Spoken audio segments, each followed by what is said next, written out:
80 asterisk Roman 23. AC propter hoc in iuri genus Laestimonia lysyndrome, efform expulerunt, agem regem, quod numquam antia apud ius acciderat necaverunt, ex eo temportanti discordi secuti sunt, ut et tyranni existerant et optimates exterminaranter et preclarissime constituta res publica deliberator. Nec viro solum ipsa cessidit, sed etiam reliquam Greciam evertit contagionibus malorum, qui a Laestimoniae profti manerunt latius. Quid? Nostros Gracchos t. Gracchi summi viri filios, Africani nepotes, non ni agrarii contentions perditerunt. 81 asterisk et viro eritus Sicyonius iur laudator. Qui, cum ius civitas quinquaginta annos a tyrannis teneretur, proftus arges Sicyonum clandestino intritu urb est potidus, cumc tyrannum nicoclum improvise, oppressisset, secentos exules, qui locupletissimi furent ius civitatis, restituit rimc publicam adventus suo liberavit. Sed cum magnam animadverterit in bonus et possessionibus difficultatum, quod et ius, quos ips restituerat, quorum bona aliae possiderint, eger iniquissimum esse arbitrabetur et quinquaginta enorm possessions moveri non nimis equum putabat, propteria quod tam longo spatio multa hereditatibus, multa emptionibus, multa dotibus tenebenter sine in iuria, iudicavit nec illis adami nec, iis non satis feri, quorum illa furent, oporter. 82 cum igitur statuus et opus esse ad eam rem constituendum pecunia, Alexandrium si proficiscae vel dixit, rimc integram ad reditum suum iasit esse. Isc celeritur ad Ptolemium, suum hospitem, venit, qui tum regnabat alter post Alexandrium conditum. Cui cum exposuus et patrium si liberare vel causam doquis set, a regiopulento ver summus facilem petravit, ut grandi pecunia adiuveretur. Quam cum Sicyonum atuliset, adhibuit sibi in concilium quindus principes, cum quibus causas cognivit et aerum, qui aliena tenebant, et aerum, qui sua amiserant, professic istimandis possessionibus, ut persuaderit aliis, ut pecuniam acciper malent, possessionibus sederant, aliis, ut commodius puderant numerari sibi, quod tanti esset, quam suum recuperare. Ida perfectum est, ut omnes concordia constituta sine querella deceterant. 83 asterisk overum magnum dignumc, qui in republica nostranatus esset. Sic par est ager cum civibus, non, ut bis eam vitimus, hastem in for opponer et bona civium vosae subasir precanis. Ad allegricus, id quod fuit sapientis et praestantes viri, omnibus consulendum putavit ec est summa ratio et sapientia boni civis, commoda civium non diveller ac omnes equitate idem contener. Habitant gratis in alieno. Quid ida? Ut cum ego emerim, edificarum, tuar, impendum, tumi in vito fruer meo. Quid est aliud aliis sua eriper, aliis der aliena. 84 asterisk tabuli viro novi quid habent argumenti, nisi ut amas me pecunia fundum, eam tu habeas, ego non habem pecuniam. AC ed, ad MSS. Malorum LCP ed, maiorum BHAB. Oppressus et LCP ed, pressus et BHAB. Moveri LCP ed, mover BHAB. QE ed, qui MSS. Subasir LCP ed, subasir BHAB. Instances of agrarian legislation, hash. 80 asterisk Roman 23. Now, it was on account of just this sort of wrongdoing that the Spartans banished their Ephor Lysander, and put their king Agis to death, an act without precedent in the history of Sparta. From that time on, and for the same reason dissensions so serious ensued that tyrants arose, the nobles were sent into exile, and the state, though most admirably constituted, crumbled to pieces. Nor did it fall alone, but by the contagion of the ills that, starting in Lacedaemon, spread widely and more widely, it dragged the rest of Greece down to ruin. What shall we say of our own Gracchi, the sons of that famous Tiberius Gracchus and grandsons of Africanus? Was it not strife over the agrarian issue that caused their downfall and death? Aratus of Sicyon, hash. 81 asterisk Aratus of Sicyon, on the other hand, is justly praised. When his city had been kept for 50 years in the power of its tyrants, he came over from Argos to Sicyon, secretly entered the city, and took it by surprise.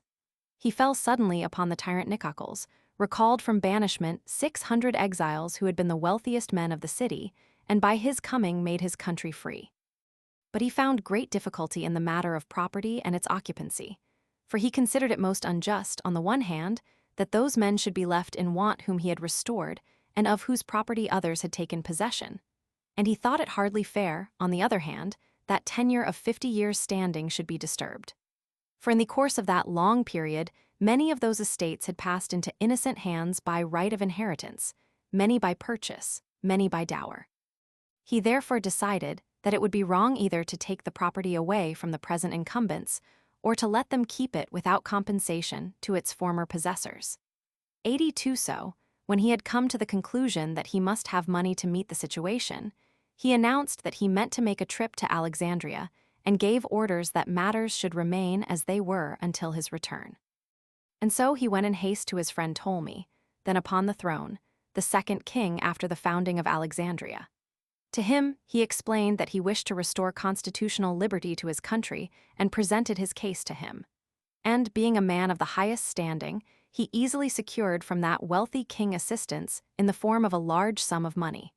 And when he had returned with this to Sicyon, he called into council with him 15 of the foremost men of the city.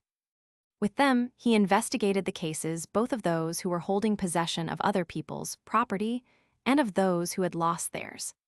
And he managed, by evaluation of the properties, to persuade some that it was more desirable to accept money and surrender their present holdings. Others he convinced that it was more to their interest to take a fair price in cash for their lost estates than to try to recover possession of what had been their own. As a result, harmony was preserved, and all parties went their way without a word of complaint. Just as the cornerstone of statecraft, 83 * a great statesman, and worthy to have been born in our commonwealth. That is the right way to deal with one's fellow citizens, and not, as we have already witnessed on 2 occasions, to plant the spear in the forum and knock down the property of citizens under the auctioneer's hammer. But yon Greek, like a wise and excellent man, thought that he must look out for the welfare of all. And this is the highest statesmanship and the soundest wisdom on the part of a good citizen, not to divide the interests of the citizens, but to unite all on the basis of impartial justice. Let them live in their neighbor's house rent-free. Why so? In order that, when I have bought, built, kept up, and spent my money upon a place, you may without my consent enjoy what belongs to me. What else is that but to rob one man of what belongs to him and to give to another what does not belong to him? 84 *, and what is the meaning of an abolition of debts, except that you buy a farm with my money, that you have the farm, and I have not my money? An assumed appeal to one of Caesar's edicts. Roman 24. Quam ob rem ni sit eis alienum, quod re publici nocet, providendum est, quod multis rationibus caveri potest, non, si furit, ut locuplit suum perdent, debitors lucrenter alienum. Nec enim uller res vehementius rem publicam continet quam fids, qui esse nulla potest, nisi erit necessaria salutio rerum creditarum. Numquam vehementius actum est quam me consul, ni solveretur. Armis et castris temptata resest ob omni gener hominum et ordine, quibus ita restiti, ut hoc tatum malum de re publica toleretur. Numquam nec meus aes alienum fuit nec melius nec facilius dissolutum est, fraudandi enim spi sublata solvendi necessitas consecuta est. Et viro hic nunc victor, tum quidem victus, qui cogitaret, e professit, cum ius eum nihil interesset. Tanter in eo peccandi libido fuit, ut hoc ipsum eum delectaret, pecere, etiam zi causa non esset. 85 * ob hoc igitur gener largitionis, ut aliis deter, aliis offeratur, aberunt Roman 2. Qui rem publicam tubuntur, in primisc operam dabunt, ut iuris et iudicium equitate suum quisque tenit, et nec tenuirs propter humilidatum circumvenienter nec locupletibus, ad sua vel tenenda vel recuperanda, absit invidia, praeterea, quibuscumque rebus vel belli vel domi potrunt. Rem publicam augint imperio, agris vectigalibus. Hic magnorum hominum sunt, hic apud maiores nostros factitata, hic genera officium qui persequenter, cum summa utilitate re publici magnam ipsi adipicenter, et gratiam et gloriam. 86 * in his autumn utilitatum preceptis antipater Tyrius Stoicus, qui Athenes nuper est mordus, duo praeterita senset essia penidio, validudinis curationum et pecuniae. Quas res a summo philosopho praeteritas arbiter, quod essent faciles, sunt cert utiles. Sed valutudo sustentator notitia, sui corporis et observation, qui res aut protus solent aut obes. Et continentia invictu omni ac cultu corporis tuendi causa, postremo art earum, quorum ad scientiam hic pertinent. 87 asterisk res autem familiaris quaeri debit iis rebus, a quibus abest turpitudo, conservari autem diligentia et parsimoniae, aestum etiam rebus auguri. Has res commodisime Xenophon Socraticus persecutus est in eo libro, qui economicus inscribitur, quem nos, ista fear edate cum essemus, qua is tu nunc, e Greco in Latinum convertimus. Sed toto hoc degener, dequerenda decollicanda pecunia, velum etiam de utenda, commodius equibustum optimus viris ad eanum medium sedentibus quam ob ullis philosophis ulla in schola disputator. Sunt tamen e cognoscenda. Pertinent enim ad utilitatem, de qua hoc libro disputatum est. Cogitaret, ebhab bt, tu muller cogitaret, cum ipsius intererat, tum ecp bt. 1 hein. Persequenter c, persequenter b bt, tu persequenter bhp bt. 1 hein. Praeter mittendis voluptatibus MSS, del hein ed. Sed disputatum est, transposed from section 90 by unjur ed. Velum CP BT 1 ed, natum BHAB BT 2. Annum C ed, annoi BHABP. Economics of debts, hash. Roman 24. We must therefore take measures that there shall be no indebtedness of a nature to endanger the public safety. It is a menace that can be averted in many ways, but should a serious debt be incurred, we are not to allow the rich to lose their property, while the debtors profit by what is their neighbor's. For there is nothing that upholds a government more powerfully than its credit, and it can have no credit, unless the payment of debts is enforced by law. Never were measures for the repudiation of debts more strenuously agitated than in my consulship. Men of every sort and rank attempted with arms and armies to force the project through. But I opposed them with such energy that this plague was wholly eradicated from the body politic. Indebtedness was never greater. Debts were never liquidated more easily or more fully, for the hope of defrauding the creditor was cut off and payment was enforced by law. But the present victor, though vanquished then, still carried out his old design, when it was no longer of any personal advantage to him. So great was his passion for wrongdoing that the very doing of wrong was a joy to him for its own sake, even when there was no motive for it. 85 asterisk those, then, whose office it is to look after the interests of the state will refrain from that form of liberality which robs one man to enrich another. Administration of the courts in equity. Hash above all, they will use their best endeavors that everyone shall be protected in the possession of his own property by the fair administration of the law and the courts, that the poorer classes shall not be oppressed because of their helplessness, and that envy shall not stand in the way of the rich, to prevent them from keeping or recovering possession of what justly belongs to them. They must strive, too, by whatever means they can, in peace or in war, to advance the state in power, in territory, and in revenues. Such service calls for great men. It was commonly rendered in the days of our ancestors. If men will perform duties such as these, they will win popularity and glory for themselves, and at the same time render eminent service to the state. Sanitation, hash.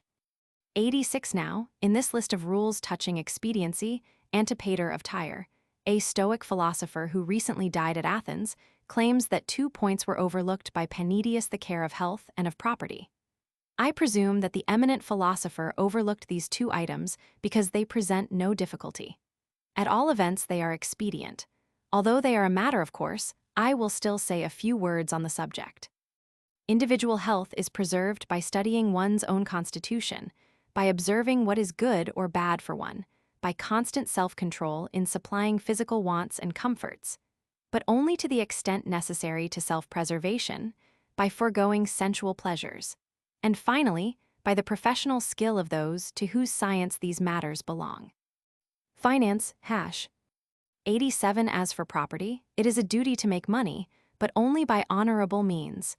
It is a duty also to save it and increase it by care and thrift. These principles Xenophon, a pupil of Socrates, has set forth most happily in his book entitled Oeconomicus. When I was about your present age, I translated it from the Greek into Latin. But this whole subject of acquiring money, investing money, I wish I could include also spending money, is more profitably discussed by certain worthy gentlemen on 'Change than could be done by any philosophers of any school. For all that, we must take cognizance of them, for they come fitly under the head of expediency, and that is the subject of the present book. Caesar, it seems, had had some part in the schemes of Catiline in BC 63, and possibly in the plot of BC 66-65. When his conquests in Gaul had freed him from his debts and made him rich, his party, with his consent, passed BC 49. The obnoxious legislation here referred to that all interest in arrears should be remitted, and that which had been paid should be deducted from the principal. 88 Roman 25. Sed utilitatem comparatio, quoniam hic locus erat quartus, a penitio praetermissus, sep est necessaria. Nam et corporis commoda cum externis, et ipsa inter si corporis et externa, cum externis comparari solent. Cum externis corporis hoc modo comparantur, valor ut malis quam dives esse, cum corporis externa hoc modo, dives esse podius quam maximus corporis viribus.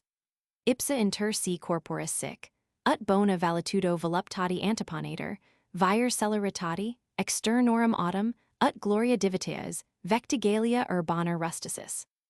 89 Ex quo gener comparationis alud est catinus sinis, a quo cum quaereretur, quid maximum re familiari expediert respondit, bene passir, quid secundum, sutis bene passir, quid tertium, male passir, quid quartum, error, et cum alle qui quisierat dixisset, quid finerari, tum cato, quid hominum, inquit, occidir. Ex quo et multis aliis intelligi, debit utilitatem comparations feri solar. Rectec hoc adiunctum esse quartum exquarendorum, officium genus. Reliquid dainceps persequemur. Bracketed by unjure, ed. Bracketed by unjure, ed. Quid tertium, male passir cp ed, not in bhab. Officium genus, here follows in MSS, sed toto, disputatum est transposed to section 87. Comparison of expediencies, hash. 88 Roman 25. But it is often necessary to weigh one expediency against another, for this, as I stated, is a fourth point overlooked by Penidius. For not only are physical advantages regularly compared with outward advantages, but physical advantages are compared with one another and outward with outward. Physical advantages are compared with outward advantages in some such way as this. One may ask whether it is more desirable to have health than wealth, external advantages with physical, thus, whether it is better to have wealth than extraordinary bodily strength.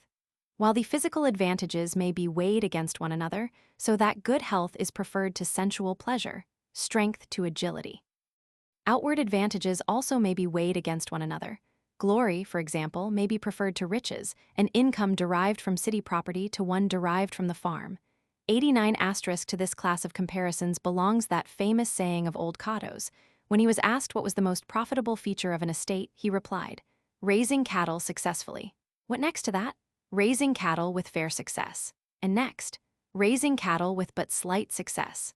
And fourth, raising crops. And when his questioner said, how about money lending? Cato replied, how about murder? From this, as well as from many other incidents, we ought to realize that expediencies have often to be weighed against one another, and that it is proper for us to add this fourth division in the discussion of moral duty. Let us now pass on to the remaining problems. Cicero de Officiis. Book 3. The conflict between the right and the expedient. Liber Tertius / Book 3. 1 IP Scipionum, M. Fili, eum, qui primus Africanus appellatus iesti, dicer solitum scripsit Cato, qui fuit iosphere equalis, numquam si minus odiosum esse, quam cum odiosus, nec minus solium, quam cum solus esset. Magnifica viro vox et magno viro ac sapient digna. Qui declaret alum et in odio de negodiis cogiter, et in solitudine secum laqui solitum, ut nec cesserit, umquam et interdum colloquio alterius non egerit. Ita dui res, qui languorum afferent ceteris, illum accubant odium et solitudo. Velum nobis hoc idem vir dicer licerit, sed si minus imitation, tantum ingenii praestentium consequi possumus, voluntate cert proxem excedimus.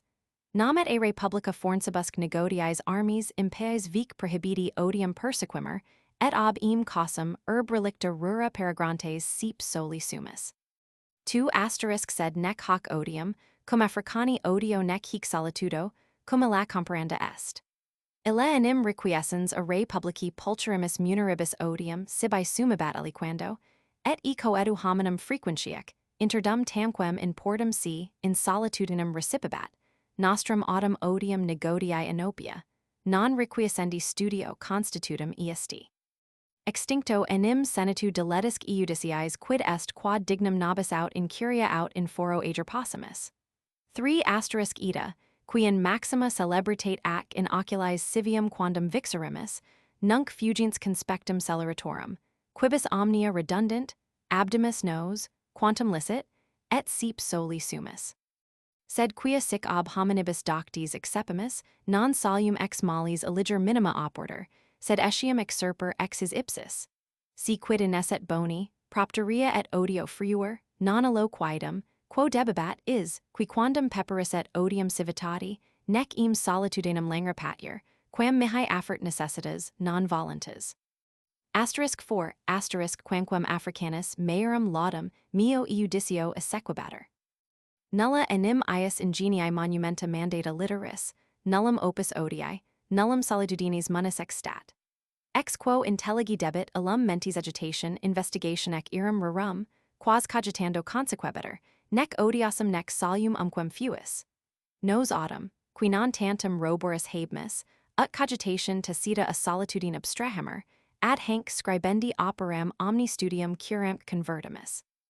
Idac plura brevi tempora versa, quam multis annis, stant re publica scripsimus.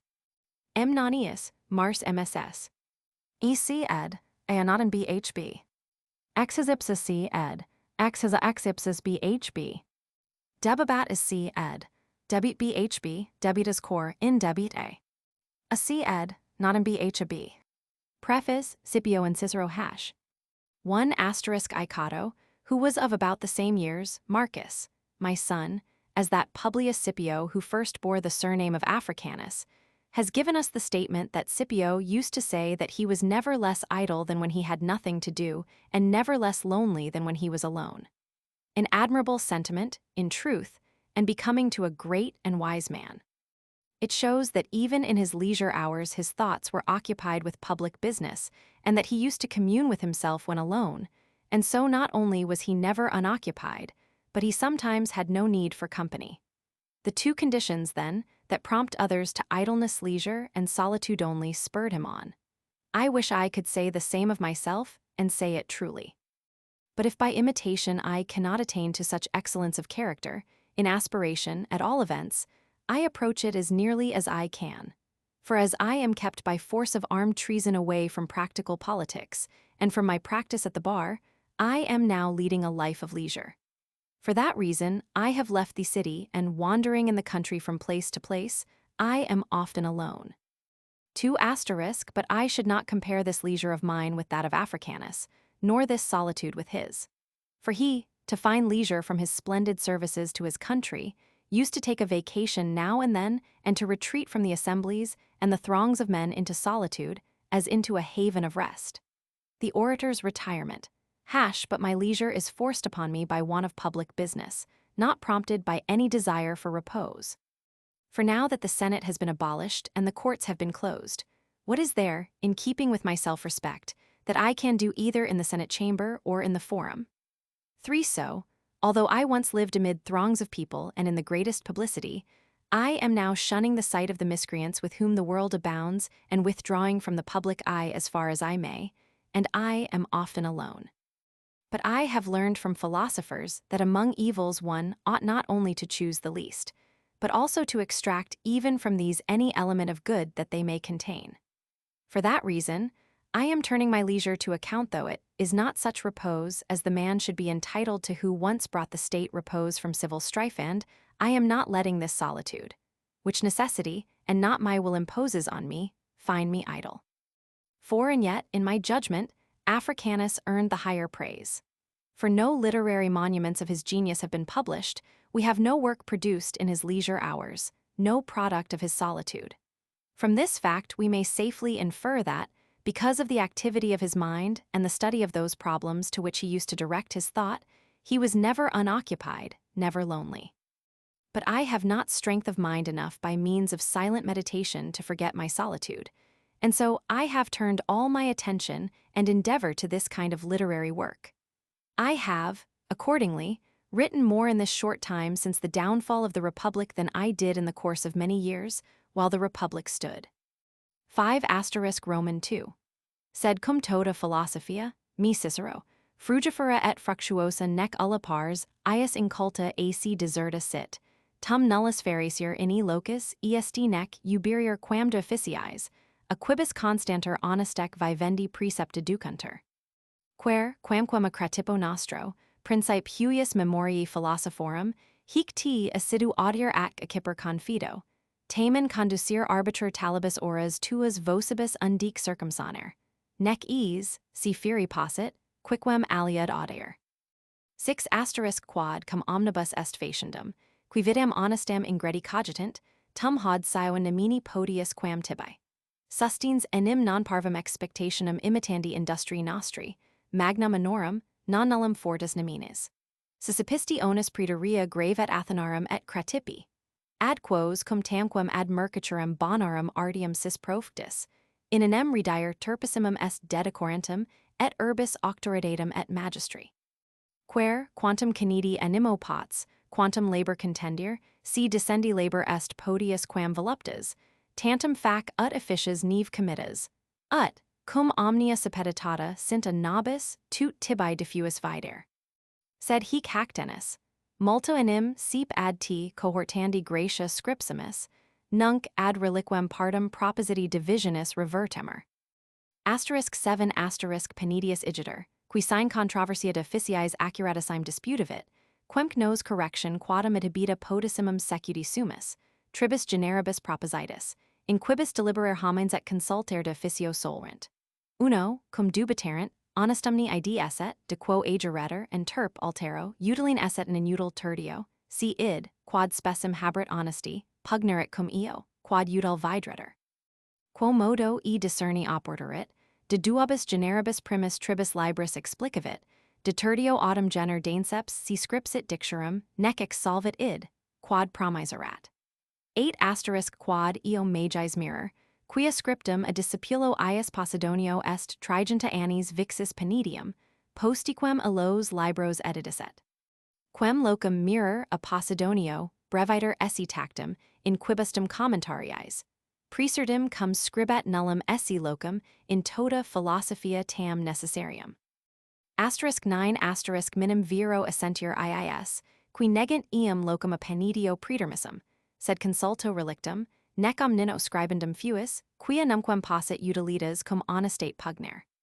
De quo alterum potest haber dubitationem, ad hibendumni furit hoc genus, quad in division panidi tertium est, and plain omitendum, alterum dubitari non potest, quina penidio susceptum sit, sed relictum.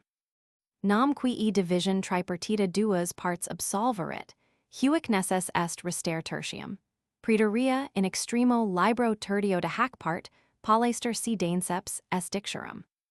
10 excedit eadem testis locubles Posidonius, qui etiam scribit in quadam epistula p rutilium rufum dicer solar, qui penidium audieret, ut nemo pictor esset inventus, qui in coa vener eam partum, quam apels inchotam reliquisset, absolverit oris enim pulchritudo reliqui corporis imitandi spem offerebet. Sic e, qui penidius pretermisset propter aerum, qui professisset, priestentium neminum persecutum. Uberior c ed, urior bhab. Ut cum c ed, ut ni cum bhab. Et non professisset MSS, del muretis, bracketed by ed. Young Cicero admonished to diligence in his studies, hash.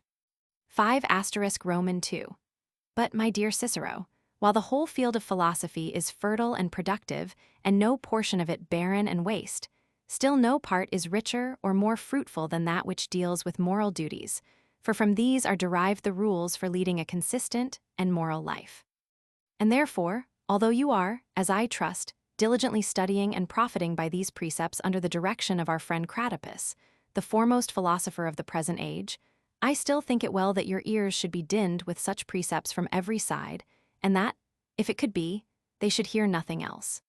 6. These precepts must be laid to heart by all who look forward to a career of honor, and I am inclined to think that no one needs them more than you.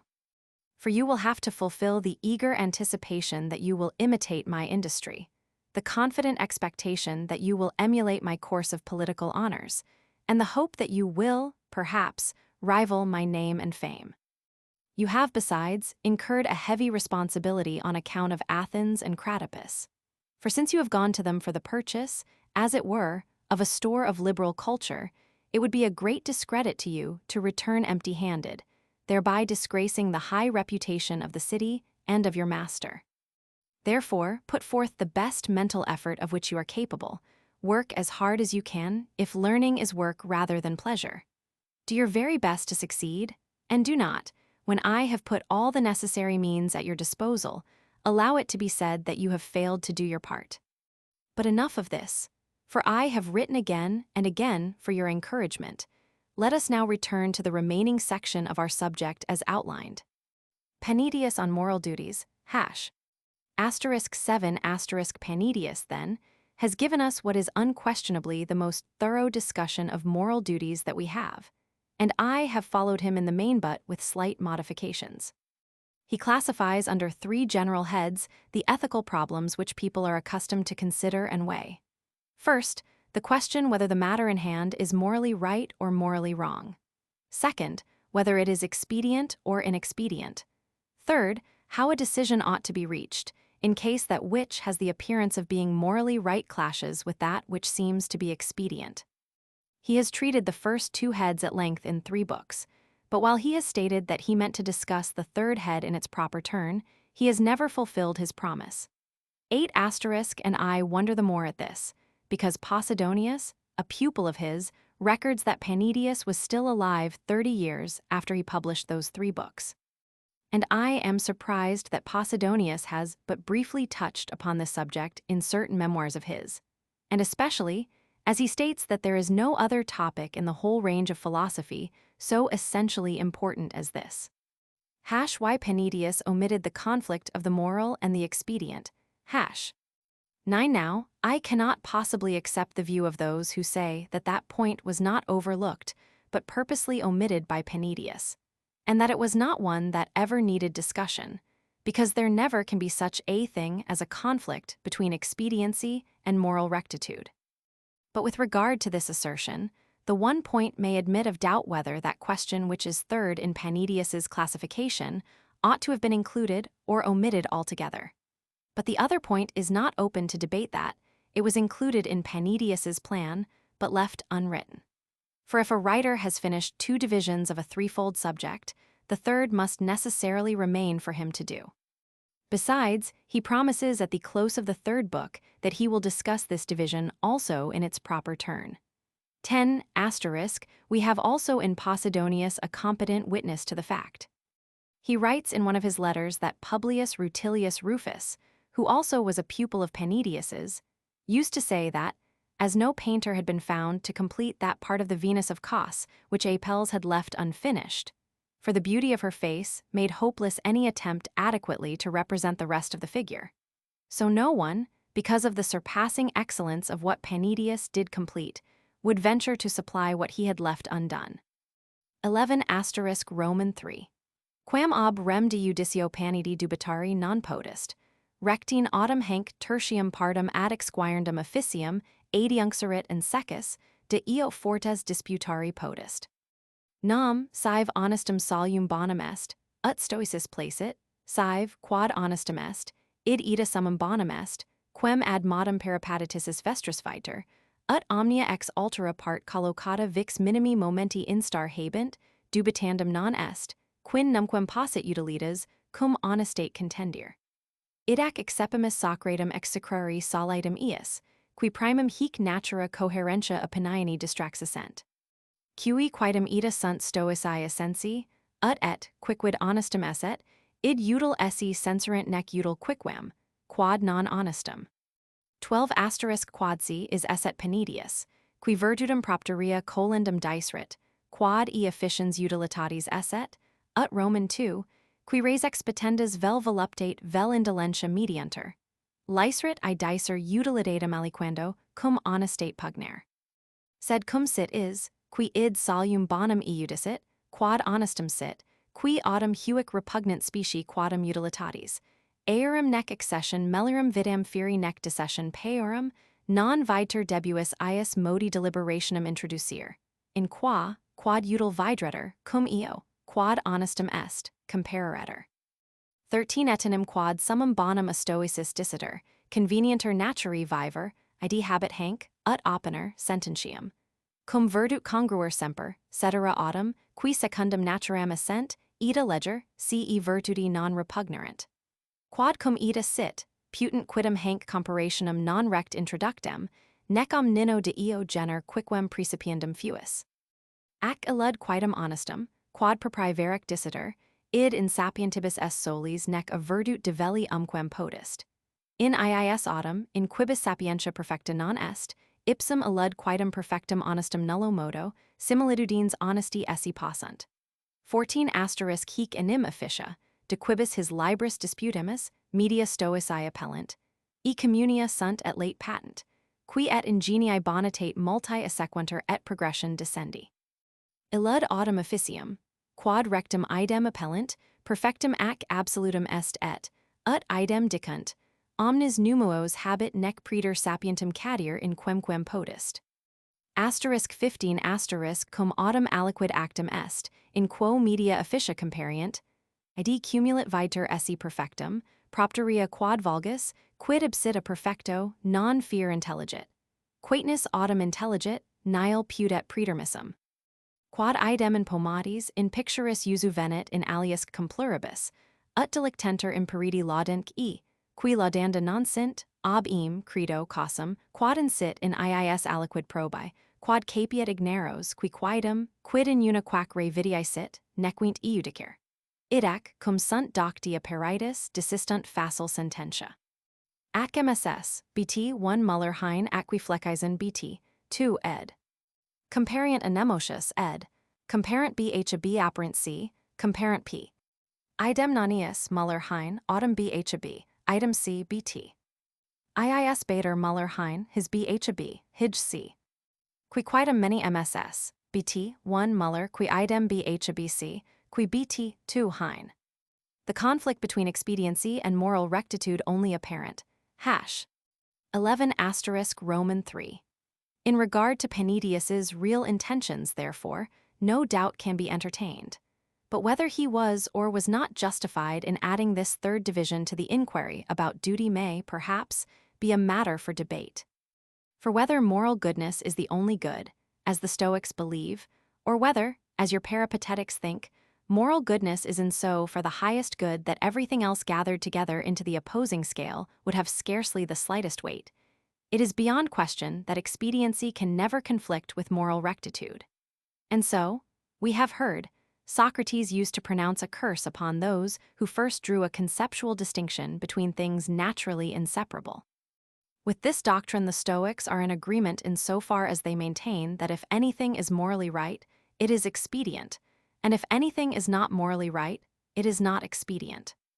12. But if Panidius were the sort of man to say that virtue is worth cultivating only because it is productive of advantage, as do certain philosophers who measure the desirableness of things by the standard of pleasure or of absence of pain, he might argue that expediency sometimes clashes with moral rectitude. But since he is a man who judges that the morally right is the only good, and that those things which come in conflict with it have only the appearance of expediency and cannot make life any better by their presence, nor any worse by their absence, it follows that he ought not to have raised a question involving the weighing of what seems expedient against what is morally right. 13 Furthermore, when the Stoics speak of the supreme good as living conformably to nature, they mean, as I take it, something like this, that we are always to be in accord with virtue, and from all other things that may be in harmony with nature to choose only such as are not incompatible with virtue. This being so, some people are of the opinion that it was not right to introduce this counterbalancing of right and expediency, and that no practical instruction should have been given on this question at all. And yet moral goodness, in the true and proper sense of the term, is the exclusive possession of the wise and can never be separated from virtue. But those who have not perfect wisdom cannot possibly have perfect moral goodness, but only a semblance of it. 14. The absolute and the mean. And indeed these duties under discussion in these books the Stoics call mean duties. They are a common possession and have wide application, and many people attain to the knowledge of them through natural goodness of heart and through advancement in learning. But that duty which those same Stoics call right is perfect and absolute and satisfies all the numbers, as that same school says, and is attainable by none except the wise man. 15. On the other hand, when some act is performed in which we see mean duties manifested, that is generally regarded as fully perfect, for the reason that the common crowd does not, as a rule, comprehend how far it falls short of real perfection. But as far as their comprehension does go, they think there is no deficiency. This same thing ordinarily occurs in the estimation of poems, paintings, and a great many other works of art. Ordinary people enjoy and praise things that do not deserve praise. The reason for this, I suppose, is that those productions have some point of excellence which catches the fancy of the uneducated, because these have not the ability to discover the points of weakness in any particular piece of work before them. And so, when they are instructed by experts, they readily abandon their former opinion. See note on I8. I.e., fills all the requirements of absolute perfection and illusion to the Pythagorean doctrine that specific numbers stand for perfection of specific kinds. Absolute duty combines them all. Roman 4. Hic igitur officia, de quibus his libris diserimus, quaes secunda quidem honesta esse dicunt, non sapientium modo propria, sed cum omni hominum gener communia. 16. Idac iis omnes, in quibus est virtutis indoles commoventer. Nec viro, cum duodicei aut duocipiens fortes viri commemoranter, aut cum fabricius iestus nominator, aut obilis fortitudinis aut ob hoc iustitii tamquem a sapient petitor exemplum. Nemo enim horum sic sapiens, ut sapientum volumus intelligi, nec Roman 2, qui sapiens habiti et nominati, cado et si. Laelius, sapiens furunt, ni illiquidem septum, sed ex meterum officium frequentia similitudinem quondam gerabint specem sapientium. 17. Quacerca nec id, quod vir honestum est, fas est cum utilitatis repugnantia comparari, nec id, quod communitor appellemus honestum, quod collider ob iis, qui bonos si viros haberi volunt, cum emolumentis umquem est comparandum, tamque id honestum, quod in nostrum intelligentiam cadit, tuendum conservandum nobis est quam illud, quod propriedicitor veric est honestum, sapientibus. Aliter enim teneri non potest, si quad virtutum est facta progressio. Sed hic quidem de iis, qui conservation officium existimanter boni. 18. Qui autem omnia medianter emolumentis et commodis nec e volunt preponderari honestate, Roman 2 solent in deliberando honestum cum eo, quod udal putant, comparer boni viri non solent. Idac existimo penedium, cum dixerit homines solar in hac comparation dubiter, hoc ipsum sensus, quod dixerit, solar modo non etiam oporter. Etenim non modo pluris puder, quod udal vidator, quam quod honestum sit, sed etiam hic inter si comparer et in his adubiter turpissimum est. Quid ergo est, quod non numquam dubitationem affera solet considerandum videtur? Credo, si quando dubitatio accidit, quali sit id de quo consideretur. 19. Sip enim tempor fit, ut, quad terp plerum caberi solet, inveniatur non esse terp. Exempli causa ponator aliquid, quad patet latius. Quad potest meus esse cellus quam non modo hominum, sed etiam familiarum hominum occidir. Num igitur si astrinxit celler, si qui tyrannum occidit quamvis familiarum, populo quidem Romano non viter, qui ex omnibus preclaris factis illud pulcherimum existimat. Visit ergo utilitas honestatum, immo viro honestas utilitatem secuta est. Idac ut sine ullo error de judicare possumus, si quando cum illo, quod honestum intelligimus, pugner id videbiter, quod appellemus util, formula quidem constituenda est. Quam si sequemer in comparation rerum, ob officio numquam recedimus. 20 erit autumn hic formula, stoicorum rationi, disciplinic maxime constantia. Quam quidem his libris propteria sequimer, quod, quamquam et a veteribus academicis et a peripateticis vestris, qui quandam idem erant, qui academici, qui honesta sunt, anteponenter iis, qui videnter utilia, tamen splendidius hic ob iis discerenter, quibus quicquid honestum est, idem util vidter nec util quicquam, quod non honestum, quam ob iis, quibus et honestum aliquid non util et util non honestum. Nobis autem nostra academia magnam licentium dat, ut, quodcumque maxime probabile occurret, id nostro iur licet defendir.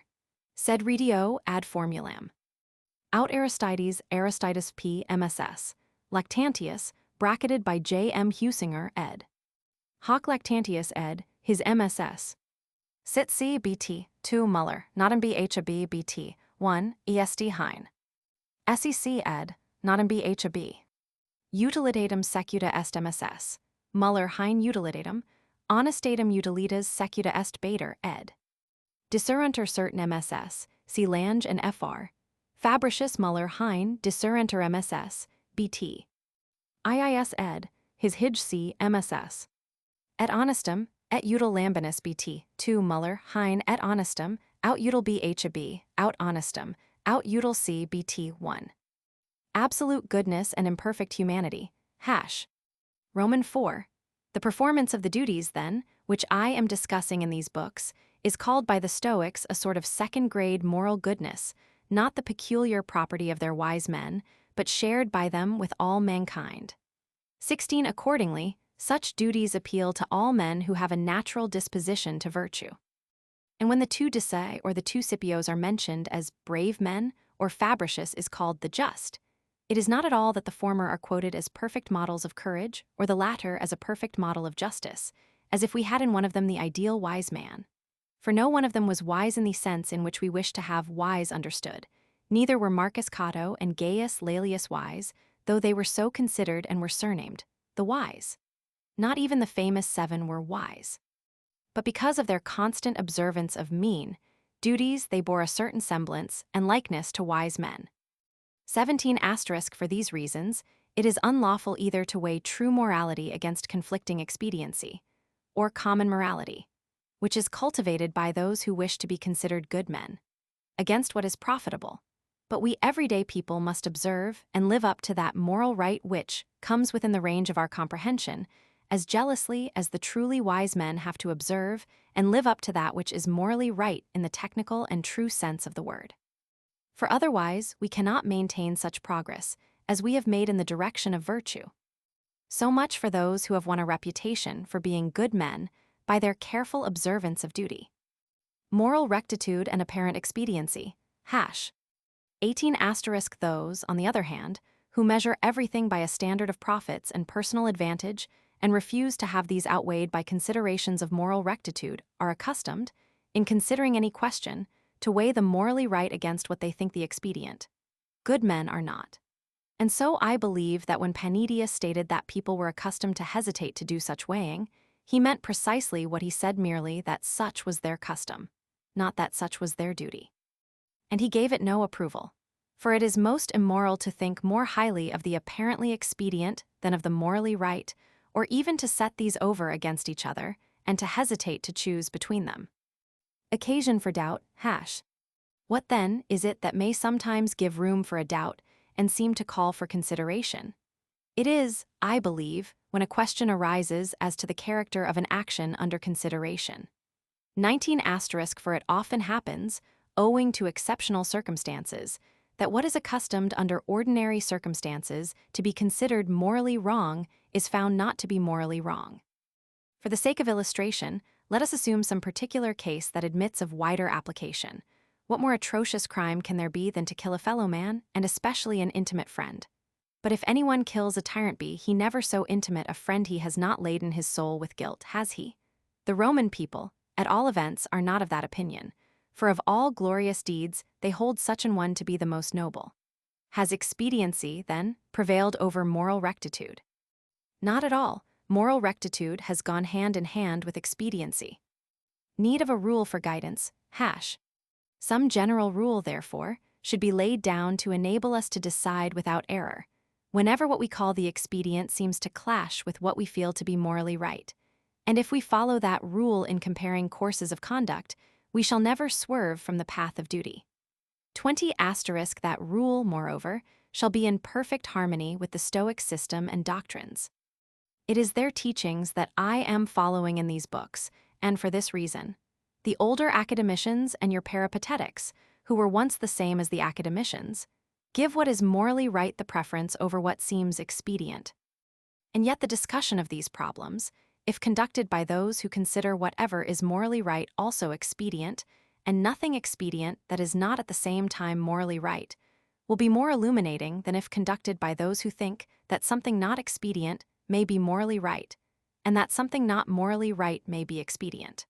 But our new academy allows us wide liberty, so that it is within my right to defend any theory that presents itself to me as most probable. But to return to my rule. 21 asterisk v detraher igitur alteri aliquid, et hominum homines incommodo suum commodum auger magis est contra naturem quam mors, quam paupertas, quam dolor, quam cetera, qui passant aut corpori accidir, aut rebus externis. Nam principio tollit convictum humanum et societatem. Si enim sic aramis affecti, ut propter suum quisque emolumentum spoliat aut violet alterum, disrumpi necess est, eam qui maxime est secundum naturam, humani generis societatem. 22 ut, si unum quod membrum sensum hunc haberit, ut posse puterit si valor, si proximi membri valetudinem ad si trajuxus et, debilitari et interire totum corpus necess esset, sic, si unius quisque nostrum ad si rapiat commoda alirum detrahec. Quod cuique possit, emolumenti sui gratia, societas hominum et communitas evertater necess est.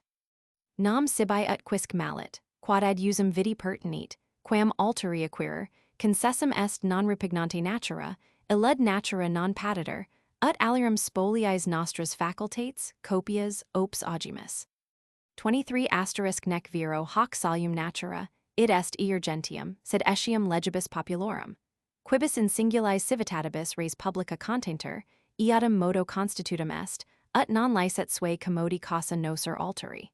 Hoc enim spectant legs, hoc volunt, in columnum esse civium coniunctionum, quam qui diramunt, ius mort, exilio vinclis damno caiusint.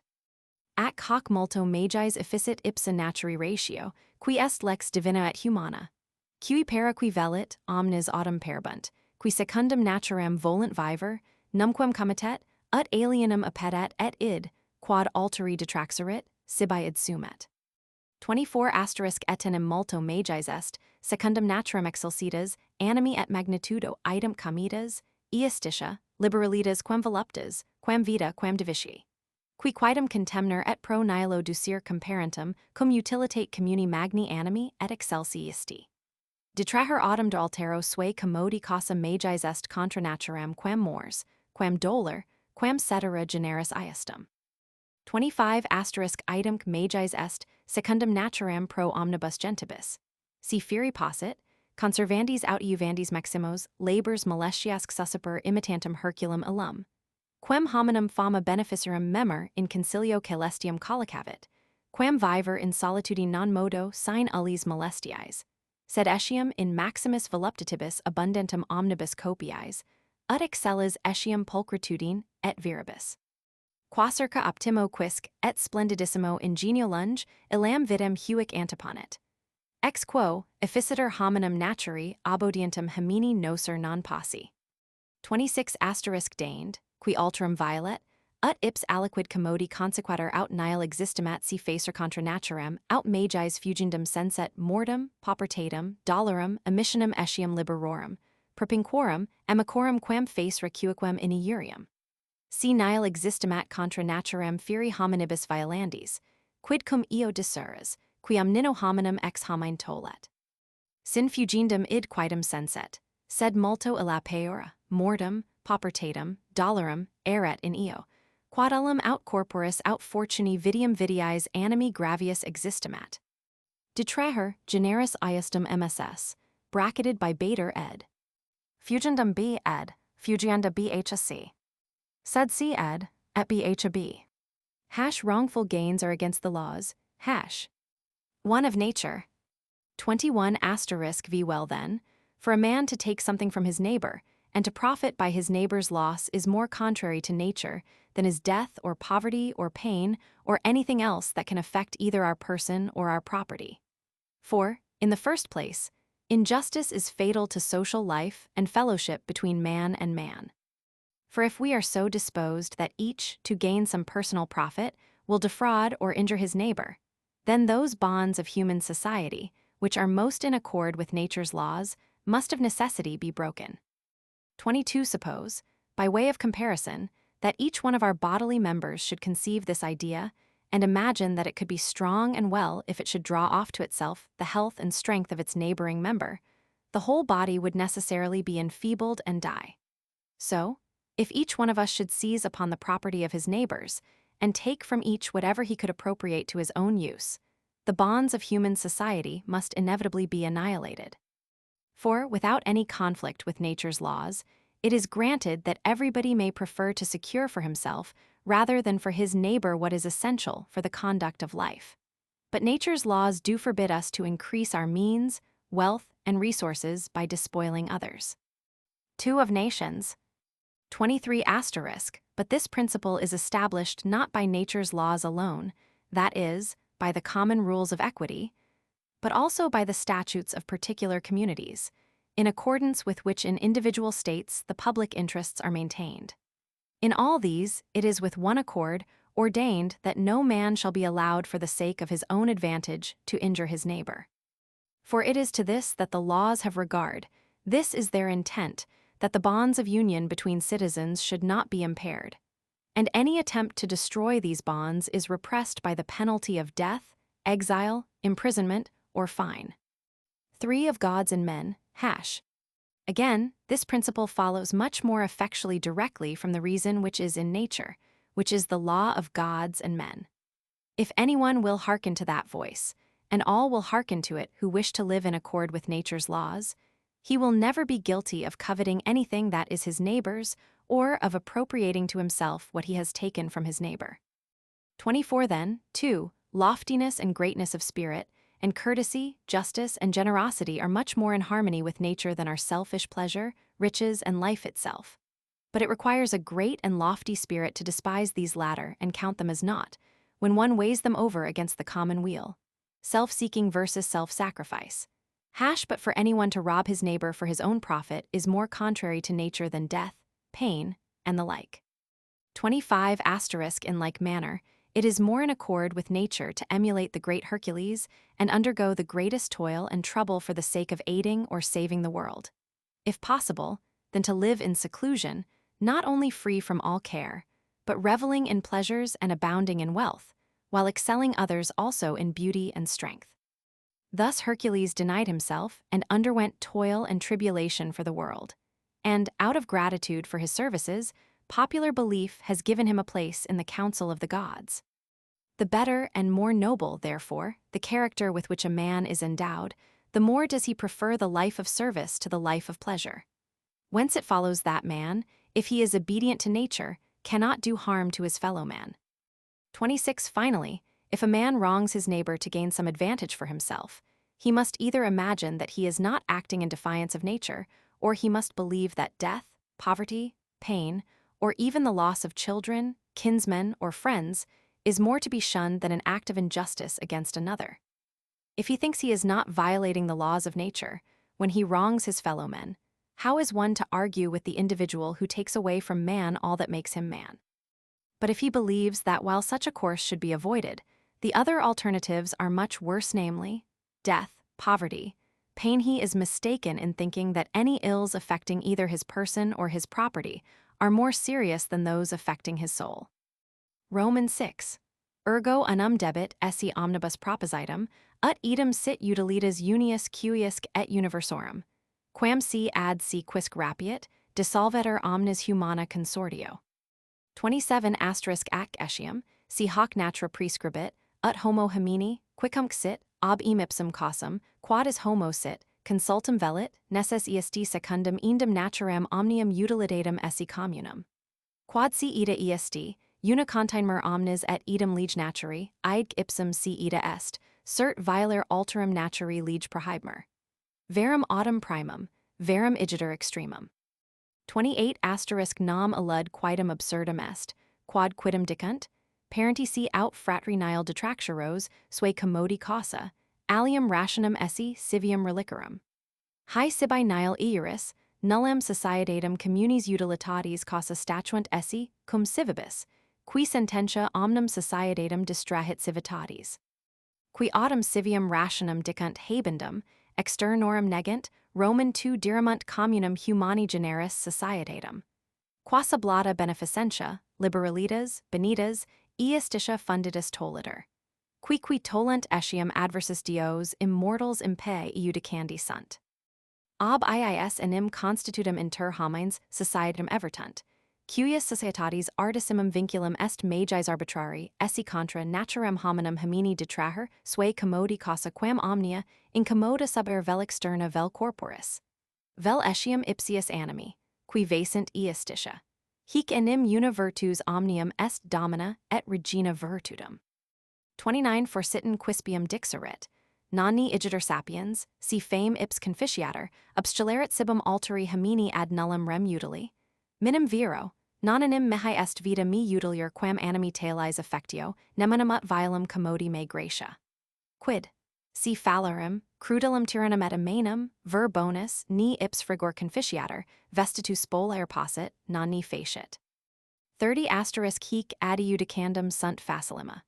Nam, si quid ob homine ad nullum partum utili utilitatis tui causa detraxeris, inhumane fesseris contraque naturi legem. Sin autem is tu sis, qui multem utilitatem re publici ac hominum societati, si in vita Romanias, apharoposis, si quid ob eam causam alteri detraxeris, non sit reprehendendum. Sin autem id non sit ius modi, suum cuique incommodum ferendum est podius quam de alterius commodis detrahendum. Non igitur magis est contra naturem morbis aut egestas, aut quid ius modi quam detractio ac appetitio alieni, sed communis utilitatis derelictio contra naturem est iesti, enim iniesta.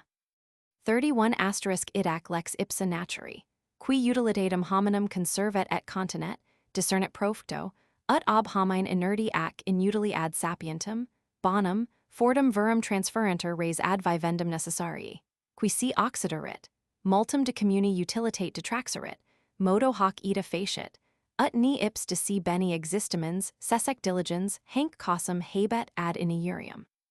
Ida semper officio fungitur utilitati consulens hominum, et I, quam sip commemoro, humani societati. 32 nam quod ad fallorum attinet, per facile iudicium est. Nulla est enim societas nobis cum tyrannis, et podia summa distractio est, nec est contra naturem spolaer eam, si possis, quem est honestum necer, ac hoc omni genus pestiferum ac impium ex hominum communitate exterminandum est. Etenim, ut membra quidem amputanter, si et ipsa sanguine, et tamquam spiritu cara coeperunt, et nocent reliquis partibus corporis. Sic ista in figura hominis feridas, et imanitas belui a communi tamquam humanitatis corpor segreganda est. Huius generis questions sunt omnes in quibus ex tempor officium exquiritur.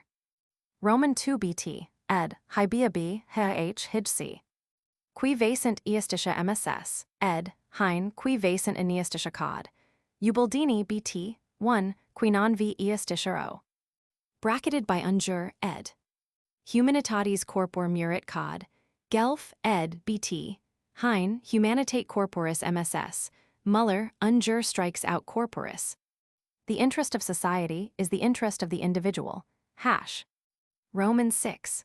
This, then, ought to be the chief end of all men, to make the interest of each individual and of the whole body politic identical. For if the individual appropriates to selfish ends what should be devoted to the common good, all human fellowship will be destroyed. 27 And further, if nature ordains that one man shall desire to promote the interests of a fellow man, whoever he may be, just because he is a fellow man, then it follows, in accordance with that same nature, that there are interests that all men have in common.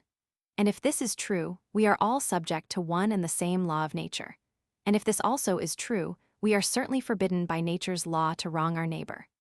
Now the first assumption is true, therefore the conclusion is likewise true.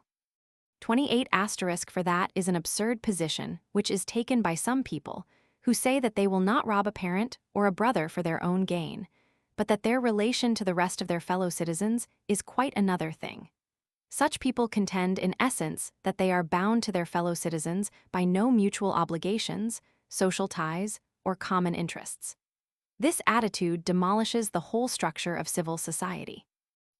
Better endure any loss than wrong a fellow man for gain.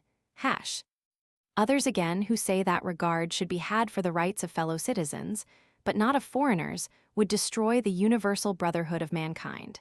And when this is annihilated, kindness, generosity, goodness, and justice must utterly perish. And those who work all this destruction must be considered as wickedly rebelling against the immortal gods. For they uproot the fellowship which the gods have established between human beings, and the closest bond of this fellowship is the conviction that it is more repugnant to nature for man to rob a fellow man for his own gain than to endure all possible loss, whether to his property or to his person, or even to his very soul so far as these losses are not concerned with justice. For this virtue is the sovereign mistress and queen of all the virtues. 29 But perhaps someone may say, well then, suppose a wise man were starving to death, might he not take the bread of some perfectly useless member of society? Not at all, for my life is not more precious to me than that temper of soul which would keep me from doing wrong to anybody for my own advantage.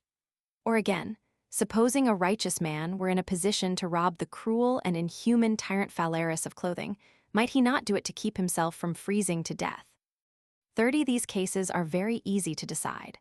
For if merely for one's own benefit one were to take something away from a man, though he were a perfectly worthless fellow, it would be an act of meanness and contrary to nature's law.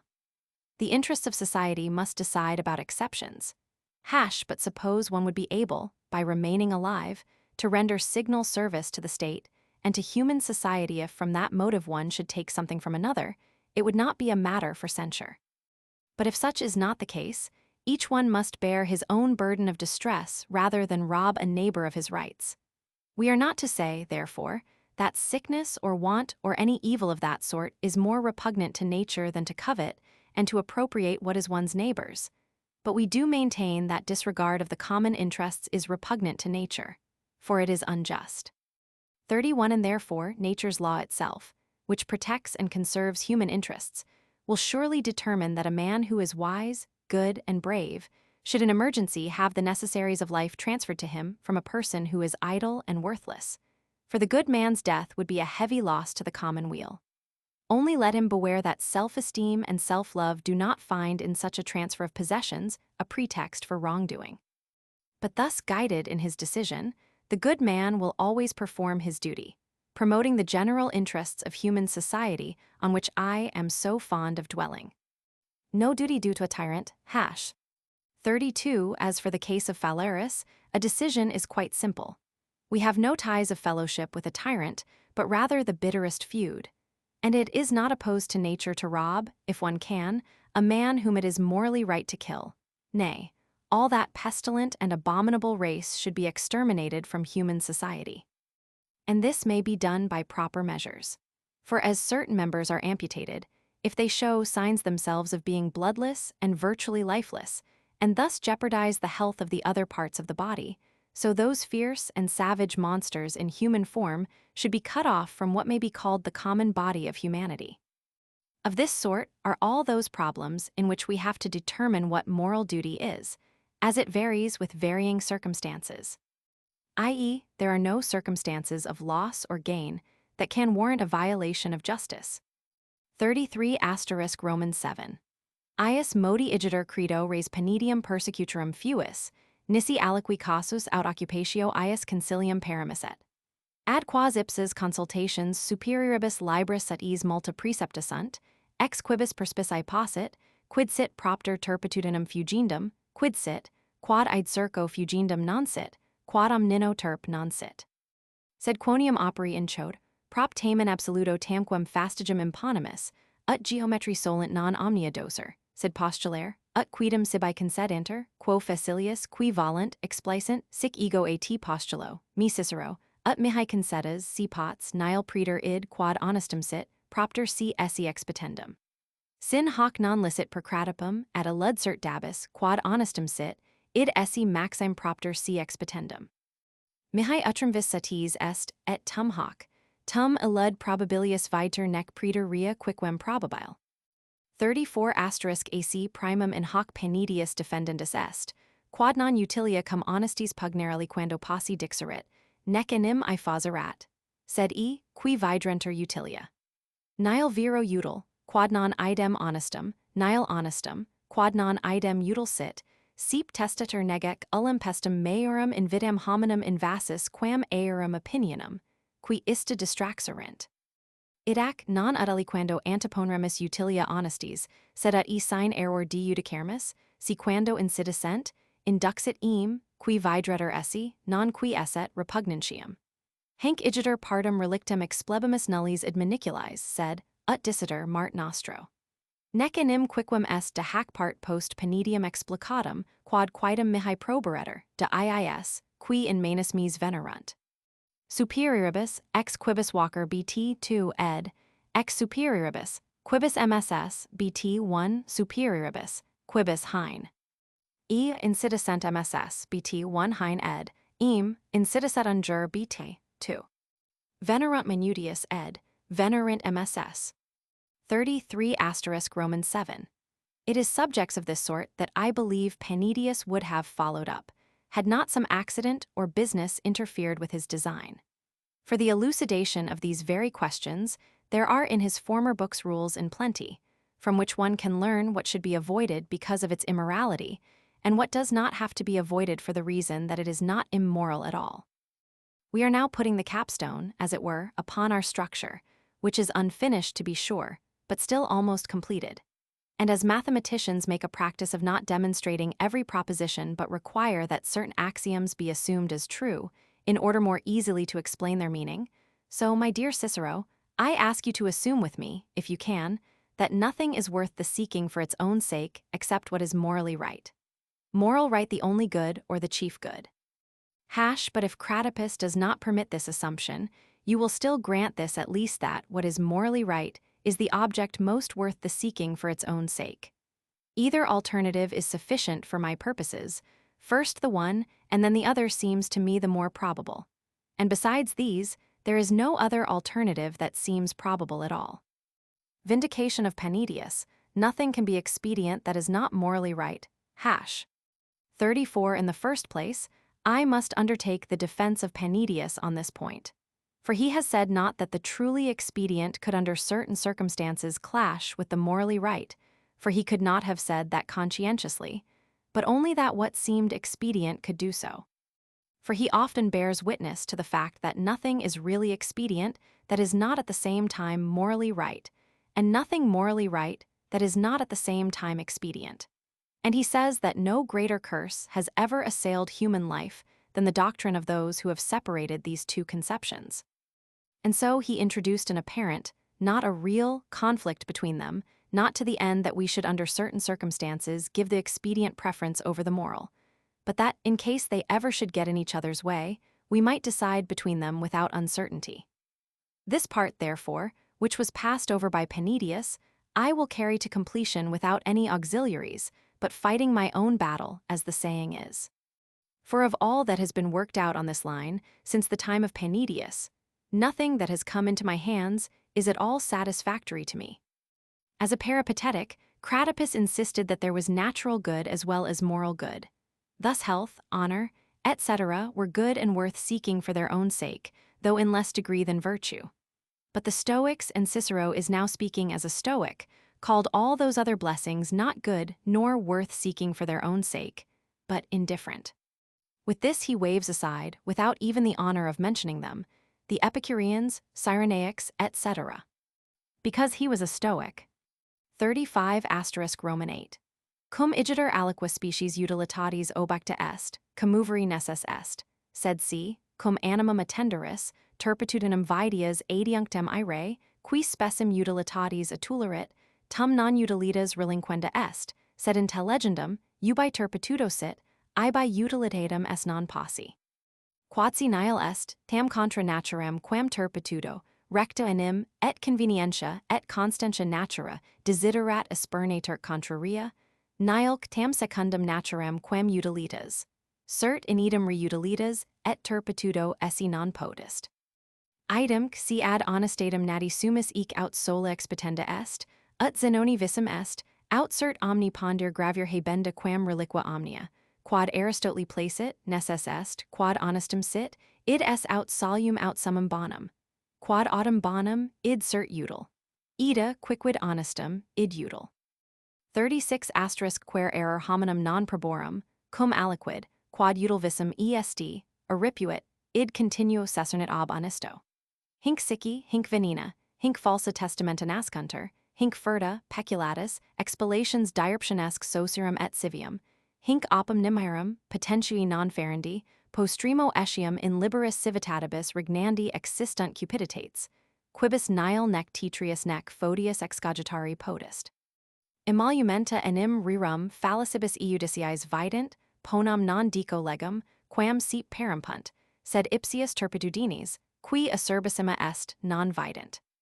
37 quam ob rem hoc quidem deliberantium genus pellitor e medio, est enim totum celeratum et impium, qui deliberant, utrum id sequantur, quod honestum esse vident, and si science celer contaminant. In ipso enim dubitation facinus inest, etiamzi ad id non pervenerant. Ergo e deliberanda omnino non sunt, in quibus est turpes ipsa deliberatio. Ac etiam ex omni deliberation, celandi et occultandi spes opinioque removenda est. Satis enim nobis, si modo in philosophia aliquid profissimus, persuasum esse debit, si omnes dios homines celer possumus, nihil tamen aver, nihil ineast, nihil libidinos, nihil incontinenter esse faciendum. Re utilitas et turp, c. ed., re utili turpitudo bhab. Expediency and immorality incompatible, hash. 35 Roman 8. Now when we meet with expediency in some specious form or other, we cannot help being influenced by it. But if upon closer inspection, one sees that there is some immorality connected with what presents the appearance of expediency, then one is not necessarily to sacrifice expediency, but to recognize that there can be no expediency where there is immorality. But if there is nothing so repugnant to nature as immorality, for nature demands right and harmony and consistency, and abhors their opposites, and if nothing is so thoroughly in accord with nature as expediency, then surely expediency and immorality cannot coexist in one and the same object. The morally right is also expedient, hash. Again, if we are born for moral rectitude, and if that is either the only thing worth seeking, as Zeno thought, or at least to be esteemed as infinitely outweighing everything else, as Aristotle holds, then it necessarily follows that the morally right is either the sole good or the supreme good. Now, that which is good is certainly expedient. Consequently, that which is morally right is also expedient. The evils resulting from contrary view, hash. 36 Thus, it is the error of men who are not strictly upright to seize upon something that seems to be expedient and straightway to dissociate that from the question of moral right. To this error the assassin's dagger, the poisoned cup, the forged wills owe their origin. This gives rise to theft, embezzlement of public funds, exploitation and plundering of provincials and citizens.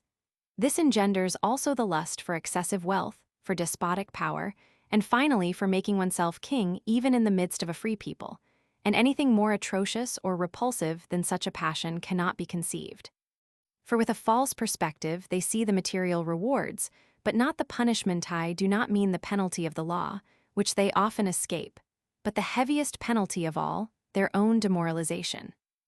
37 Away, then, with questioners of this sort, for their whole tribe is wicked and ungodly, who stop to consider whether to pursue the course which they see is morally right or to stain their hands with what they know is crime. For there is guilt in their very deliberation, even though they never reach the performance of the deed itself. Those actions, therefore, should not be considered at all, the mere consideration of which is itself morally wrong. Moral rectitude and secret sin, hash. Furthermore, in any such consideration we must banish any vain hope, and thought that our action may be covered up and kept secret. For if we have only made some real progress in the study of philosophy, we ought to be quite convinced that, even though we may escape the eyes of gods and men, we must still do nothing that savors of greed or of injustice, of lust or of intemperance. Rep. Roman 2, 359 c. 38 Roman 9. Hinc aled giges inducitur Platon, qui, cum terra decessit magnis quibustum imbribus, descendit in alum hiatum annumque equum, ut ferunt fabuli, annum advertit, cuius in lateribus forza sent. Quibus apertis corpus homines mortui vidit magnitudine invisitata annulumque aureum indigito. Quem ut detraxit, ips induit, erat autem regius pastor, tum in concilium si pastorum recepit. Ibi cum palum ius annuli ad pomum converterat, a nullo videbetter, ips autem omnia videbet, idem rursus videbetter, cum in locum annulum inverterat. Idac hac opportunitate annuli usus regini stuprum, insulit ec adiutris regem dominum interimit, sustulit, quos obstare arbitrabetter, nec in his eum fascinoribus quisquam potuit viter. Sic repent annuli beneficio rex exortus est lidii. Hunc igitur ipsum annulum si habet sapiens, nihilo plus sibi licer putet pecer, quam si non haberit. Honesta enim bonus viris, non occulta queruntur.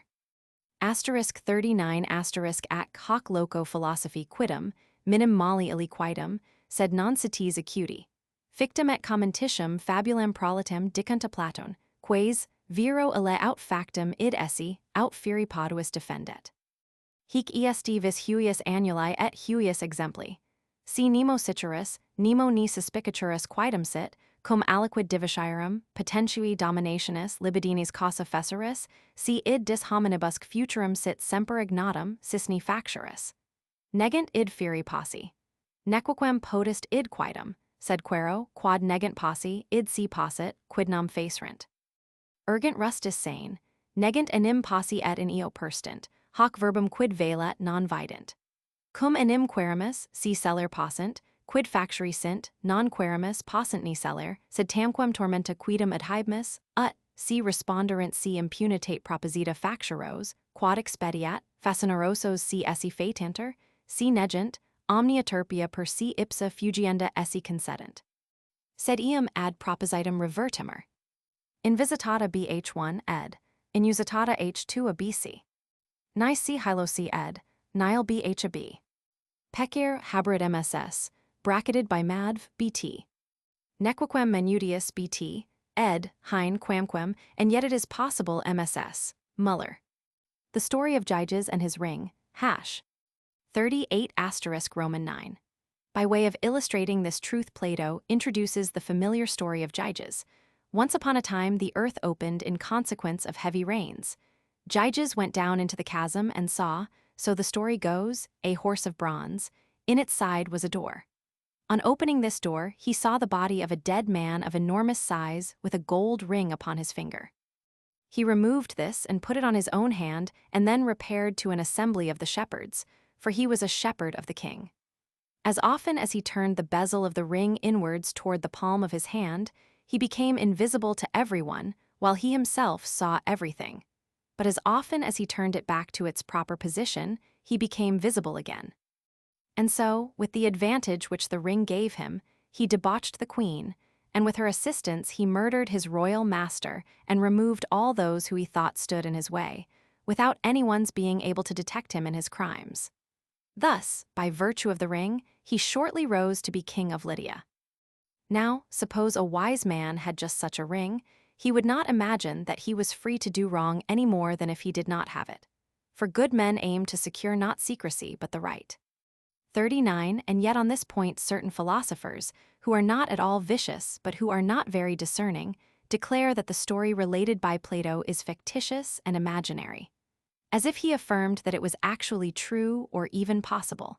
The moral of the story. But the force of the illustration of the ring is this. If nobody were to know or even to suspect the truth, when you do anything to gain riches or power or sovereignty or sensual gratification, if your act should be hidden forever from the knowledge of gods and men, would you do it? The condition, they say, is impossible. Of course it is. But my question is, if that were possible which they declare to be impossible, What, pray, would one do? They press their point with right boorish obstinacy. They assert that it is impossible and insist upon it. They refuse to see the meaning of my words, if possible. For when we ask what they would do, if they could escape detection, we are not asking whether they can escape detection, but we put them as it were upon the rack. Should they answer that, if impunity were assured, they would do what was most to their selfish interest, that would be a confession that they are criminally minded. Should they say that they would not do so, they would be granting that all things in and of themselves immoral should be avoided. But let us now return to our theme. 40 ex incident multi seep causi, qui conturbant animos utilitatis specie, non cum hoc deliberator, relinquendane sit honestas propter utilitatis magnitudinem, nam id quaedam improbum est. Sed allud, positni id, quod util videtur, feri non turpiter. Cum collatino collegi brutus imperium abrogabet, potret vidri facere id aeneast, furet enim in regibus expellendis socius brudi conciliarum et adiutor. Cum autem concilium hoc principe sepicent, cognationem superbinominc tarquinirum et memoriam regni esse tolendum, quod erat util, patri consular, id erat ida honestum, ut etiam ipsi collatino placer deberit. Id ac utilitas valuit propter honestatum, sine quani utilitas quaedam esse poduisset. Ad inio rege, qui urbum condidit non item, 41 species enim utilitatis animum pepulit ius, cui cum visum esset utilius solum quam cum altero regnare, fratrum interremit. Omissit his et pietatem et humanidatum, ut id, quod util videbetter nec erat, assequi possit, et tamen muri causam opposut, specim honestatis nec probabilum nec sane idonam. Peccavit igiter, pace vel quirini vel Romuli dixerum. 42 nec tamen nostri nobis, utilitates omittendi sunt alias tradendi, cum iis ipsi egimus, sed sui cuique utilitati, quod sine alterius in iuria fiat, serviendum est. Sic Chrysippus ut multa, qui stadium, inquit, currit enidi et contender debit, quam maxime possit, ut vincat, supplanter eum, quicum certet, aut manu depeller nullo modo debit. Sic in vita sibi quemque Peter, quod pertinit ad usum, non iniquum est, alteri deriper ius non est. 43 maxime autem perturbantur officia in amicidiis, quibus et non tribura, quod rect possis, et tribura, quod non sit equum, contra officium est. Sed huius generis todius breve et non difficile preceptum est. Qui enim videntur utilia, honors, divitii, voluptates, cetera generis iustum, hic amicitui numquam antiponenda sunt. Et nec contra rem publicam nec contra ius iurandum ac fidem amici causaver bonus faciet, nisi index quaedam erit de ipso amico. Ponit enim personam amici, cum induit iudicis. Tantum dabit amicitiae, ut verum amici causam est malit, ut orandi litis tempus, quod per legs licet, accomodit. 44 cum viro iuredo sententia dicenda erit, memonerit diem si id hiber testum, id est, ut ego arbiter, mentum suum, qua nihil homini dedit deus ips divinius. Id ac preclarum a maioribus accepimus morum regandi iudicis, si eum tenoremus, qui salva fide face repossit. Hic regatio ad e pertinet, qui paulo antidixi honest amico a iudis posse concedi. Nam si omnia facienda sint, qui amici velint, non amicitui tales, sed coniurations putendi sint. 45 loquor autem de communibus amicidiis, nam in sapientibus viris perfectus nihil potest est tale. Damonum et fintium Pythagorios ferunt hoc animo inter si fuis, ut, cum aerum alteri Dionysius tyrannus demnesis destinavicet et is, qui morti addictus esset, pacos sibi dies commandandorum suorum causa postulavicet, vas factus sit alter ius sustendi, ut, si alle non revertisset, moriendum esset ipsi. Qui cum ad diem si recepicet, admiratus aerum fidem tyrannus pedivit, ut si ad amicitium tertium ascriberant. 46 cum igiter id, quod util viter in amicitia, cum eo, quod honestum est, comparator, ies et utilitatis species, velat honestas, cum autem in amicitia, qui honesta non sunt, postulabunter, religio et fides antiponator amicitui. Sic habiter is, quem exquirimus dalctis officii. Causam C ed, causa B H a B. IISBT, ed. Hein his bhab, hij c. Quickum mss, bt, hein quacum ed. Erit ed, bt 2 hein sit mss, est bt 1. Ad hiber bh bt, ed, haber bc lact, Muller. Sit manubius ed, est mss, non eus. Conflicts between 1. Apparent expediency and justice. 40*x many cases oftentimes arise to perplex our minds with a specious appearance of expediency. The question raised in these cases is not whether moral rectitude is to be sacrificed to some considerable advantage, for that would of course be wrong, but whether the apparent advantage can be secured without moral wrong. When Brutus deposed his colleague Collatinus from the consular office, his treatment of him might have been thought unjust, for Collatinus had been his associate and had helped him with word and deed in driving out the royal family. But when the leading men of the state had determined that all the kindred of Superbus and the very name of the Tarquins and every reminder of the monarchy should be obliterated, then the course that was expedient, namely, to serve the country's interests, was so preeminently right that it was even Collatinus's own duty to acquiesce in its justice. And so expediency gained the day because of its moral lightness, for without moral rectitude, there could have been no possible expediency. Not so in the case of the king who founded the city. Asterisk 41 asterisk, it was the specious appearance of expediency that actuated him, and when he decided that it was more expedient for him to reign alone than to share the throne with another, he slew his brother. He threw to the winds his brotherly affection and his human feelings to secure what seemed to him but was not expedient, and yet in defense of his deed he offered the excuse about his Wallace specious show of moral rectitude, neither reasonable nor adequate at all. He committed a crime, therefore, with due respect to him, let me say so, be he Quirinus or Romulus. 2. Individual and general interests. 42 asterisk, and yet we are not required to sacrifice our own interests and surrender to others what we need for ourselves, but each one should consider his own interests, as far as he may without injury to his neighbors. When a man enters the foot race, says Chrysippus with his usual aptness, it is his duty to put forth all his strength and strive with all his might to win, but he ought never with his foot to trip or with his hand to foul a competitor. Thus, in the stadium of life, it is not unfair for anyone to seek to obtain what is needful for his own advantage, but he has no right to wrest it from his neighbor. 3. Obligations to friends and duty. 43 asterisk, it is in the case of friendships, however, that men's conceptions of duty are most confused, for it is a breach of duty either to fail to do for a friend what one rightly can do, or to do for him what is not right. But for our guidance in all such cases, we have a rule that is short and easy to master. Apparent advantages, political preferment, riches, sensual pleasures, and the like should never be preferred to the obligations of friendship. But an upright man will never, for a friend's sake, do anything in violation of his country's interests or his oath or his sacred honor, not even if he sits as judge in a friend's case, for he lays aside the role of friend when he assumes that of judge. Only so far will he make concessions to friendship that he will prefer his friend's side to be the juster one, and that he will set the time for presenting his case, as far as the laws will allow, to suit his friend's convenience. 44 asterisk, but when he comes to pronounce the verdict under oath, he should remember that he has God as his witness, that is, as I understand it, his own conscience, than which God himself has bestowed upon man nothing more divine. From this point of view, it is a fine custom that we have inherited from our forefathers, if we were only true to it now, to appeal to the juror with this formula to do what he can consistently with his sacred honor.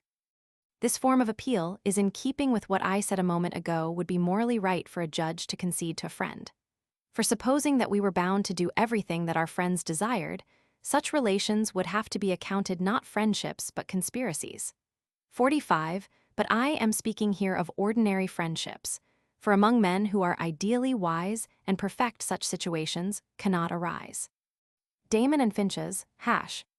They say that Damon and Finches, of the Pythagorean school, enjoyed such ideally perfect friendship, that when the tyrant Dionysius had appointed a day for the execution of one of them, and the one who had been condemned to death requested a few days' respite for the purpose of putting his loved ones in the care of friends, the other became surety for his appearance, with the understanding that if his friend did not return, he himself should be put to death. And when the friend returned on the day appointed, the tyrant, in admiration for their faithfulness, begged that they would enroll him as a third partner in their friendship. Rules of precedence, 46. Well then, when we are weighing what seems to be expedient in friendship against what is morally right, let apparent expediency be disregarded and moral rectitude prevail. And when in friendship requests are submitted that are not morally right, let conscience and scrupulous regard for the right take precedence of the obligations of friendship. In this way, we shall arrive at a proper choice between conflicting duties, the subject of this part of our investigation. Romulus, Remus, i.e., whether he be god or man. As I said, utilitatis specie in republica sepisime peccatur, ut in Corinthi disturbation nostri, durius etiam Athenienses, qui saeverunt udi genetis, qui class vailbent, policies precederenter. Hoc visum est util, nimis enim imeinbat propter propinquitatem igena purio, sed nihil, quod crudel, util, est enim hominum naturi, quam sequi debimus, maxime inimica crudelitas. 47 male etiam, qui peregrinos urbibus iudi prohibent eosc exterminant, ut pennis apud paters nostros, papius nuper. Nam esse pro sive, qui civis non sit, rectum est non licer. Quam legem celurunt sapientissimi consuls crassus et scivola, usu viro urbis prohiber peregrinos sane inhumanum est. Illa preclara, in quibus publici utilitatis species pre honestate contemnitor. Plena exemplorum est nostra res publica cum sep, tum maxime bello punico secundo.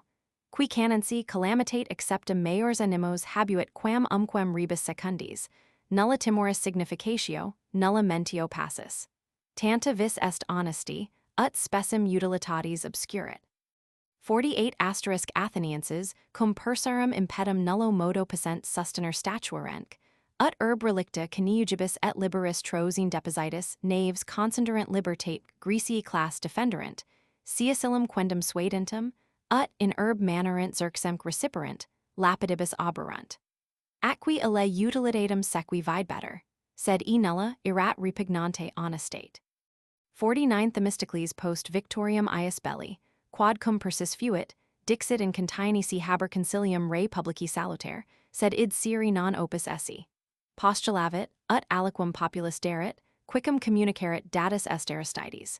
Huic ille, classum laestimonerum, qui subducta esset adjuthium, clam incendi posse, quo facto frangi laestimonerum ops nessus esset.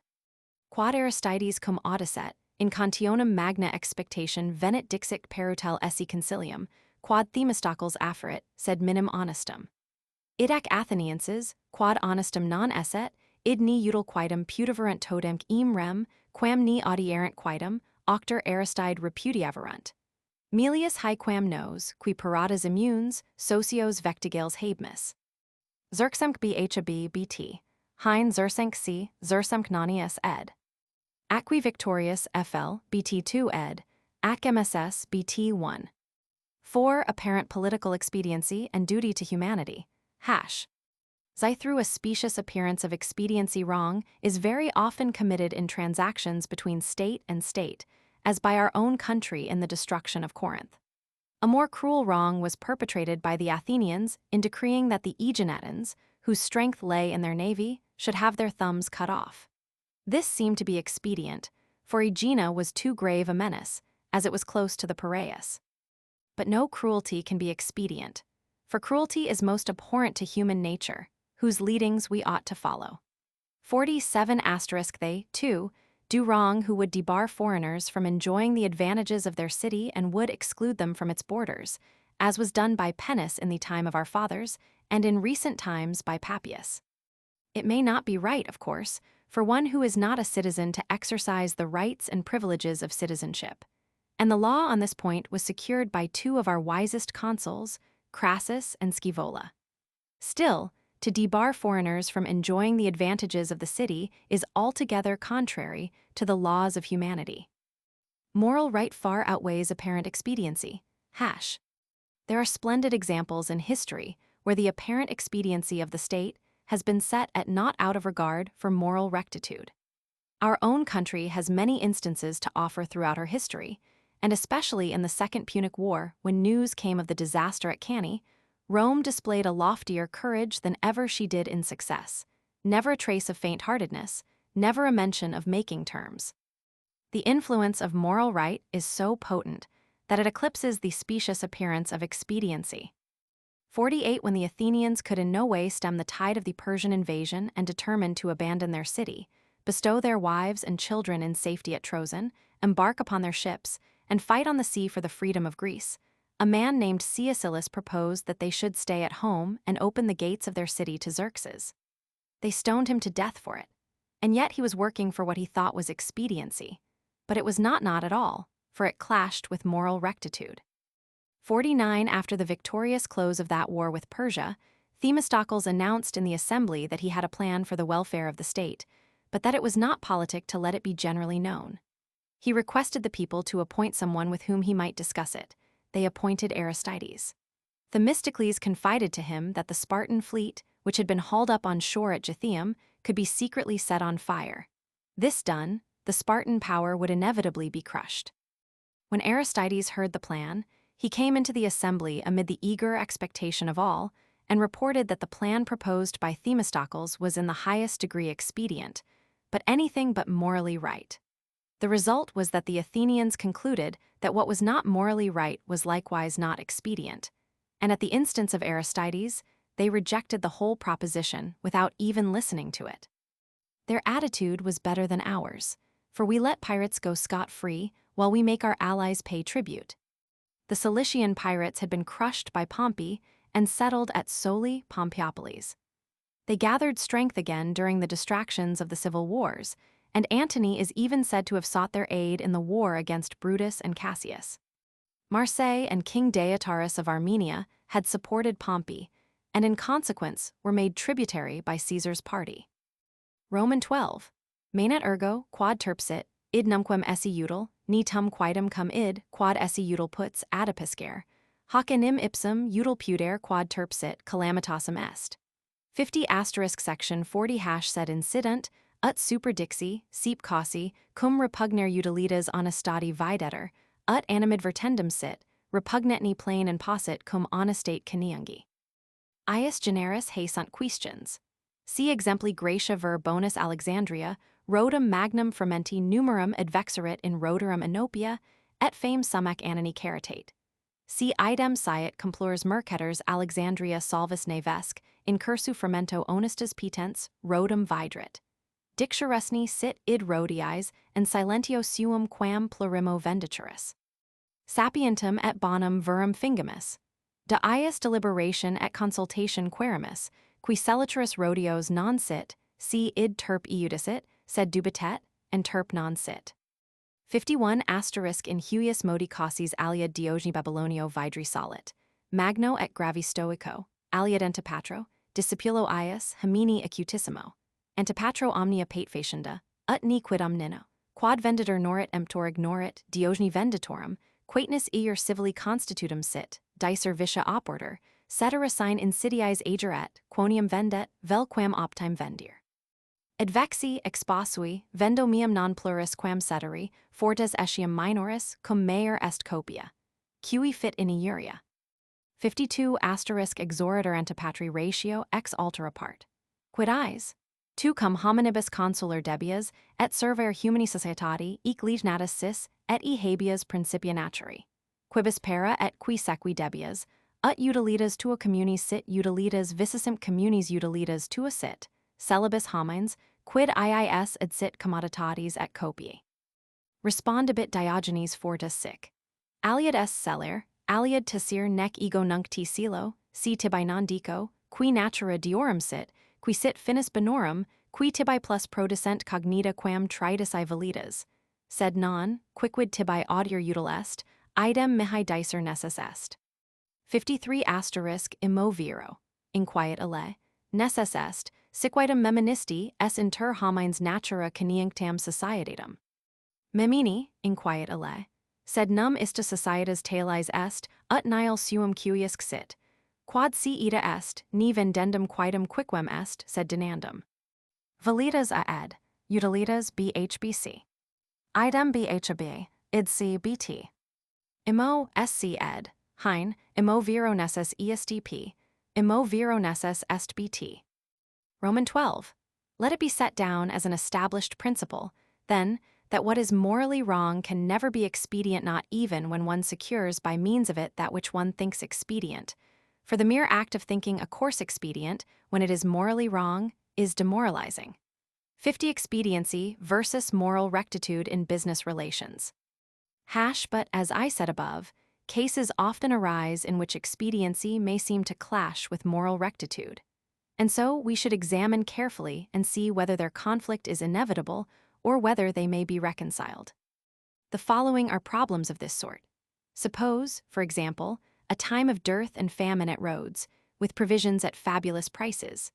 And suppose that an honest man has imported a large cargo of grain from Alexandria, and that to his certain knowledge, also several other importers have set sail from Alexandria, and that on the voyage he has sighted their vessels laden with grain and bound for Rhodes. Is he to report the fact to the Rhodians, or is he to keep his own counsel and sell his own stock at the highest market price? I am assuming the case of a virtuous, upright man, and I am raising the question how a man would think and reason who would not conceal the facts from the Rhodians if he thought that it was immoral to do so, but who might be in doubt whether such silence would really be immoral. Diogenes versus Antipater, 51 *. In deciding cases of this kind, Diogenes of Babylonia, a great and highly esteemed Stoic, consistently holds one view. His pupil Antipater, a most profound scholar, holds another. According to Antipater, all the facts should be disclosed, that the buyer may not be uninformed of any detail that the seller knows. According to Diogenes, the seller should declare any defects in his wares, in so far as such a course is prescribed by the common law of the land.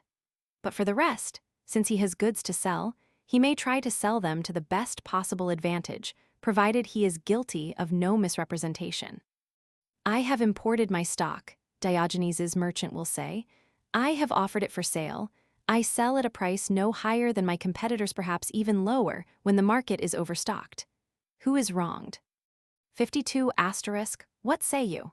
Comes Antipater's argument on the other side. It is your duty to consider the interests of your fellow men and to serve society. You were brought into the world under these conditions, and have these inborn principles which you are in duty bound to obey and follow, that your interest shall be the interest of the community, and conversely that the interest of the community shall be your interest as well. Is concealment of truth immoral? Will you, in view of all these facts, conceal from your fellow men what relief in plenteous supplies is close at hand for them? It is one thing to conceal, Diogenes will perhaps reply. Not to reveal is quite a different thing. At this present moment, I am not concealing from you, even if I am not revealing to you the nature of the gods or the highest good, and to know these secrets would be of more advantage to you than to know that the price of wheat was down. But I am under no obligation to tell you everything that it may be to your interest to be told. 53 *. Yea, Antipater will say. But you are, as you must admit, if you will only bethink you of the bonds of fellowship forged by nature and existing between man and man. I do not forget them, the other will reply. But do you mean to say that those bonds of fellowship are such that there is no such thing as private property? If that is the case, we should not sell anything at all, but freely give everything away. Roman 13. Vides in hac tota disiptation non allud dissa, quamvis hoc terpsit, tamen quoniam expedit faciam, sed ita expedire, ut terp non sit, ex altera autem part, ire quia terpsit, non esse faciendum.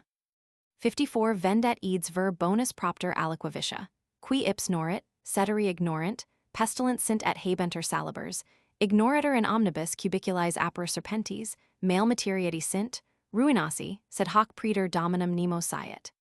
Quero, si hic emptoribus venditor non dixerit edesc vendidorit pluris multo, quam si venditurum pudarit, num id ineast aut improbe fecerit. 55 *. Viro, inquid Antipater. Quid est enim aliud errantivium non monstrer, quod Athens ex secretionibus publicis sanctum est, si hoc non est, emptorum pati rura et per erorum in maximam fraudum incurrer.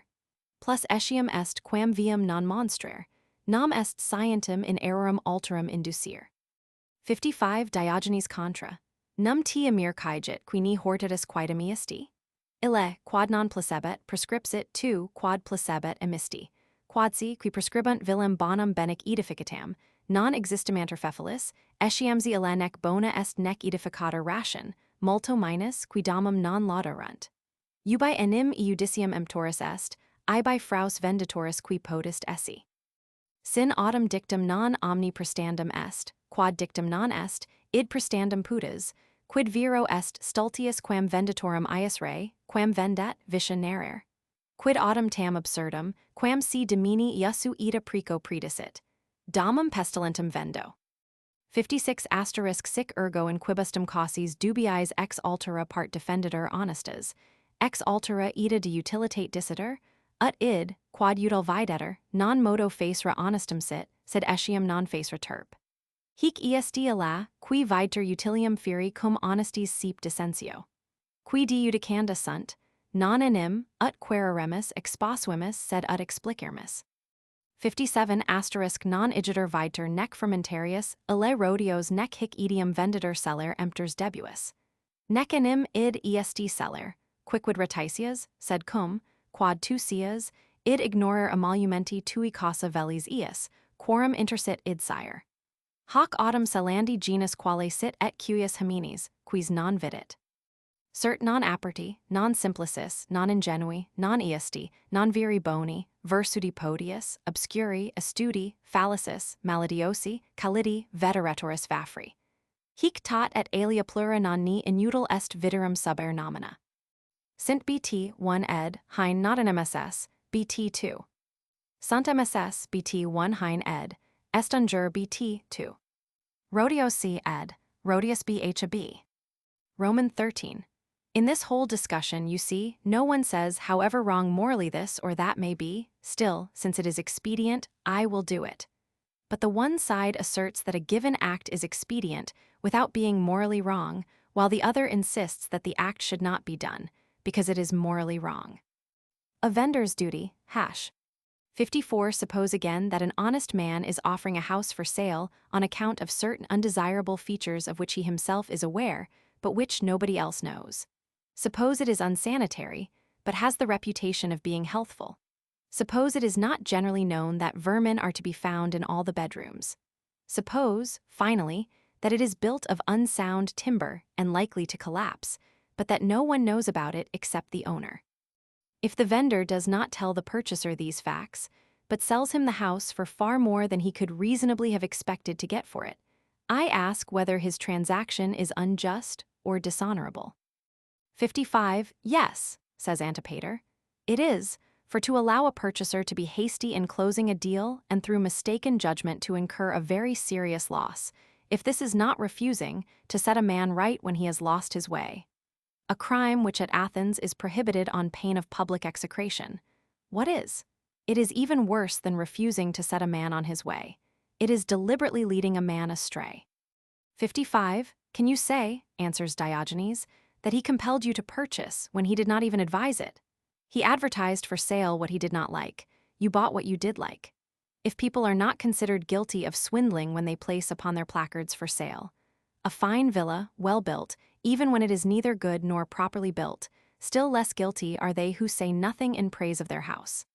For where the purchaser may exercise his own judgment, what fraud can there be on the part of the vendor?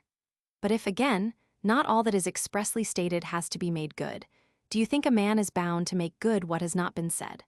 What, pray, would be more stupid than for a vendor to recount all the faults in the article he is offering for sale? And what would be so absurd as for an auctioneer to cry, at the owner's bidding, "Here is an unsanitary house for sale"? 56. In this way, then, in certain doubtful cases, moral rectitude is defended on the one side, while on the other side, the case of expediency is so presented as to make it appear not only morally right to do what seems expedient, but even morally wrong not to do it. This is the contradiction that seems often to arise between the expedient and the morally right. Cicero's decision in the cases. But I must give my decision in these two cases, for I did not propound them merely to raise the questions, but to offer a solution. 57. I think, then, that it was the duty of that grain dealer not to keep back the facts from the Rhodians, and of this vendor of the house to deal in the same way with his purchaser. The fact is that merely holding one's peace about a thing does not constitute concealment, but concealment consists in trying for your own profit to keep others from finding out something that you know, when it is for their interest to know it. And who fails to discern what manner of concealment that is, and what sort of person would be guilty of it. At all events, he would be no candid or sincere or straightforward or upright or honest man, but rather one who is shifty, sly, artful, shrewd, underhand, cunning, one grown old in fraud and subtlety. Is it not inexpedient to subject oneself to all these terms of reproach, and many more besides? 58 Roman 14. Quatsi viduperandi, qui redicurunt, quid de iis existimandum isti, qui orationis vanitatum adhiburunt. Si Canius, equus Romanus, nec in festus et satis literatus, cum si Syracuses Oceandi, ut ips dicer solbet, non negotiandi causa conchalicet, dictatabet si hortulos aliquos emirvel, quo inviter amicos et ubi si obulcter sine interpellatoribus possit. Quod cum percrebriset, Pythius I quidem, qui argentarium facerit Syracuses, venals quidem si hordos non haber, sed licer judicanio, si velit, ut sues, et simul ad senum hominum in hortos invidivit in posterum diem. Cum ille promisset, tum Pythius quiescet ut argentarius apud omnes ordines gradiosus. Piscators ad si convocavit et ob iis pedivit, ut ante suos hortulos postridi piscernter, dixit, quid ius face revelit. Ad senum tempori venit Canius. Opipera Pythio apparatum convivium, cumbarum ante oculos multitudo. Pro si quisque, quod separat, afferebet, antipedes Pythi Pisces abicibenter. 59 tum Canius. Quiso, inquit, quid est hoc Pythi, tantumni piscium, tantumni cumbarum. Edile, quid murum? Inquit, hoc loco est Syracuses quicquid est piscium, hic aquatio, hac villa isti cara non possunt. Incensus Canius cupiditate contendit a Pythio, ut venderit. Gravate ille primo, quid multa, impetrat. Emit homo cupidus et locuples tanti, quanti Pythius voluit, et emit instructos, nomina facit negodium confissit, invidat Canius postridi familiar suos, venit ips mature, scamum nullum vidit, querit ex proximo vicino, num furii quidem piscatorum essent, quod ius nullos vidrit. Nulli quod sium, inquit, sed hic piscari nulli solent, id ac heri murabar, quid accidus et. 60 stomachari Canius, sed quid facerit? Non dominim si aquilius colleget familiaris mus, percilurit de dolo malo formulas, in quibus ipsis, cum ex eo querere, quid esset dolus malis, respondebat, cum esset aliad simulatum, aliad actum. Hoc quidem sane luculent ut ab homine perito definiendi. Ergo et Pythius et omnes aliad agents, aliad simulantes perfidi, improbi, maladiosi. Nullum igiter aerum factum potest util esse, cum sit tot vidiis inquinatum. Dictatabit C. ed. Dictabat BHB. Tempori BHB BT 1 ed. Tempora C. Tempori FL BT 2 hein. Quaereretur ed. With authority quaererum MSS. Concealment of truth versus misrepresentation and falsehood. Hash. 58 Roman 14. If then they are to be blamed who suppress the truth, what are we to think of those who actually state what is false? Gaius Canius, a Roman knight, a man of considerable wit and literary culture, once went to Syracuse for a vacation, as he himself used to say, and not for business. He gave out that he had a mind to purchase a little country seat, where he could invite his friends and enjoy himself, uninterrupted by troublesome visitors. When this fact was spread abroad, one Pythius, a banker of Syracuse, informed him that he had such an estate, that it was not for sale, however, but Canius might make himself at home there, if he pleased, and at the same time he invited him to the estate to dinner next day. Canius accepted. Then Pythius, who, as might be expected of a moneylender, could command favors of all classes, called the fishermen together and asked them to do their fishing the next day out in front of his villa, and told them what he wished them to do. Canius came to dinner at the appointed hour. Pythius had a sumptuous banquet prepared. There was a whole fleet of boats before their eyes, each fisherman brought in turn the catch that he had made, and the fishes were deposited at the feet of Pythius. 59 Pray, Pythius, said Canius thereupon, what does this mean, all these fish, all these boats? No wonder, answered Pythius.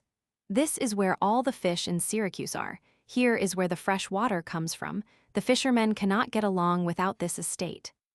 Inflamed with desire for it, Canius insisted upon Pythias's selling it to him. At first he demurred. To make a long story short, Canius gained his point.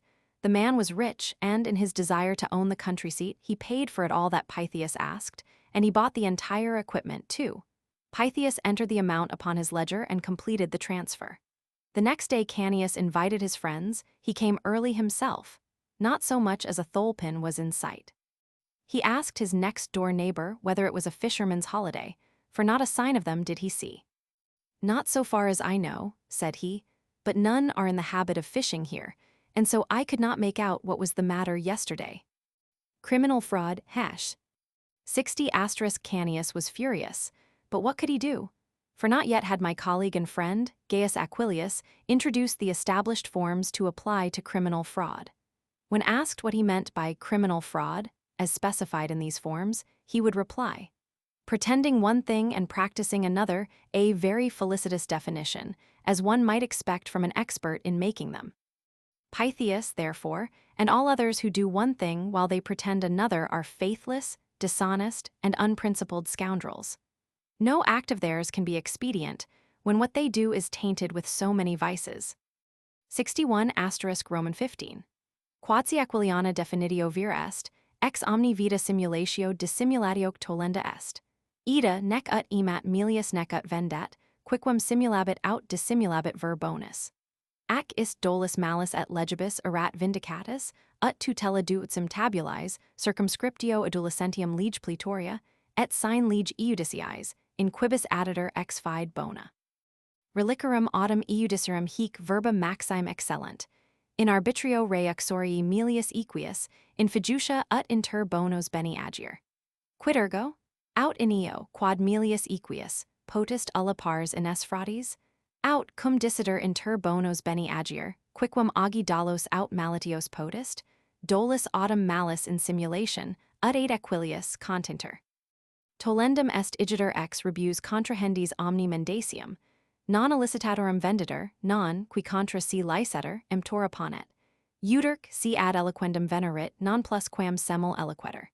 62 Q quidem scivola pf, cum postulasset, ut sibi fundus, cuius emptor erat, semel indicator aeg venditor ita fecesset, dixit si pluris istamer, addit centum milia.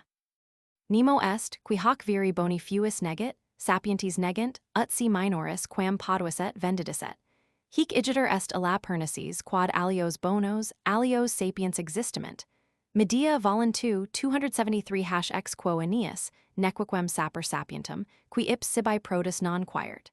Vir id quidem, si quid esset produs, mihi cum Aeneo conveniert. 63 Hecatonum quidem rhodium, discipulum panidi, video in iis libris, quos de officio scripsit q tuberoni, dicer, sapientis esse nihil contra mores, legs, instituta facientum haber rationem re familiaris. Nec enim solum nobis divites esse volumus, sed liberis, propinquis amicis maximque re publici. Singulorum enim facultates et copii divici sunt civitatis. Huic scivoli factum, de quo paulo antidixi, placir nullo modo podest.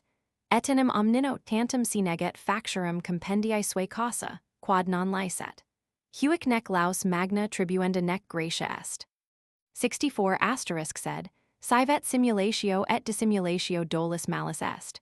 Perpici res sunt, in quibus non dolus malus ist verseter, si ver bonus est is, qui prodest, quibus potest, nascit nemini, cert istum verum bonum non facile reparamus. Numquem igitur est util pecer, quia semper est terp, et quia semper est honestum verum bonum esse, semper est util.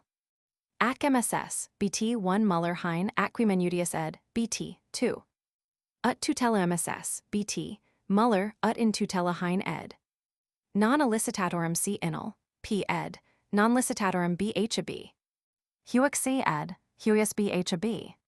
Cert lam ed, rect MSS. Istum PC ed, eustum BHAB. 61 Roman 15. But if Aquilius's definition is correct, pretense and concealment should be done away with in all departments of our daily life. then an honest man will not be guilty of either pretense or concealment in order to buy or to sell to better advantage. Criminal fraud and the law. Besides, your criminal fraud had previously been prohibited by the statutes. The penalty in the matter of trusteeships, for example, is fixed by the 12 tables, for the defrauding of minors by the Praetorian law. The same prohibition is effective, without statutory enactment, in equity cases, in which it is added that the decision shall be as good faith requires. In all other cases in equity, moreover, the following phrases are most noteworthy. In a case calling for arbitration in the matter of a wife's dowry, what is the fairer is the better? In a suit for the restoration of a trust, honest dealing, as between honest parties. Pray then, can there be any element of fraud in what is adjusted for the better and fairer? Or can anything fraudulent or unprincipled be done when honest dealing between honest parties is stipulated? But criminal fraud, as Aquilius says, consists in false pretense. Criminal fraud in the light of moral rectitude. We must, therefore, keep misrepresentation entirely out of business transactions. The seller will not engage a bogus bidder to run prices up, nor the buyer one to bid low against himself to keep them down. And each, if they come to naming a price, will state once for all what he will give or take. 62 Why, when Quintus Scaevola, the son of Publius Scaevola, asked that the price of a farm that he desired to purchase be definitely named, and the vendor named it, he replied that he considered it worth more, and paid him 100,000 sesterces over and above what he asked. No one could say that this was not the act of an honest man, but people do say that it was not the act of a worldly wise man, any more than if he had sold for a smaller amount than he could have commanded. Here, then, is that mischievous idea the world accounting some men upright, others wise, and it is this fact that gives Aeneas occasion to say, "In vain is the wise man wise, who cannot benefit himself." And Aeneas is quite right, if only he and I were agreed upon the meaning of benefit. 63 Now I observe that Hecaton of Rhodes, a pupil of Panidius, says in his books on moral duty, dedicated to Quintus Tubero, that the standard of selfishness.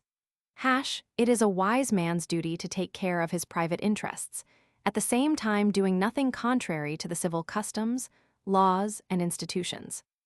But that depends on our purpose in seeking prosperity, for we do not aim to be rich for ourselves alone, but for our children, relatives, friends, and above all for our country, for the private fortunes of individuals are the wealth of the state.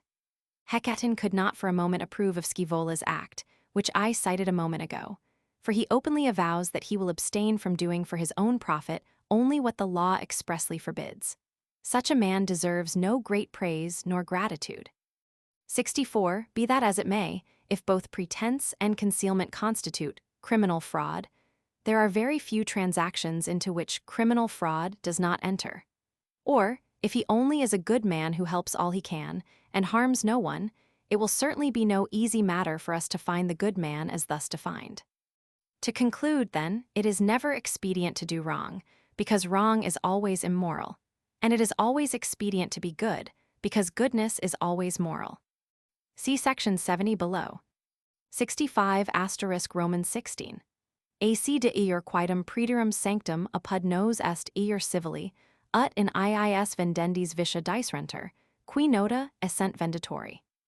Nam cum ex duodecim tabulae satis esseti prestari, qui essent lingua uncupata, qui officiatus esset, dupli ponum subert, a iuris consultis etiam reticentiae pona est constituta. Quicquid enim esset in predio vidii, id statuerunt, si venditor siert, nisi nominatum dictum esset, prestari oporter. 66 Ut, cum in ars augurium augurs actuari essent ius essent t. Claudium centimalum, qui ids in calio monti habet, demoliri quorum altitudo officerit auspices, Claudius prescripsit insulam, emit p Calpurnius Lanarius. Huic ab auguribus illud idem denunciatum est. Id ac Calpurnius cum demolitus esset cognoscet Claudium ids postea prescripsis, quam esset ab auguribus demoliri iasus, arbitrum illum adegit, quicquid sibi der facere oporterit ex fide bona. M. Cato sententiam dixit, huius nostri catinus pater, ut enim ceteri ex patribus, sic hic, qui illud lumen progenuit ex filio est nominandus is igitur iudex ida pronunciavit. Cum invendendo rem im sisset et non pronunciaset, emptori damnum prestari oporter. 67 ergo ad fidem bonum statuit pertiner notum esse emptori vidium, quod nascet venditor. Quod si rect iudicavit, non rect fermentarius alle, non rect idiom pestilentium venditor tacuit. Sed huius modi reticentiae eir civili comprehendi non possunt, qui autem possunt, diligenter tenenter. M. Marius Gratidianus, propinquus noster, c. Sergio orati vendidorat eads ease, quas ob eadem ips possus anti annis emurat. E servabant, sed hoc in mancipio Marius non dixerat. Adducta res in eudicium est. Ortam crassus, gratidianum defendibat Antonius. Ius crassus ergabat, quod vidii venditor non dixisset sciens, id oporter prestari, equitatem Antonius, quoniam id vidium ignotum Sergio non fuiset, qui alas ids vendidisset, nihil fuis nesses disci, nec iam esse deceptum, qui id, quod emuret, quo eir esset, tenerit. 68 quarsus hic. Ut alud intelligas, non plaquis maioribus nostris estudos. Esset PC ed, SBHAB. T. Lange ed, Titum MSS. Vendidit BHAB, et vendidit PC ed, omit. Comprehendi MSS, omnis comprehendi BT, Hein. Servabant Hughes, ed. Sergio servabant BHAB, Sergio alii servabant C. Concealment of truth about real estate prohibited by law, hash. 65 Romans 16. In the laws pertaining to the sale of real property, it is stipulated in our civil code that when a transfer of any real estate is made, all its defects shall be declared as far as they are known to the vendor. According to the laws of the 12 tables, it used to be sufficient that such faults as had been expressly declared should be made good, and that for any flaws which the vendor expressly denied, when questioned, he should be assessed double damages. A like penalty for failure to make such declaration also has now been secured by our jurisconsults. They have decided that any defect in a piece of real estate, if known to the vendor but not expressly stated, must be made good by him. 66 For example, the augurs were proposing to take observations from the citadel, and they ordered Tiberius Claudius Centimalis, who owned a house upon the Caelian hill, to pull down such parts of the building as obstructed the augurs' view by reason of their height. Claudius at once advertised his block for sale, and Publius Calpurnius Lanarius bought it. The same notice was served also upon him. And so, when Calpurnius had pulled down those parts of the building, and discovered that Claudius had advertised it for sale only after the augurs had ordered them to be pulled down, he summoned the former owner before a court of equity to decide what indemnity the owner was under obligation in good faith to pay and deliver to him. The verdict was pronounced by Marcus Cato, the father of our Cato, for as other men receive a distinguishing name from their fathers, so he who bestowed upon the world so bright a luminary must have his distinguishing name from his son. He, as I was saying, was presiding judge and pronounced the verdict that, since the augur's mandate was known to the vendor at the time of making the transfer, and since he had not made it known, he was bound to make good the purchaser's loss. Scope of Cato's decision, hash. 67 With this verdict, he established the principle that it was essential to good faith that any defect known to the vendor must be made known to the purchaser. If his decision was right, our grain dealer and the vendor of the unsanitary house did not do right to suppress the facts in those cases. But the civil code cannot be made to include all cases where facts are thus suppressed, but those cases which it does include are summarily dealt with. Marcus Marius Gratidianus, a kinsman of ours, sold back to Gaius Sergius Orata the house which he himself had bought a few years before from that same Orata. It was subject to an encumbrance, but Marius had said nothing about this fact in stating the terms of sale. The case was carried to the courts. Crassus was counsel for Orata, Antonius was retained by Gratidianus. Crassus pleaded the letter of the law that the vendor was bound to make good the defect, for he had not declared it, although he was aware of it. Antonius laid stress upon the equity of the case, pleading that, inasmuch as the defect in question had not been unknown to Sergius, for it was the same house that he had sold to Marius, no declaration of it was needed, and in purchasing it back he had not been imposed upon, for he knew to what legal liability his purchase was subject. 68 What is the purpose of these illustrations? to let you see that our forefathers did not countenance sharp practice. Romans 17. Sed a lighter legs, a lighter philosophy tolent astucias, legs quatenus monotenor passant, philosophy, quatenus ration et intelligentia. Ratio ergo hoc postulat, ni quid insidios, ni quid simulate, ni quid falliciter. Sunt ni igiter insidii tendir plagas, etiamsi excitatoris non sis nec agitatoris. Ipsi enim feri nullo insequent seep incident. Sic tu ides prescribas, tabulam tamquam plagam ponas, in eam aliquis incurret imprudens. 69 hoc quamquam video propter deprivationum consudidines nec morter haberi nec out lege sensiri, out eir civili, tamen naturi lege sanctum est. Societas est enim, quod etsi seep dictum est, dicendum est tamen sepius, latisime quidem qui padet, omnium inter omnes, interior aerum, qui iustum gentes sint, propior aerum, qui iustum civitatis. Idac maiores aliad ius gentium, aliad ius civil es valerant, quod civil, non idem continu gentium, quod autem gentium, idem civil esse debit. Sed nos veri iuris Germanique iusticii solidum et expressum effigem nullum tenemus, umbra et imaginibus utemer. Eis ipses utinam sequeremur.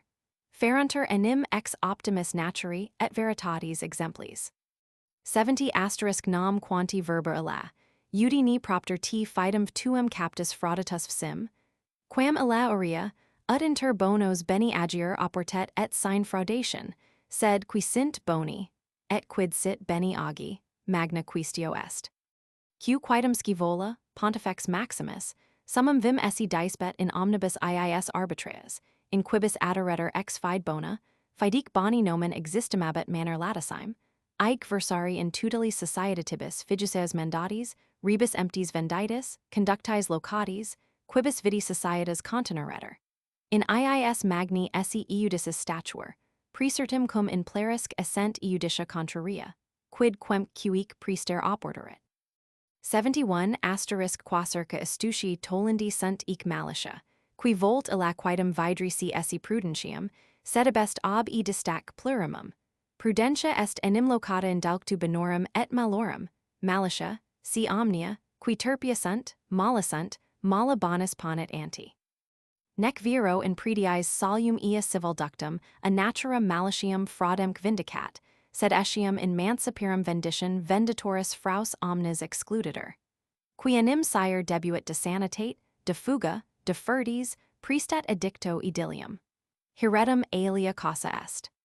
72 ex quo intelligitur, quonium iuris natura fons sit, hoc secundum naturam esse, neminum id ager, ut ex alterius predetur insitia.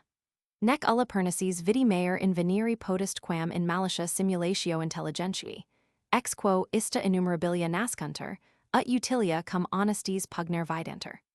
Quodus enim quisque reperietur, qui impunitate et ignoration omnium proposita abstiner possit in iuria. Bracketed by unjure, ed. Law versus philosophy in dealing with knavery, hash. Romans 17. Now the law disposes of sharp practices in one way, philosophers in another. The law deals with them as far as it can lay its strong arm upon them, philosophers as far as they can be apprehended by reason and conscience. Now reason demands that nothing be done with unfairness, with false pretense, or with misrepresentation. Is it not deception, then, to set snares, even if one does not mean to start the game or to drive it into them? Why, wild creatures often fall into snares undriven and unpursued. Could one in the same way advertise a house for sale, post up a notice to be sold, like a snare, and have somebody run into it unsuspecting? Civil law versus moral law, hash. 69 owing to the low ebb of public sentiment, such a method of procedure, I find, is neither by custom accounted morally wrong nor forbidden either by statute or by civil law. Nevertheless, it is forbidden by the moral law. For there is a bond of fellowship, although I have often made this statement, I must still repeat it again and again, which has the very widest application, uniting all men together and each to each. This bond of union is closer between those who belong to the same nation, and more intimate still between those who are citizens of the same city-state. It is for this reason that our forefathers chose to understand one thing by the universal law and another by the civil law. The civil law is not necessarily also the universal law, but the universal law ought to be also the civil law. But we possess no substantial, lifelike image of true law and genuine justice. A mere outline sketch is all that we enjoy. I only wish that we were true even to this, for even as it is drawn from the excellent models which nature and truth afford. 70 good faith, in performance of contracts. For how weighty are the words, that I be not deceived and defrauded through you and my confidence in you. How precious are these! As between honest people there ought to be honest dealing and no deception. But who are honest people, and what is honest dealing? These are serious questions. It was Quintus Scaevola, the Pontifex Maximus, who used to attach the greatest importance to all questions of arbitration to which the formula was appended, as good faith requires. And he held that the expression, good faith, had a very extensive application, for it was employed in trustyships and partnerships, in trusts and commissions, in buying and selling, in hiring and letting in a word, in all the transactions on which the social relations of daily life depend. In these, he said, it required a judge of great ability to decide the extent of each individual's obligation to the other, especially when counterclaims were admissible in most cases. 71 away, then, with sharp practice and trickery, which desires, of course, to pass for wisdom, but is far from it and totally unlike it. For the function of wisdom is to discriminate between good and evil, whereas, inasmuch as all things morally wrong are evil, trickery prefers the evil to the good. It is not only in the case of real estate transfers that the civil law, based upon a natural feeling for the right, punishes trickery and deception, but also in the sale of slaves, every form of deception on the vendor's part is disallowed. For by the aediles ruling the vendor is answerable for any deficiency in the slave he sells, for he is supposed to know if his slave is sound, or if he is a runaway, or a thief. The case of those who have just come into the possession of slaves by inheritance is different. Cunning is not wisdom, 72 from this, we come to realize that since nature is the source of right, it is not in accord with nature that anyone should take advantage of his neighbor's ignorance. And no greater curse in life can be found than knavery that wears the mask of wisdom. Thence come those countless cases in which the expedient seems to conflict with the right. For how few will be found who can refrain from wrongdoing, if assured of the power to keep it an absolute secret and to run no risk of punishment. 73 Roman 18. Paraclitmer, see placet, et in iis quidem exemplis, in quibus peccari valgus hominum fortis non putet. Nec enim desiceres, beneficis, testamentares, furibus, peculatoribus hoc loco disserendum est, qui non verbis sunt et disputation philosophorum, sed vinclis et carcere fatigandi, sed hic consideremus, qui faciant Roman II, qui habenter boni. El minusae basili, locupletis heminis, falsum testamentum quidem e Graecia ramum attulerunt. Quod quo facilius obtinerant, scripserant hered secum crassum et q hortensium, homines iestum etatis patentissimos, qui cum aled falsum esse suspicernter, sibi autem nullius essent consciae culpi, alieni fascinoris monusculum non repudiaverunt. Quid ergo? Satin est hoc, ut non deliquis videnter. Mihi quidem non vidter, quanquam alterum vivum amavi, alterum non odi mortuum. 74 said, cum basilis satrium, sororis filium, nomen suum fair voluus et iunc fessus et heredum, hunc dico patronum agri paisni et sabini. Oterpum notem temporum, non erat equum principes civis rem haber, ad satrium nihil praeter nomen pervenire. Etenim, si is, qui non defendit in iurium nec propulsat, cum potest, ineast facit, section 23 ut in primo libro desurui, qualis habendus est is, qui non modo non repellit, sed etiam adiuvet in iurium. Mihi quidem etiam veri hereditates non honesty videnter, si sunt maladiosus blanditaes, officerum non veritate, sed simulation quiciti. Atqui in talibus rebus aliud udil interdum, aliud honestum vidri solit. 75 false, nam idem utilitatis, qui honestatis est regula. 75 qui hoc non perviderit, ob hoc nulla fraus aberit nullum facinus. Sic enim cogitans, est istac quidem honestum verum hoc expedit, res natura copulatas audibit error diveler, qui fons est fraudium maleficerum cellarum omnium. Hic si ed, hoc b h a b. Terpum notem temporum nomen alorum h a terp b bt. Excal, Nomen allorum victorious ed. Terp nomen allorum temporum si. Propulset cod, burn, o ed, propulset a suis ed. 73 Roman 18. Let us put our principle to the test, if you please, and see if it holds good in those instances in which perhaps the world in general finds no wrong. For in this connection, we do not need to discuss cutthroats, poisoners, forgers of wills, thieves, and embezzlers of public moneys, who should be repressed not by lectures and discussions of philosophers, but by chains and prison walls. But let us study here the conduct of those who have the reputation of being honest men. Certain individuals brought from Greece to Rome a forged will, purporting to be that of the wealthy Lucius Minucius Basileus. The more easily to procure validity for it, they made joint-heirs with themselves two of the most influential men of the day, Marcus Crassus and Quintus Hortensius. Although these men suspected that the will was a forgery, still, as they were conscious of no personal guilt in the matter, they did not spurn the miserable boon procured through the crime of others. What shall we say, then? Is this excuse competent to acquit them of guilt? I cannot think so, although I loved the one while he lived, and do not hate the other now that he is dead. 74. Be that as it may, Basileus had in fact desired that his nephew Marcus Satrius should bear his name and inherit his property. I refer to the Satrius, who is the present patron of Picenum and the Sabine country, and oh, what a shameful stigma it is upon the times.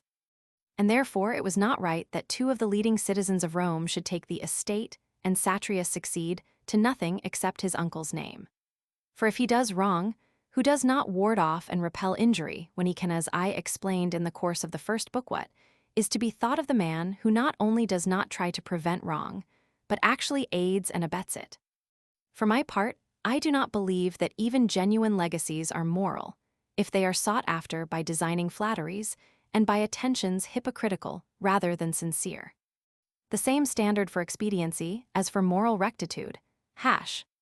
And yet in such cases, there are times when one course is likely to appear expedient and another morally right.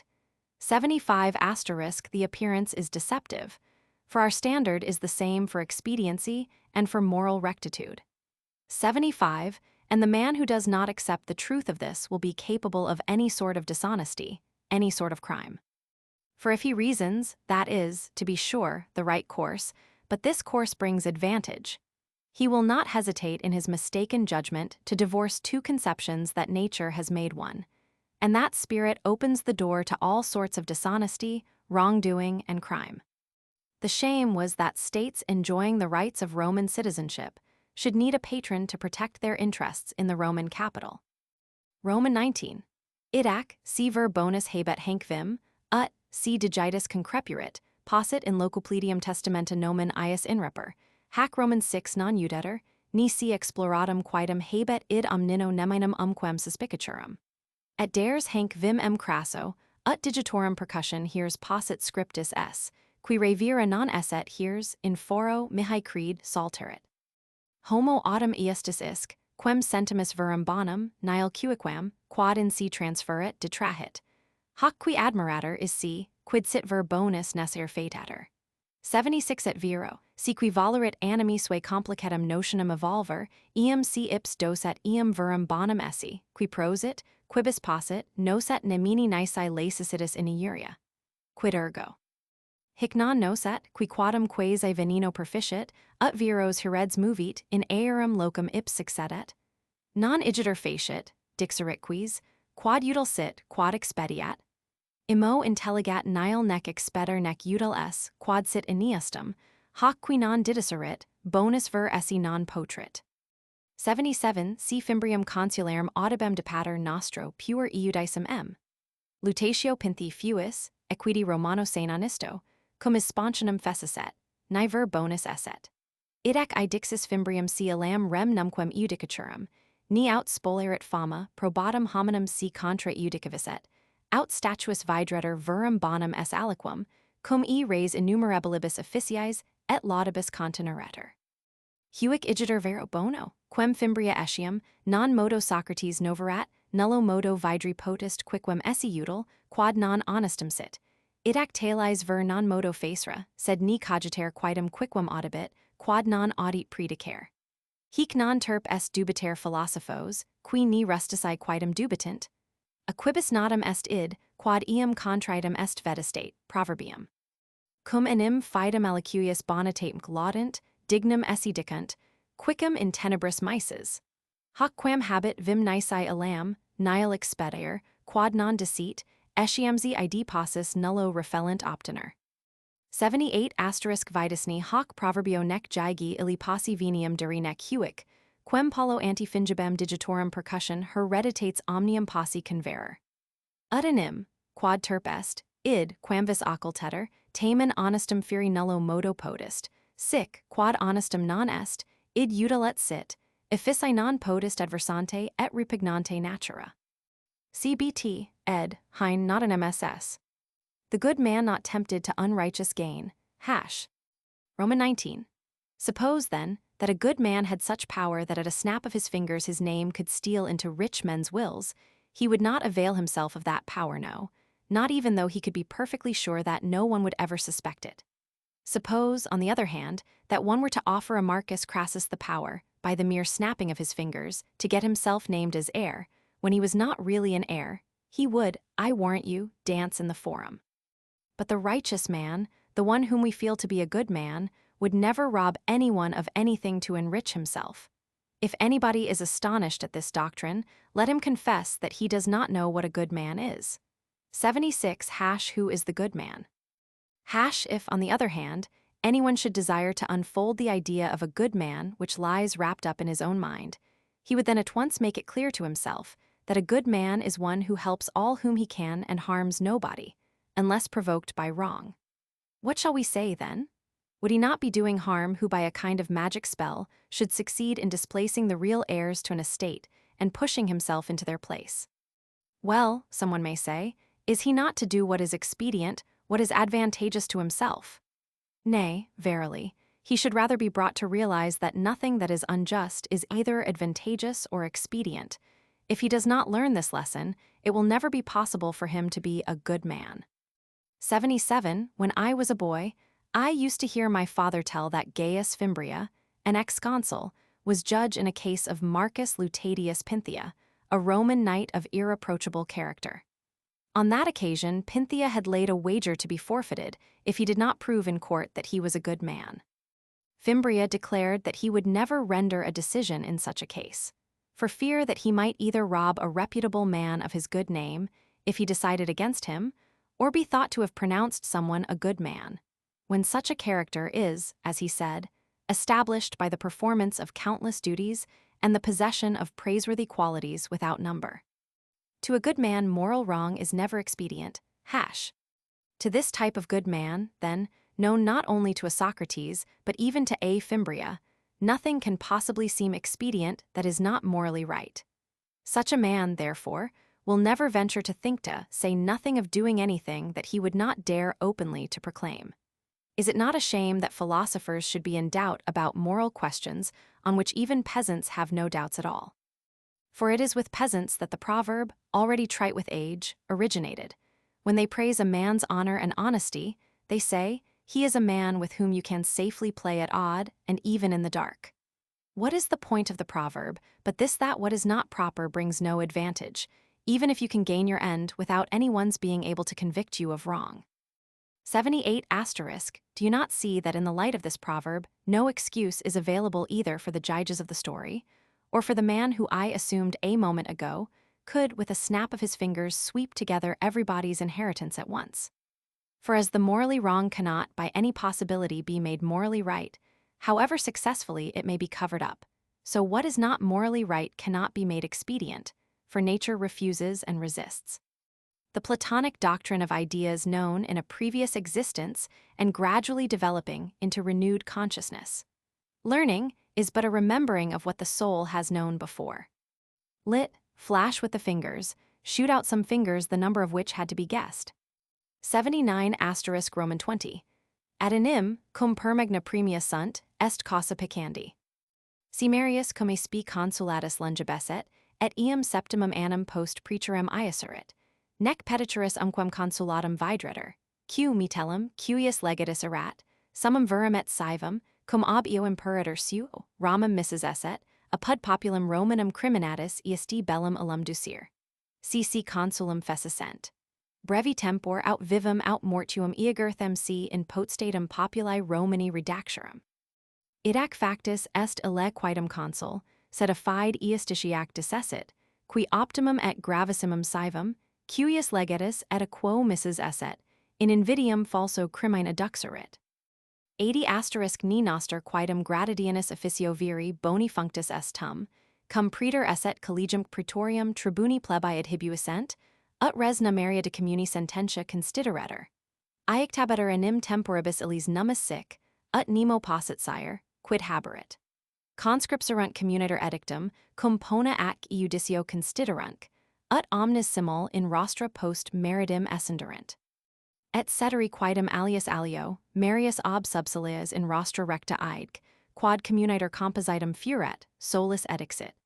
Et e res, si queris, I magno honori fuit omnibus vicis statui ad eis tus, sere, quid multa, nemo umquam multitudini fuit carrier.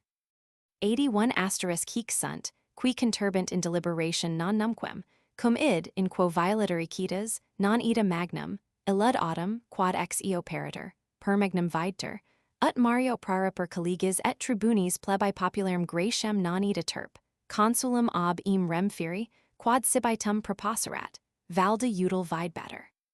Sed omnium una regula est, quam tibi cupio esse notissimum, aut illud, quod udil videter, terp ni sit out, si terp est, ni videter esse udil. Quodigitur? Possumus ni autilum merium verum bonum iudicer aut hunc. Explica ac excute intelligentiam tuum, ut videas, qui sit in format notio viri boni. Cadit ergo in verum bonum mentiri emolumenti sui causa criminari, prariper, faller, nihil profito minus.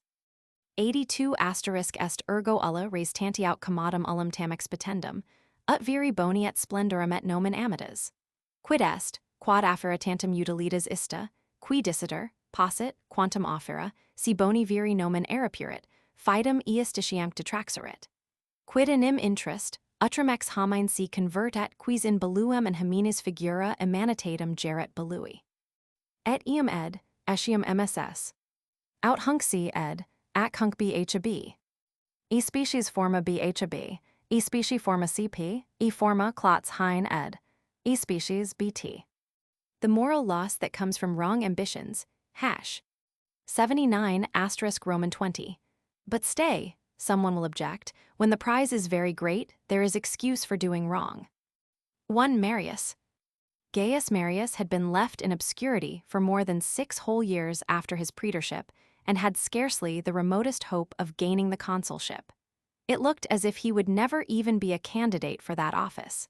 He was now a lieutenant under Quintus Metellus, who sent him on a furlough to Rome.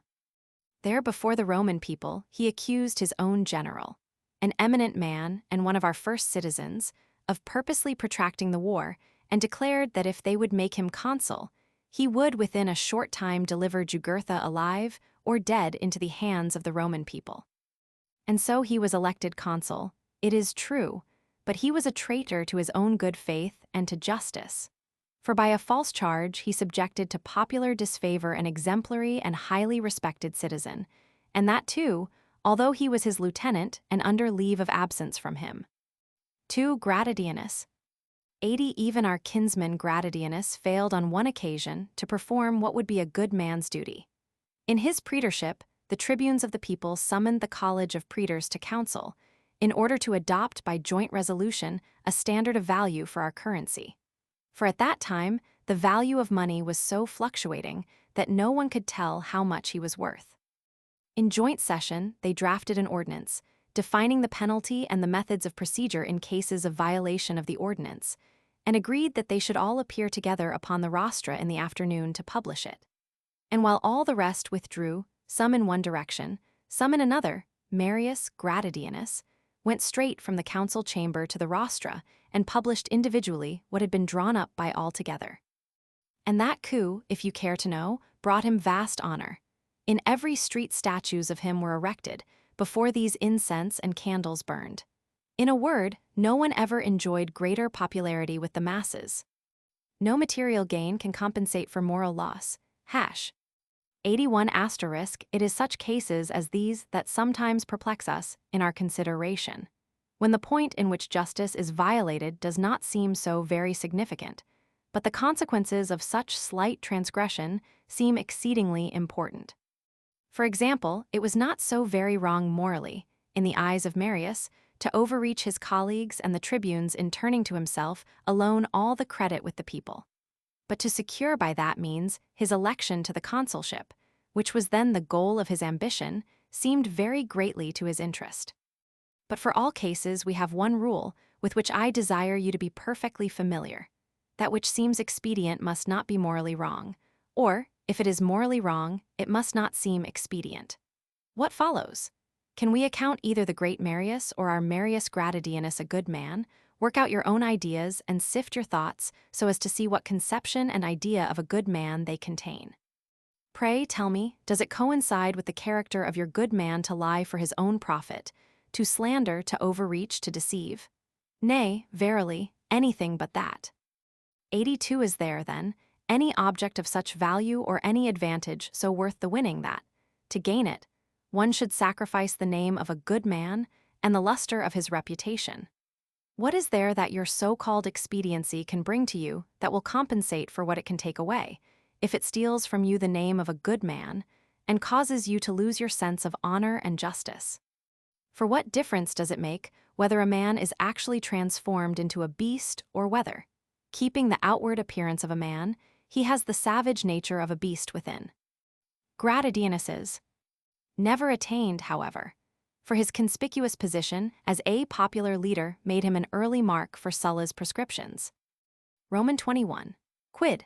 Qui omnia rectet honesta negulgunt, dum modo potentium consequenter, nonni idem faciunt, quod is, qui etiam sosrum haber voluit eam, cuius ips audacia potens esset, utile vide better plurimum posse alterius invidia, id quam iniustum in patrium et quam terp esset non vide bet.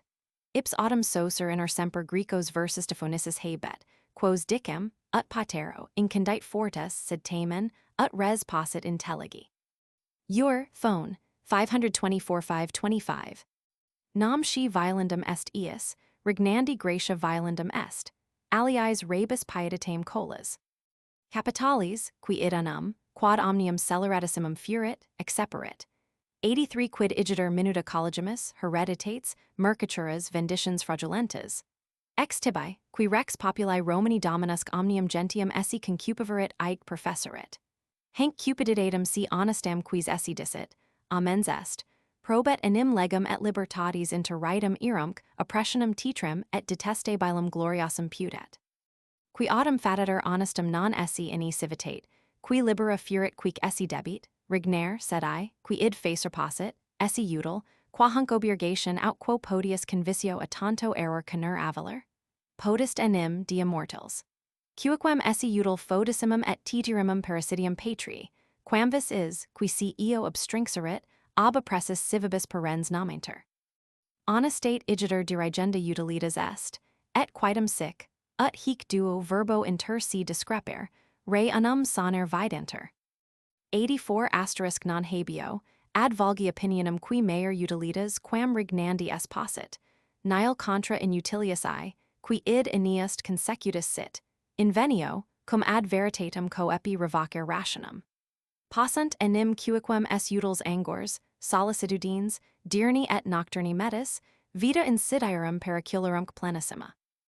Inc. Fab. Rebec 2, 651. Multi iniqui ac infidels regno, possae benevoli.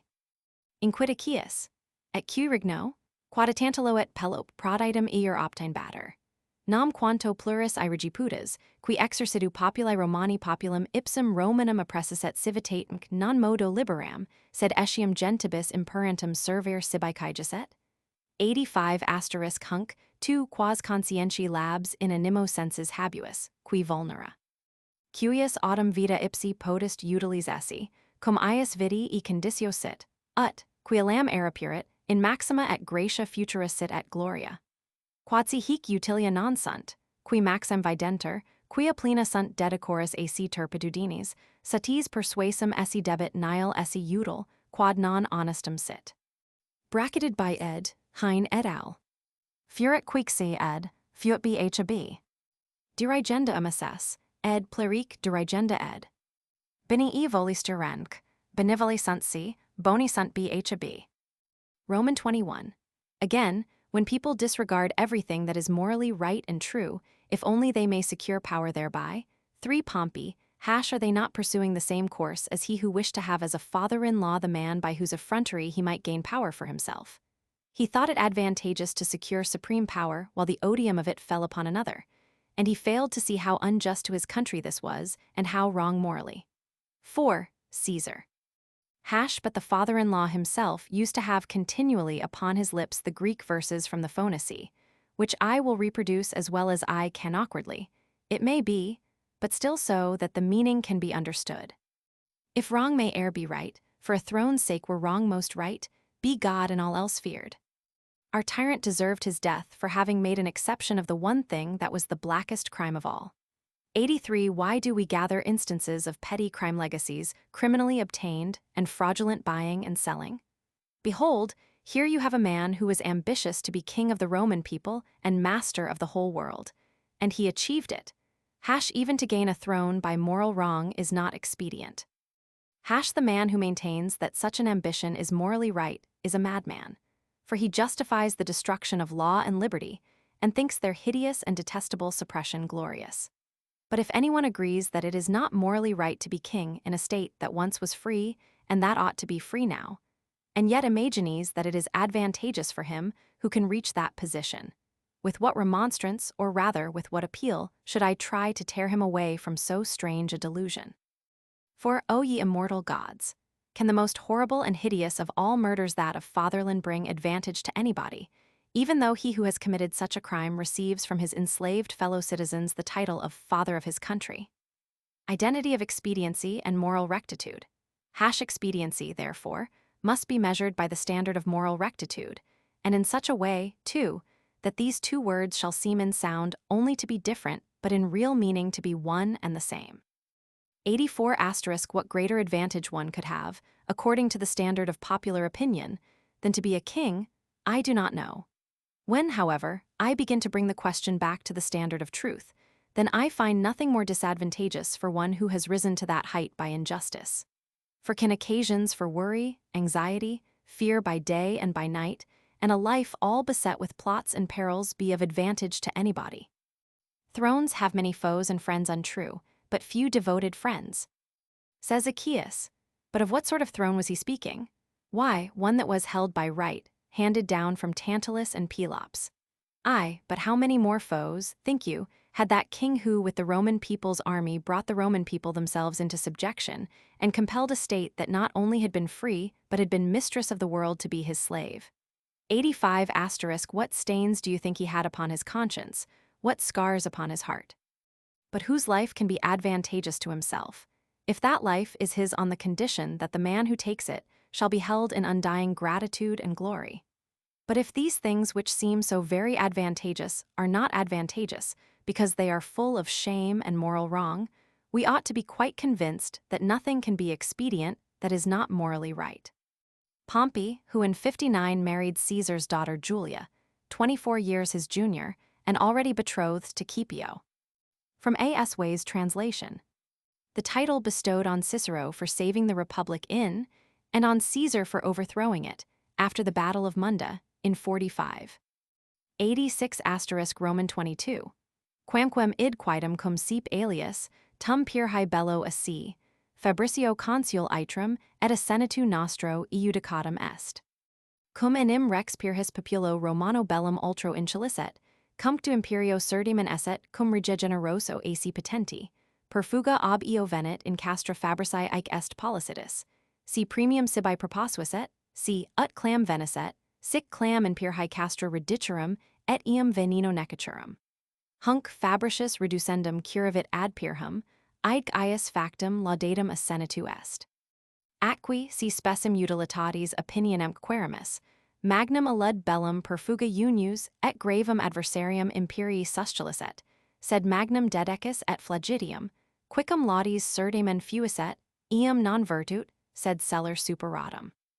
87 utrum igitur utilius vel Fabricio, qui tales in hac urb, qualis Aristides Athenes, fuit, vel senatui nostro, qui numquam utilidatem a dignitate seanxit, armis cum host surder invenenis. Si gloriae causa imperium expetendum est, celis absit, in quo non potest esse gloria, sin ipsi opes expetuntur quaquo modo, non potrunt utils esse cum infamia.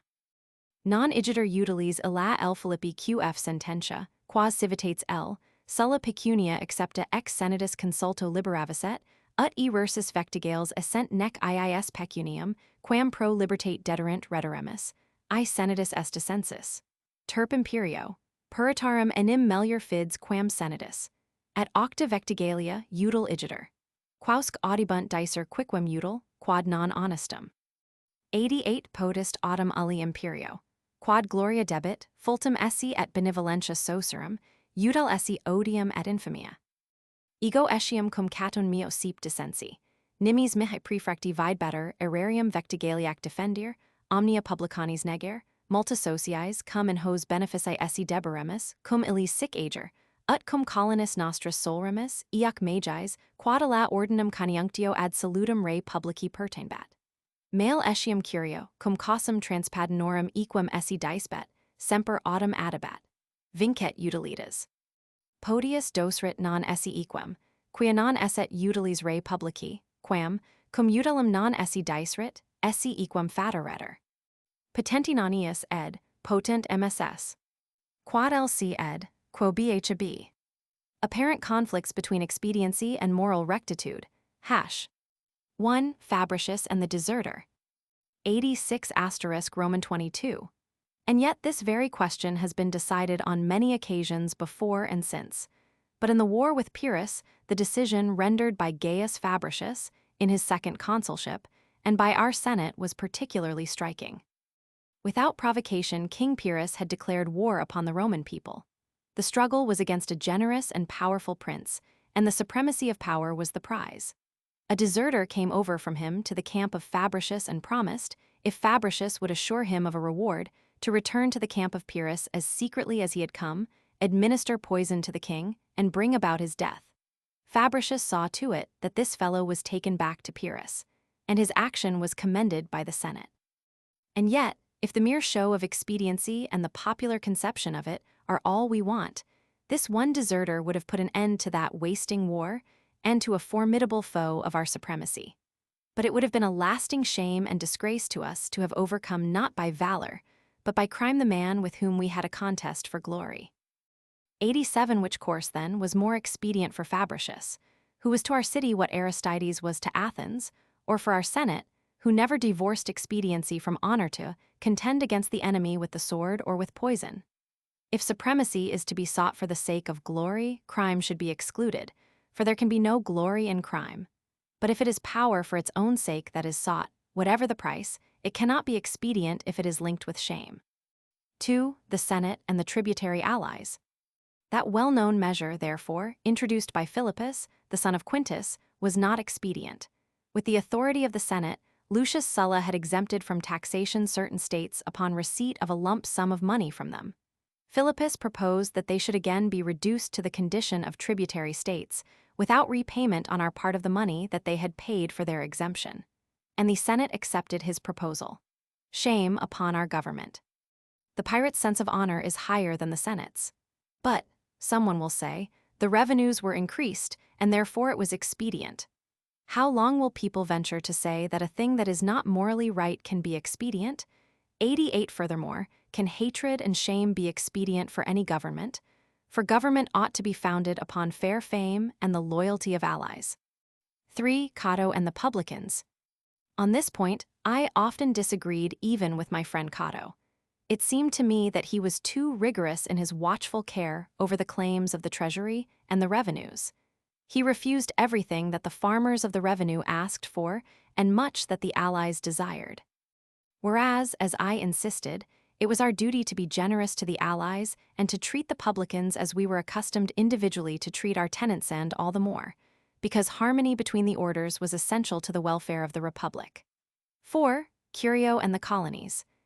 Curio, too, was wrong when he pleaded that the demands of the people beyond the Po were just, but never failed to add, let expediency prevail. He ought rather to have proved that the claims were not just, because they were not expedient for the Republic, than to have admitted that they were just, when, as he maintained, they were not expedient.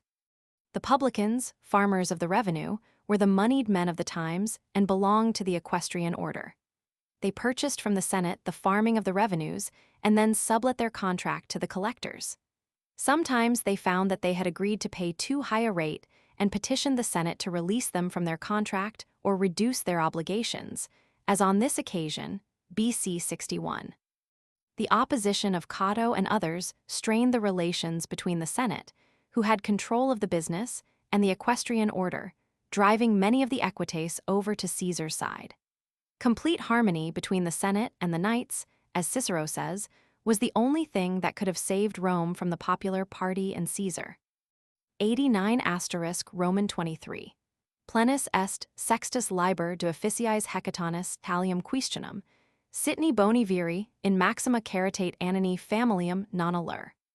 In utranc partum disputat, sed tamen ad extremum utilitate, ut pudat officium dirigit magis quam humanitate. Querit, si in mari iaxura facient sit, equine pretiosi podius iaxuram facit and servali villis. Hic alio res familiaris, alio ducit humanitas. Si tabulem de naufragio stultus eripurit, extorquibitni eam sapiens, si poterit. Negat quia sit in iurium. Quid, dominus navis eripitni suum. Minim, non plusquam navigantem in alto aesir de navi velit, quia sua sit. Quod enim perventum est eo, quo sumpta navis est, non domini est navis, sed navigantium. 90 quid. Si una tabula sit, duo naufragi, aec sapiens, sibine uterque rapiat, and alter sedet alteri.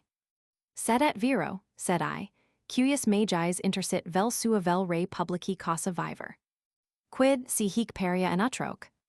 Nullum erit certamen, sed quasi sort aut mecando victus alteri sedet alter. Quid, si pater fauna expilit, cuniculos aget aderarium, indicitni id magistratibus filius. Nefas id quidem est, quin etiam defendet patrum, si arguator. Non igiter patria prestat omnibus officiis. Imo viro, sed ipsi patrii conducit pios, haber cives and parents. Quid, si tyrannitum occuper, si patrium proter cannabiter pater, salbitni filius. Imo viro obsecrabit patrum, ni id facit. Si nihil proficiat, accusabit minibiter etiam, ad extremum, si ad pernicem patrii res spectabit, patrii salutum anteponet saludi patris. 91 querit etiam, si sapiens adulterinos nummos exeperit imprudens pro bonus, cum id resirit, salutarusni sit ius, si cui debit pro bonus. Diogenes 8 antipater negat, cui podius assentir. Qui vinum fugiens vendet sciens, debitni dicer. Non nesses pudet Diogenes, antipater viri boni existimat. Hic sunt quasi controversa iuristoa quorum. In mancipio vendendo dicendane vicia, non qui nisi dixeris, redhibater mancipium iur civili, sed hic, mendesum esse, elitorum, furasum, ebriosum.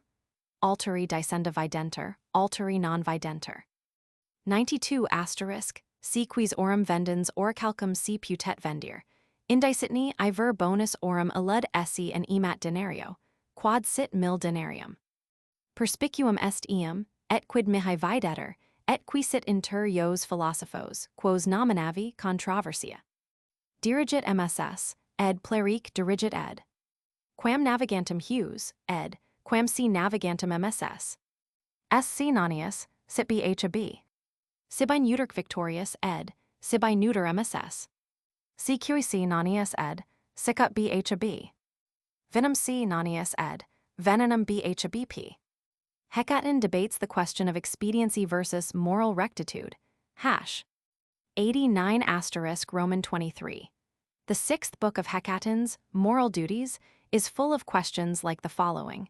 Is it consistent with a good man's duty to let his slaves go hungry when provisions are at famine prices? Hecaton gives the arguments on both sides of the question. But still in the end, it is by the standard of expediency, as he conceives it, rather than by one of human feeling, that he decides the question of duty. Then he raises this question. Supposing a man had to throw part of his cargo overboard in a storm, should he prefer to sacrifice a high-priced horse or a cheap and worthless slave. In this case, regard for his property interest inclines him one way, human feeling the other. Suppose that a foolish man has seized hold of a plank from a sinking ship. Shall a wise man wrest it away from him if he can? No, says Hecaton, for that would be unjust. But how about the owner of the ship? Shall he take the plank away because it belongs to him? Not at all, no more than he would be willing when far out at sea to throw a passenger overboard on the ground that the ship was his.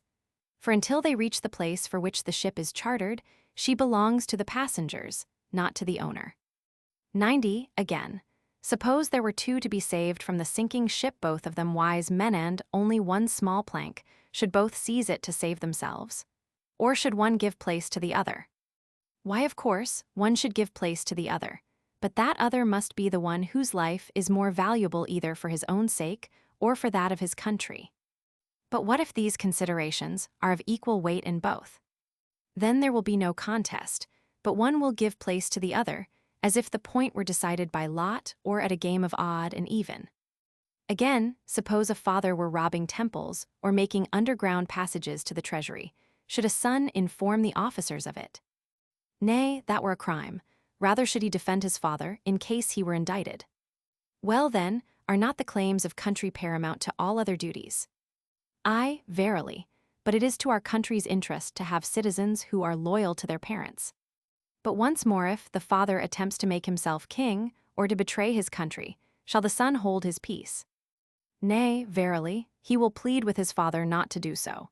If that accomplishes nothing, he will take him to task. He will even threaten, and in the end, if things point to the destruction of the state, he will sacrifice his father to the safety of his country.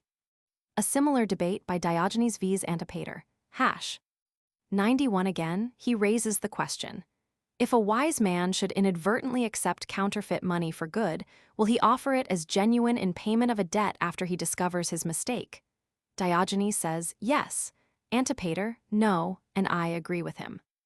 If a man knowingly offers for sale wine that is spoiling, ought he tell his customers?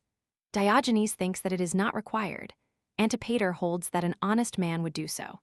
These are like so many points of the law disputed among the Stoics. In selling a slave, should his faults be declared not those only which the seller is bound by the civil law to declare or have the slave returned to him, but also the fact that he is untruthful or disposed to gamble or steal or get drunk? The one thinks such facts should be declared, the other does not. 92. If a man thinks that he is selling brass when he is actually selling gold, should an upright man inform him that his stuff is gold, or go on buying for 1 shilling what is worth 1,000? It is clear enough by this time what my views are on these questions, and what are the grounds of dispute between the above-named philosophers. The denarius was worth at this time about 9d. Roman 24. Pacta et promissa semper servanda sint, qui nec Roman 6 nec dolo malo, ut praetors solent, facta sint. Si quis medicamentum cuipium dederit ad aquam intercutum pepageric.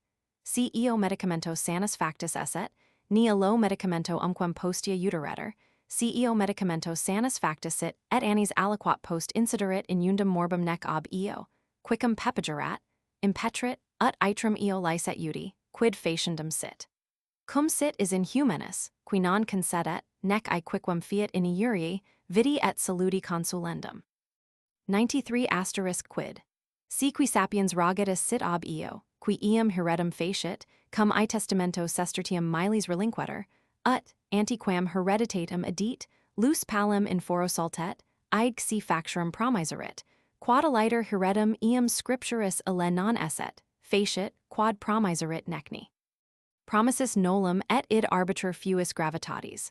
Quoniam promisit, si salter in foro terp ducit, onistius mentator, si ex hereditate nihil separat, quam si separat, nisi forte eam pecuniam in re publici magnum aliquad tempus concellarit, ut vel salter, cum patrii consulturus sit, terp non sit. Itrum eo pierce ed, item eo bhab, item tum 100.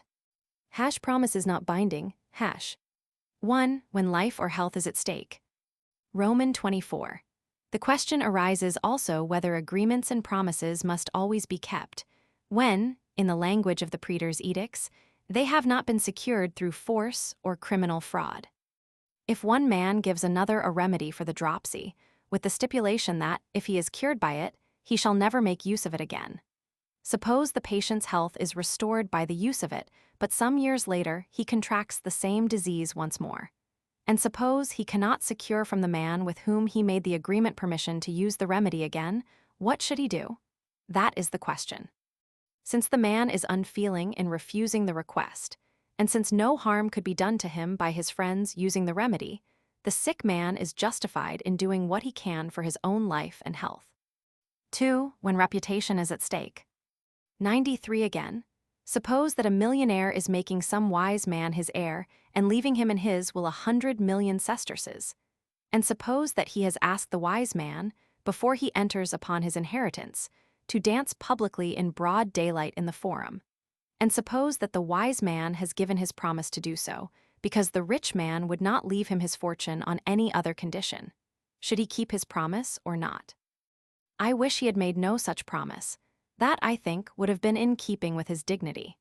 But seeing that he has made it, it will be morally better for him, if he believes it morally wrong to dance in the forum, to break his promise and refuse to accept his inheritance rather than to keep his promise, and accept it unless, perhaps, he contributes the money to the state to meet some grave crisis.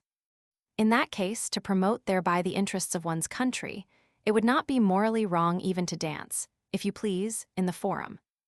Approximately £750,000. 94 Roman 25. Ac nihila quidem promissa servanda sunt, qui non sunt iis ipsis utilia, quibus illa promiseris. Sol faith filio, ut redeemus ad fabulas, facturum si esse dixit, quicquid optiset, optivit ut incurrum patris toleretur, subletus est. Atc is antiquam constitit, aectu fulminis deflagravit. Quanto melius furet in hoc promissum patris non esse servatum. Quid, quod Theseus exegit promissum a Neptuno? Cui cum tres optations Neptunus dedicet, optivit interitum Hippolyti filiae, cum is patri suspectus esset de noverca. Quo optato impetrato Theseus in maximis fuit luctibus. 95 quid, quod agamemnon cum devaviset Diani, quad in su rigno pulcherrimum natum esset illo anno, immolivit Iphigenium, qua nihil erat eo quidem anno natum pulchrius. Promissum podius, non faciendum quam, tam titrum facinus admittendum fuit. Ergo et promissa non facienda non numquam, nec semper deposita redenda. Si gladium quis apud te sana ment deposerit, repetet insaniens, redir peccatum sit, officium non redir. Quid? Si is, qui apud te pecuniam deposerit, bellum inferit patrii, redesni depositum non credo, facies enim contra rem publicam, qui debit es carissima. Sic multa, qui honesta natura videnter esse, temporibus fiant non honesta. Facere promissa, stare conventis, redir deposita commutata utilitate fiant non honesta. Ac de iis quidem, qui videnter esse utilitates contra iustitium simulation prudentiae, sutis arbiter dictum. 96 sed quoniam aquatur fontibus honestatis section 15 ff. Hash primo libro officia duximus, in aestum versemer, cum dosbimus e. Section 40-70 hash qui videnter esse utilia nec sint. Section 71-95 hash quam sint virtutis inimica. Ac de prudentia quidem, quam vult imitari malicia, item de iustitia qui semper est utilis, disputatum est. Reliqui sunt dui parts honestatis, quarum altera in animi excellentis magnitudine et praestentia cernitur, altera in conformation et moderation continentiae et temperantiae. Iis ed, his bhab hij c. Atcam ss, bt 1 Muller hein atqui fl, bt 2 ed. Quad ed, not in mss, bt, et al. Facies c bt, ed, hein, facies a bhab Muller. 3. When not expedient for him to whom the promise is made, hash. 94 Roman 25.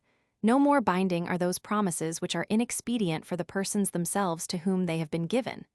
To go back to the realm of story, the sun god promised his son Phaethon to do for him whatever he should wish. His wish was to be allowed to ride in his father's chariot. It was granted, and before he came back to the ground, he was consumed by a stroke of lightning. How much better had it been if in his case the father's promise had not been kept. And what of that promise, the fulfillment of which Theseus required from Neptune? When Neptune offered him 3 wishes, he wished for the death of his son Hippolytus, because the father was suspicious of the son's relations with his stepmother. And when this wish was granted, Theseus was overwhelmed with grief.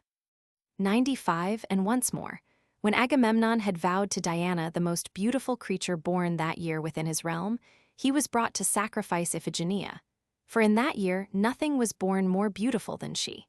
He ought to have broken his vow rather than commit so horrible a crime. Trust not always to be restored. Promises are, therefore, sometimes not to be kept, and trusts are not always to be restored.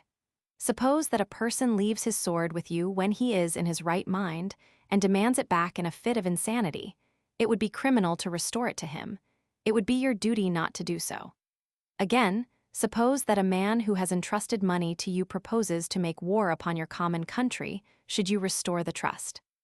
I believe you should not, for you would be acting against the state, which ought to be the dearest thing in the world to you.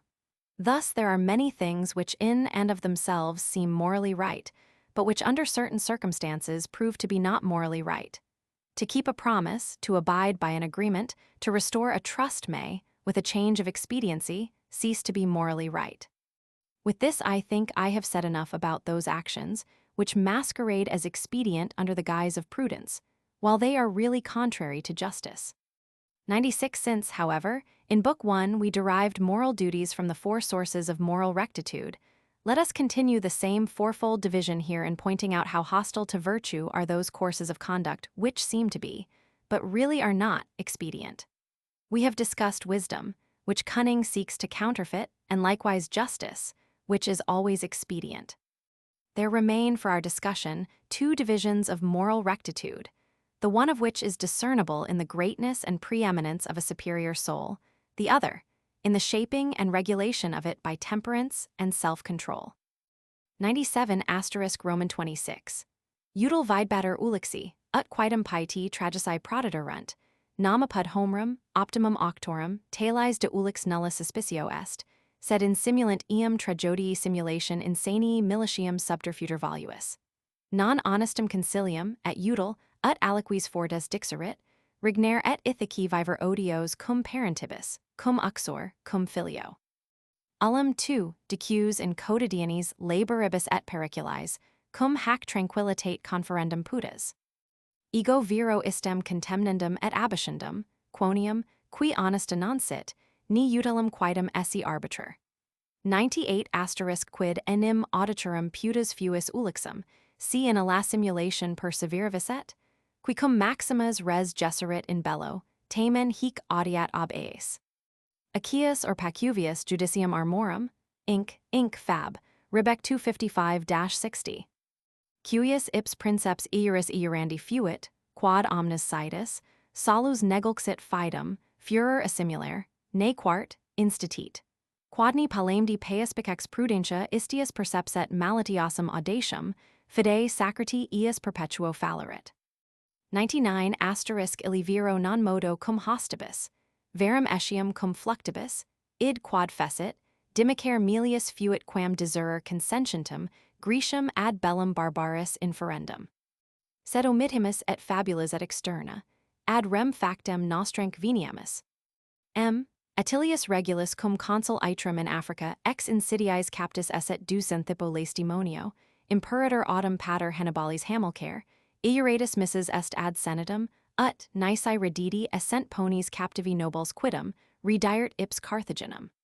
Is cum ramum venisset, utilitatis specem videbat, sed ut res declaret, falsum iudicavit, qui erat talis. Manner in patria, esse domui sui cum uxor, cum liberis, quam calamitatem excepicet in bello, communum fortuni bellici iudicantum tenor consularis dignitatis gradum.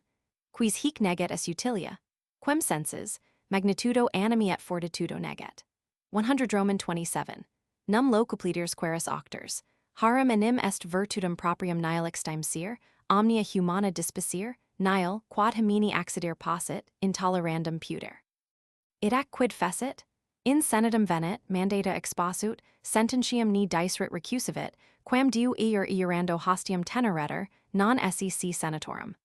Ac illud etiam, o stultum hominum, dixerit quispium, et repugnantum utilitati sui. Redi captivos negavit esse util, illos enim adolescens esse et bonos duces, si eam confectum senectut.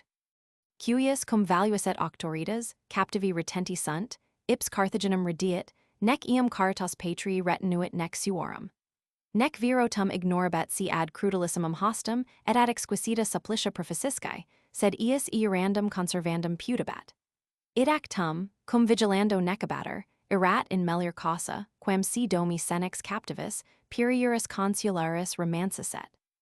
101 et stult, qui non modo non censurit captivos remittendos, verum etiam dissuaserit. Quo modo stult, etiamni, si re publici conducibat, potest autem, quod inutile re publici sit, id cuiquem civi util esse. Percepset bt, ed, hein percepiset MSS, perspexit Muller. Sacriti ed, sacrata bhab, sacratum c. Numma lc ed, nam bhab. Apparent expediency versus fortitude, hash. 1 Ulysses' ruse. 97 Roman 26. Ulysses thought his ruse expedient, as the tragic poets at least have represented him. In Homer, our most reliable authority, no such suspicion is cast upon him, but the tragedies charge him with trying to escape a soldier's service by feigning madness. The trick was not morally right, but someone may perhaps say, it was expedient for him to keep his throne and live at ease in Ithaca with parents, wife, and son. Do you think that there is any glory in facing daily toil and danger that can be compared with a life of such tranquility? Nay, I think that tranquility at such a price is to be despised and rejected, for if it is not morally right, neither is it expedient. 98 For what do you think would have been said of Ulysses if he had persisted in that pretended madness, seeing that, notwithstanding his deeds of heroism in the war, he was nevertheless upbraided by Ajax thus: 'Twas he himself who first proposed the oath, ye all do know, yet he alone of all his vow did break. He feigned persistently that he was mad, that thus he might not have to join the host. And had not then Palames, shrewd and wise, his tricky impudence unmasked, he had evaded e'en for aye his vow. 99 Nay. For him it had been better to battle not only with the enemy, but also with the waves, as he did, than to desert Greece when she was united for waging the war against the barbarians. But let us leave illustrations both from story and from foreign lands and turn to real events in our own history. 2.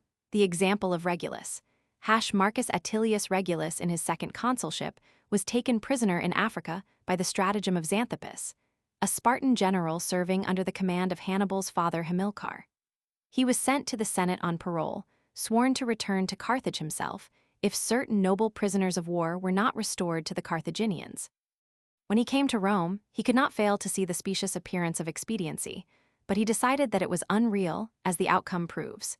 His apparent interest was to remain in his own country, to stay at home with his wife and children, and to retain his rank and dignity as an ex-consul, regarding the defeat which he had suffered as a misfortune that might come to anyone in the game of war.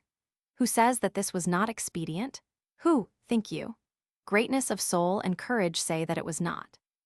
100 The violation of his oath could not have been expedient for him. Roman 27. Can you ask for more competent authorities? The denial comes from those virtues, for it is characteristic of them to await nothing with fear, to rise superior to all the vicissitudes of earthly life, and to count nothing intolerable that can befall a human being. What, then, did he do? He came into the Senate and stated his mission, but he refused to give his own vote on the question, for he held he was not a member of the Senate so long as he was bound by the oath sworn to his enemies. And more than that, he said, what a foolish fellow, someone will say, to oppose his own best interests. He said that it was not expedient that the prisoners should be returned, for they were young men and gallant officers, while he was already bowed with age. And when his counsel prevailed, the prisoners were retained and he himself returned to Carthage. Affection for his country and his family failed to hold him back. And even then he was not ignorant of the fact that he was going to a most cruel enemy and to exquisite torture. Still, he thought his oath must be sacredly kept. And so even then, when he was being slowly put to death by enforced wakefulness, he enjoyed a happier lot than if he had remained at home an aged prisoner of war, a man of consular rank forsworn. 101, but, you will say, it was foolish of him not only not to advocate the exchange of prisoners, but even to plead against such action. How was it foolish? Was it so, even if his policy was for the good of the state? Nay, can what is inexpedient for the state be expedient for any individual citizen?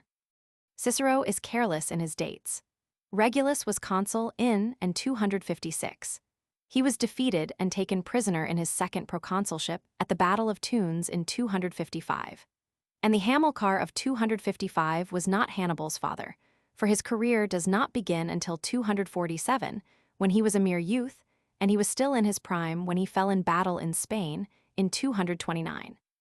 At the Battle of Panormus in 250, Lucius Caecilius Metellus took among the prisoners no less than 13 Carthaginian generals, all men of noble birth. Roman 28. Pervertunt homines qui sunt fundamenta naturae, cum utilitatem ob honestate seangunt. Omnes enim expedimus utilidatum ad imc rapimer nec facere aliter allo modo possumus. Nam quis est, qui utilia fugit? Aut quis podius, qui non studiosissime persequator. Sed quia nusquam possumus nisae in laud, decor, honestate utilia reparier, propteria alla prima et summa habemus, utilitatis nomen non tam splendidum, quam necessarium ducimus. 102 quid est igitur, dixerit quis in iurando. Num erratum timus Iovum, et hoc quaedam commune est omnium philosophorum, non eram modo, qui diem nihil haber ipsum negodii dicunt, nihil exhibere alteri, sed eram etiam, qui diem semper ager aliquid et maliri volunt, numquam nec erascae diem nec nocer. Quid autem eratus eapiter plus nocer poduiset, quam nocuit sibi ips regulus. Nulla igitur vis fuit religionis, qui tantam utilitatem perverteret. And ni turpiter facerit, primum minima de malis. Num igitur tantum mali turpitudo ista habet, quantum alle cruciatus, deigned alud etiam apudicium. Atrius, Rebec 2, 227-28. Phregiston fidem, nec dedi nec du infideli cuiquem. Quamquam ob impio regedicitor, luculent tamen dicitor.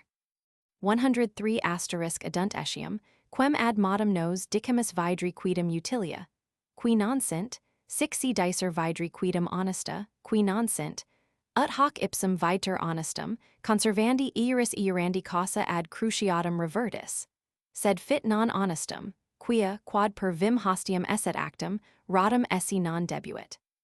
Adunt etiam, quicquid valda util sit, id feri honestum, etiam antia non vidretur. Hic fear contra regulum, sed prima quic videmus. Num ed, non MSS. Habat LC ed, habit a BHAB. Phregistin ed, Phregistina BHAB, Phregisti L100.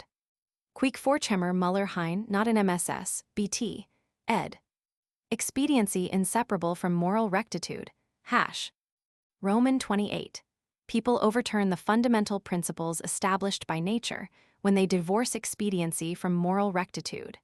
For we all seek to obtain what is to us expedient, we are irresistibly drawn toward it, and we cannot possibly be otherwise. For who is there that would turn his back upon what is to him expedient? Or rather, who is there that does not exert himself to the utmost to secure it? But because we cannot discover it anywhere except in good report, propriety, and moral rectitude, we look upon these three for that reason as the first and the highest objects of endeavor. While what we term expediency, we account not so much an ornament to our dignity as a necessary incident to living. Arguments against Regulus's fidelity to his oath. 1. He had no need to fear God's wrath. 102 What significance, then, someone will say, do we attach to an oath? It is not that we fear the wrath of Jove, is it? Not at all. It is the universally accepted view of all philosophers that God is never angry, never hurtful. This is the doctrine not only of those who teach that God is himself free from troubling cares and that he imposes no trouble upon others, but also of those who believe that God is ever working and ever directing his world. Furthermore, suppose Jupiter had been wroth, what greater injury could he have inflicted upon Regulus than Regulus brought upon himself? Religious scruple, therefore, had no such preponderance as to outweigh so great expediency. 2. Of two evils choose the less. Or was he afraid that his act would be morally wrong? As to that, first of all, the proverb says of evils choose the least. Did that moral wrong, then, really involve as great an evil as did that awful torture? And secondly, there are the lines of Achaeus. Thyestes, hast thou broke thy faith? Atreus, none have I given, none give I ever to the faithless. Although this sentiment is put into the mouth of a wicked king, still it is illuminating in its correctness. 3. Oaths extorted by constraint not binding. 103 *. Their third argument is this: just as we maintain that some things seem expedient but are not, so they maintain some things seem morally right but are not.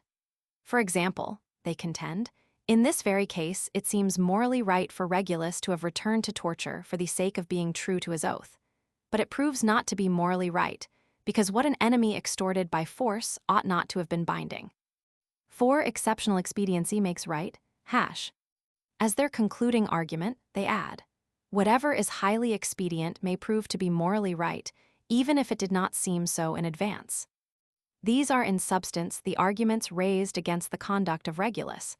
Let us consider them each in turn. The Epicureans. The Stoics.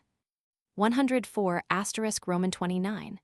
Non fuit eopiter metuendis ni eratus nosrit, qui nec erascae solit nec noser. Hic quaedam ratio non magis contra reguli quam contra omni ius iurandum velle. Sed in iurando non qui metis, sed qui vis sit, debit intelligi, est enim ius iurandum affirmatio religiosa, quod autem affirmate quasi dio test promisoris, id tenendum est. Iam enim non adoram diorum, qui nulla est, sed ad iustitium et ad fidem pertinet. Nam preclare Aeneas. Thyestes, Fab. Inc., Vol. 2, 403. O acute fids alma apta pines, 8 ius iurandum iavis. Qui ius igitur iurandum violet, is fidem violet, quam in Capitolio, vicinam iavis optimi maximi. Unknown hashat in catenis oration est, maiors nostri esse volurunt. 105 et enim, ni eratus quaedam eopiter, plus regulo nocquisset, quam sibi nocuit ips regulus. Cert, si nihil malum esset nisi dolor. Id autem non modo summum malum, sed ni malum quaedam esse maxima auctoritate philosophy affirmant. Quorum quaedam testum non mediocrum, sed haud scio and gravissimum regulum nolate, quiso, vituperare. Quem enim locupliterum querimus quam principum populi Romani, qui retinendi officii causa cruciatum suburit voluntarium. Nam quod aiunt, minima de malis, id est ut turpiter podius quam calamitos, and est ullum meus malum turpitudine. Qui si in deformitate corporis habet aliquid offensionis, quanto alla deprivatio et foditas turpificati animi debit vidri. 106 * id ac nervosius qui ista deserunt, solum audent malum dicer id, quod terpsit, qui autem remissius, Roman 2 tamen non dubitant summum malum dicer. Nam eled quaedam. Achaeus Atreus, Rebec 2, 228. Nec dedi nec, du infideli cuiquam. Id circo recta paeda, quia, cum tractoretur Atreus, personi serviendum fuit. Sed si hoc sibi sument, nullum esse fidem, qui infideli data sit, vident, ni queratur latebra periurio. 107 * est autem ius etiam bellicum fidesque iuris iurandi sep cum host servanda. Quod enim ida iuratum est, ut mens consiperit feri oporter, id servandum est. Quod aliter, id si non fesserit, nullum est periurium. Ut, si prednibus pactum pro capite pretium non atularis, nulla fraus sit, nisi iuratus quaedam id non fesseris. Nam parata non est ex perdulium numo definitus, sed communis hostis omnium, cum hoc nec fids debit nec ius iurandum esse commune. 108 * non enim falsum iura periuer est, sed, quod ex animi tui sententia iuraris, sic ut verbis concipiter more nostro, id non facere periurium est. Cite enim Euripides. Hippolytus 612. Iurevi lingua, mantem in iuretam giro. Regulus viro non debuit conditions, pactionesque bellicas, et hostels perturber periurio. Cum iusto enim et legitimo host, res gerabater adversus quem et tatum ius fecial, et multa sunt iura communia. quod ni ida esset, numquam claros viros senatus vinctos hostibus dedidisset. Non modo non bh, non modo noci, non modo lcp ed. Habit lc ed, habet a bh a b. Est servanda bracketed by unjur bt, 2 ed. Sit ed, pleric est mss bt 1. Citonym lc ed, citonym bh a b. Vinctos a lc ed, victos bh a b. Rebuttal, hash. 104 Roman 29. He need not have been afraid that Jupiter in anger would inflict injury upon him. He is not wont to be angry or hurtful. 1. An oath is a covenant with justice and good faith, hash. This argument, at all events, has no more weight against Regulus's conduct than it has against the keeping of any other oath. But in taking an oath, it is our duty to consider not what one may have to fear in case of violation, but wherein its obligation lies. An oath is an assurance backed by religious sanctity, and a solemn promise given, as before God as one's witness, is to be sacredly kept. For the question no longer concerns the wrath of the gods, for there is no such thing, but the obligations of justice and good faith. For, as Aeneas says so admirably, gracious good faith, on wings upborne, thou oath in Jupiter's great name. Whoever, therefore, violates his oath violates good faith. And, as we find it stated in Cato's speech, our forefathers chose that she should dwell upon the Capitol, neighbor to Jupiter supreme and best. 105. But, objection was further made. Even if Jupiter had been angry, he could not have inflicted greater injury upon Regulus than Regulus brought upon himself. What is evil, hash? Quite true, if there is no evil except pain. But philosophers of the highest authority assure us that pain is not only not the supreme evil, but no evil at all. And pray do not disparage Regulus, as no unimportant witness nay. I am rather inclined to think he was the very best witness to the truth of their doctrine. For what more competent witness do we ask for than one of the foremost citizens of Rome, who voluntarily faced torture for the sake of being true to his moral duty?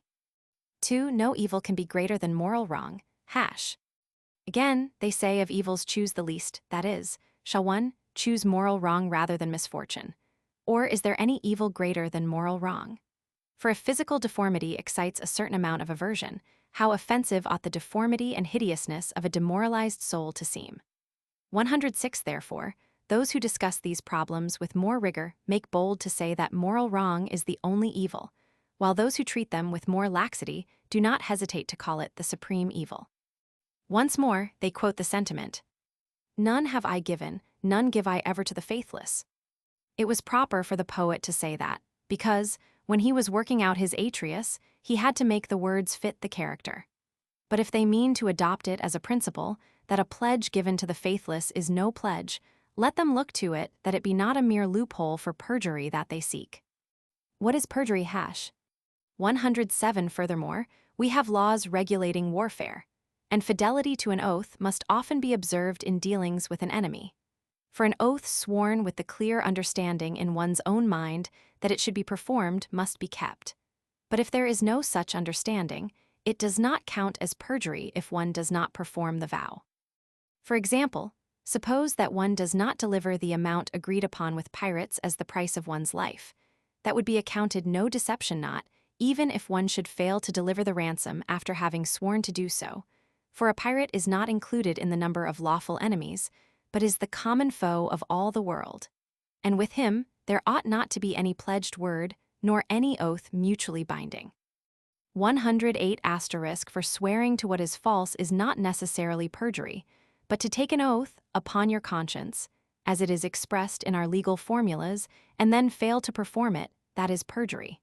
For Euripides aptly says, "My tongue has sworn, the mind I have has sworn no oath."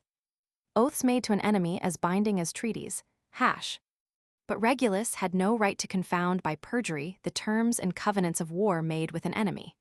For the war was being carried on with a legitimate, declared enemy, and to regulate our dealings with such an enemy, we have our whole official code as well as many other laws that are binding in common between nations.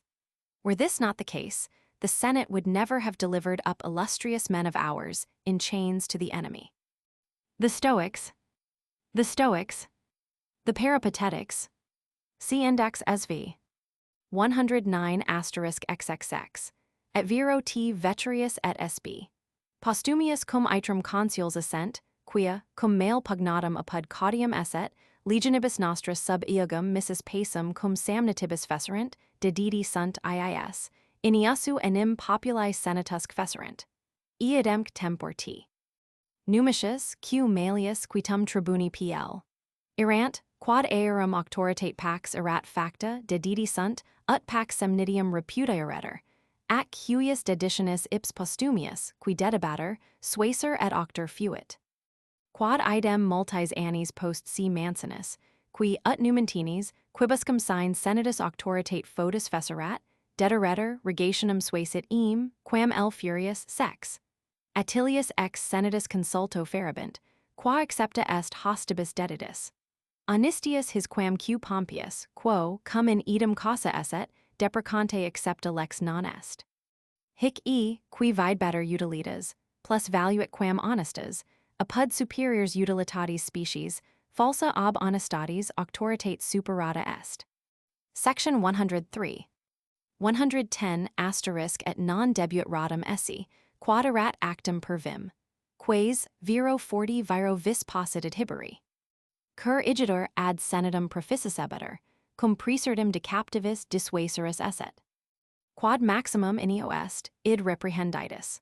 Non enim seu iudicio stetit, sed suscepit causam, ut esset iudicium senatus, cui nisi ips auctor fuiset, captivi prof do ponis rediti essent, ida incolumis in patria regulus restituset.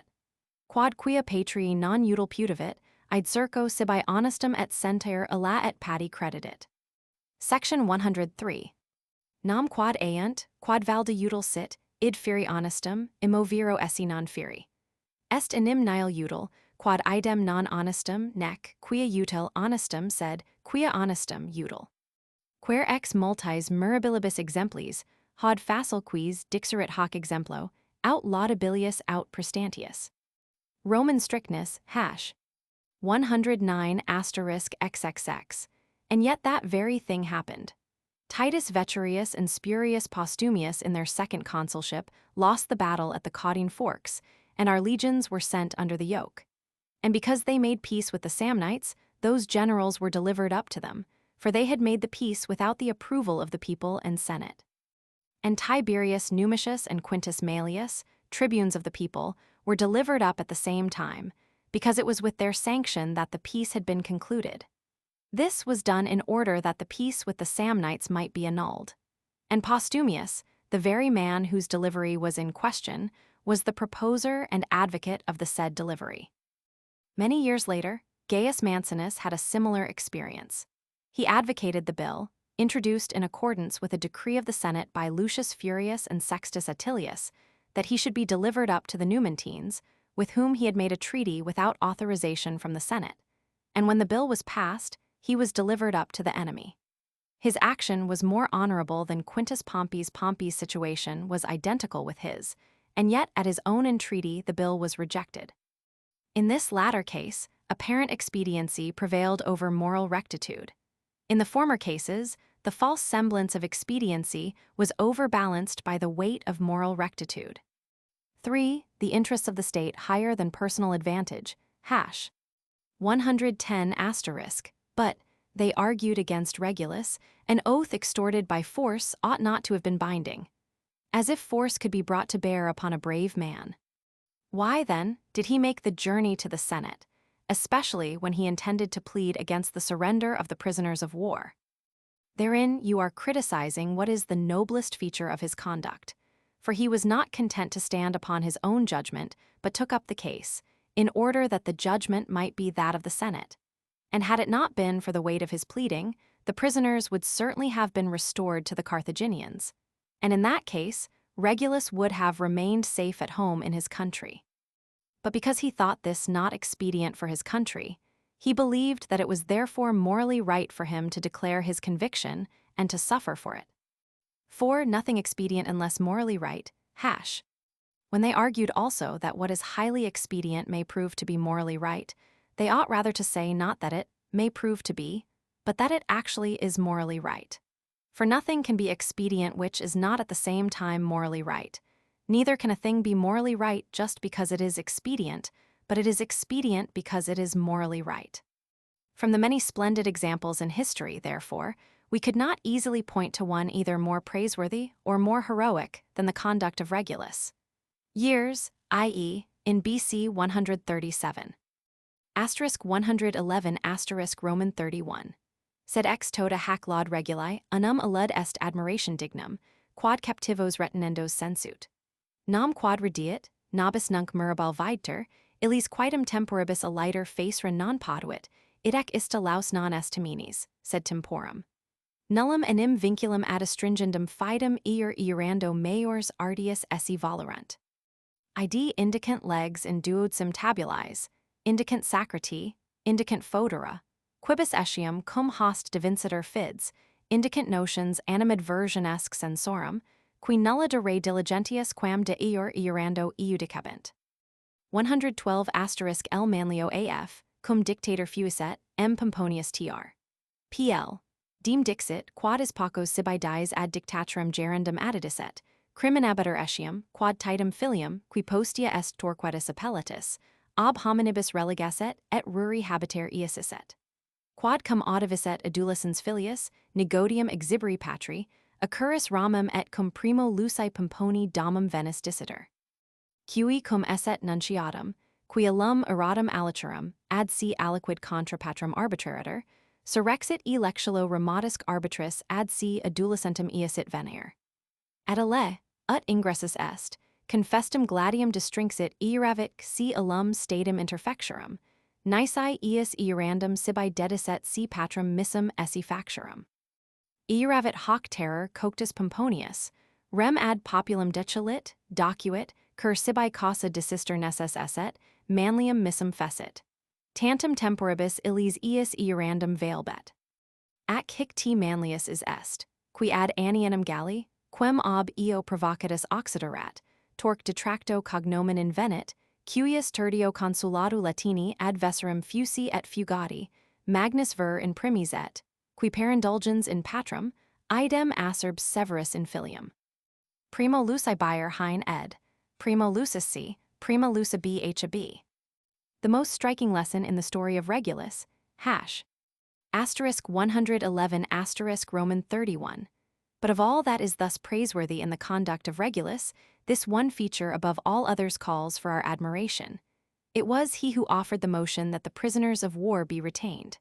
For the fact of his returning may seem admirable to us nowadays, but in those times he could not have done otherwise. That merit, therefore, belongs to the age, not to the man.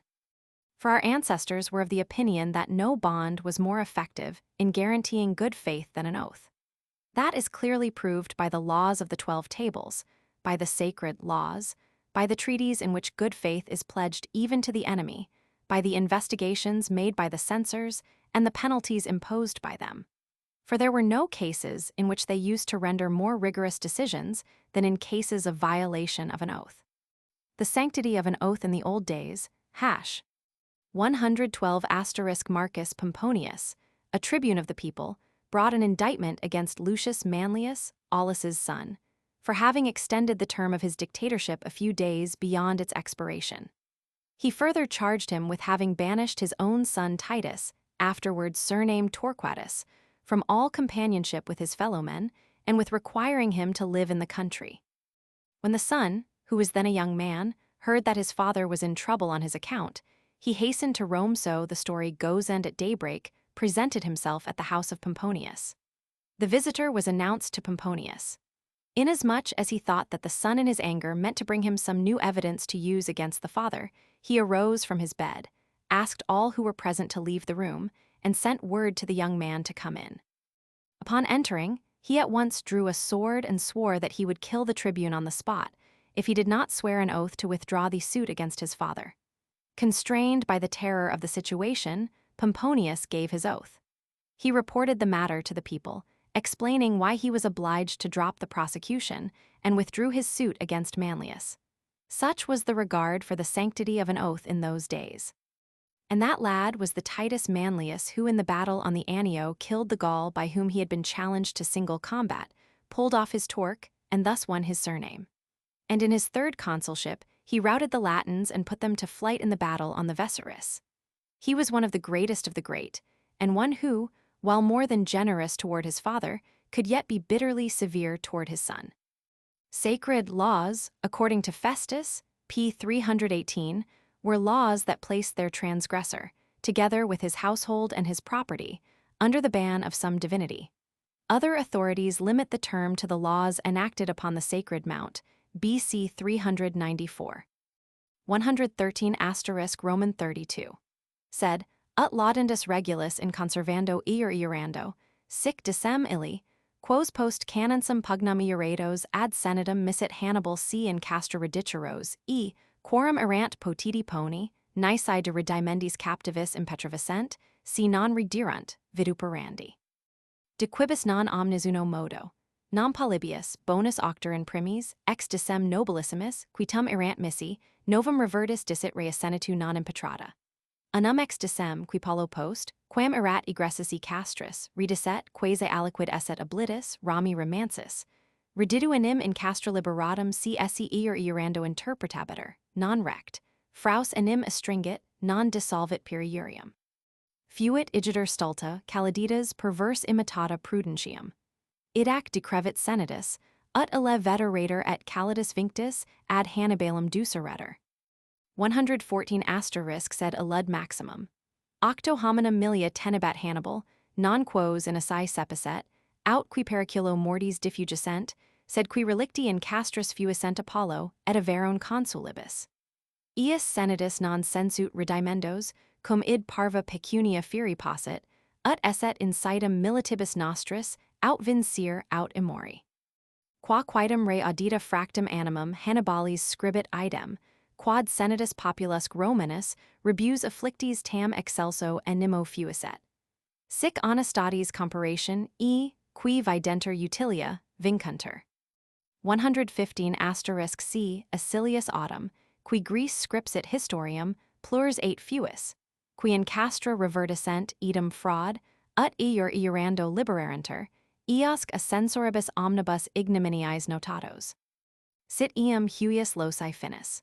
Perspicuum est enim qui timido animo humili de misso fractoque fiant, quale fuset reguli factum, si aut de captivis, quad ipsi opus esse vidretur, non quad re publici sensuiset aut domi remanere voluiset, non esse utilia, quia sint flagitiosa, foeda terpia. Novum quam erat CBT 1 ed, a bh anum qui unjure BT, 2.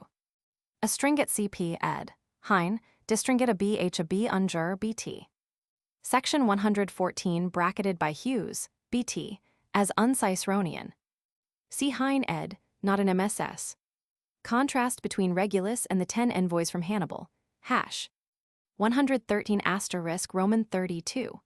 Now, as Regulus deserves praise for being true to his oath, so those 10 whom Hannibal sent to the Senate on parole after the Battle of Cannae deserve censure, if it is true that they did not return. For they were sworn to return to the camp, which had fallen into the hands of the Carthaginians, if they did not succeed in negotiating an exchange of prisoners. Historians are not in agreement in regard to the facts. Polybius, one of the very best authorities, states that of the 10 eminent nobles who were sent at that time, 9 returned when their mission failed at the hands of the Senate. But one of the 10, who, a little while after leaving the camp, had gone back on the pretext that he had forgotten something or other, remained behind at Rome. He explained that by his return to the camp, he was released from the obligation of his oath. He was wrong, for deceit does not remove the guilt of perjury, it merely aggravates it. The ancient Roman discipline, his cunning that impudently tried to masquerade as prudence was, therefore, only folly. And so the Senate ordered that the cunning scoundrel should be taken back to Hannibal in chains. 114, but the most significant part of the story is this. The 8,000 prisoners in Hannibal's hands were not men that he had taken in the battle or that had escaped in the peril of their lives, but men that the consuls Paulus and Varro had left behind in camp. Though these might have been ransomed by a small sum of money, the Senate voted not to redeem them, in order that our soldiers might have the lesson planted in their hearts that they must either conquer or die. When Hannibal heard this news, according to that same writer, he lost heart completely, because the Senate and the people of Rome displayed courage so lofty in a time of disaster. Thus apparent expediency is outweighed when placed in the balance against moral rectitude. 115 Gaius Acilius, on the other hand, the author of A History of Rome in Greek, says that there were several who played the same trick of returning to the camp to release themselves thus from the obligation of their oath, and that they were branded by the censors with every mark of disgrace. Expediency and courage identical #. Let this be the conclusion of this topic, for it must be perfectly apparent that acts that are done with a cowardly, craven, abject, broken spirit, as the act of Regulus would have been if he had supported in regard to the prisoners a measure that seemed to be advantageous for him personally, but disadvantageous for the state, or if he had consented to remain at home, that such acts are not expedient because they are shameful, dishonorable, and immoral. 116 Roman 33. Restat quarta pars, qui decor, moderation, modestia continentia, temperantia containter. Potest igiter quicquam util esse, quod sit huic talium virtutum coro contrarium? Atqui aberistipo Cyrenesa ac enisiri philosophi nominati omni bonum involuptate posserunt virtutem censurunt ob eam rem esse laudendum, quod efficiens esset voluptatis. Quibus obsoletis florid Epicurus, iustum fear adiutor octorque sententiae. Cum his, viris equisque, ut dissiter, si honestatum turi ac retiner sententia est, dissertandum est. 117 nam si non modo utilitas, sed vita omnis beta corporis firma constitution ius constitutionis spi explorata, ut a metrodero scriptum est, continter, cert hic utilitas et quaetum summa, sic enim sensent, cum honestate pugnabit. Nam ubi primum prudentiae locus dabiter, and ut concurret undique suavitates, quam miser virtutis famulatus servientis voluptati, quod autem munus prudentiae. And leger intelligenter voluptates, fac nihil isto esse iucundius, quid cogitari potus turpius. Iam qui dolorum summum malum dicet, apud iam quem habet locum fortitudo, qui est dolorum laborum contemptio. Quamvis enim multis locis dicet Epicurus, sicudi dicit, satis fortiter de dolor, tamen non id spectandum est, quid dicet, sed quid consentinium sit idicer qui bona voluptate terminaverit, mala dolor. Et si alum audium, de continentia et temperantia dicit, ille quaetum multis locis, sed aqua herit, ut aiunt. Nam qui potus temperantium lauder is, qui ponat summum bonum involuptate. Est enim temperantia libidinum inimica, libidines autem consectatrices voluptatis.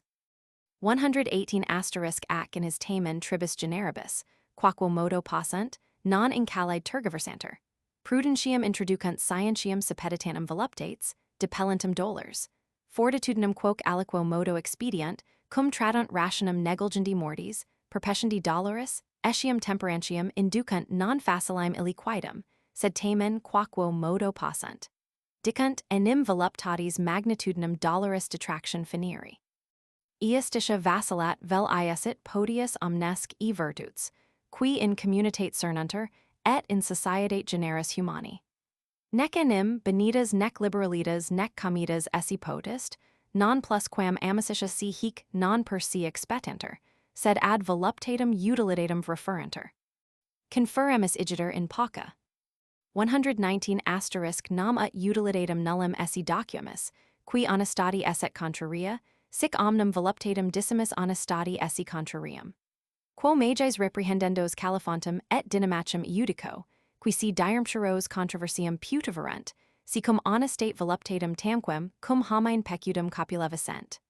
Non recipit istem coniunctionem honestas, espernator, repellit. Nec viro finis benorum et malorum, qui simplex esse debit, ex dissimilimus rebus misuri et temporari potest. De finibus, Roman 2 sed de hoc magna enim res est, alio loco pluribus, nunc ad propositum.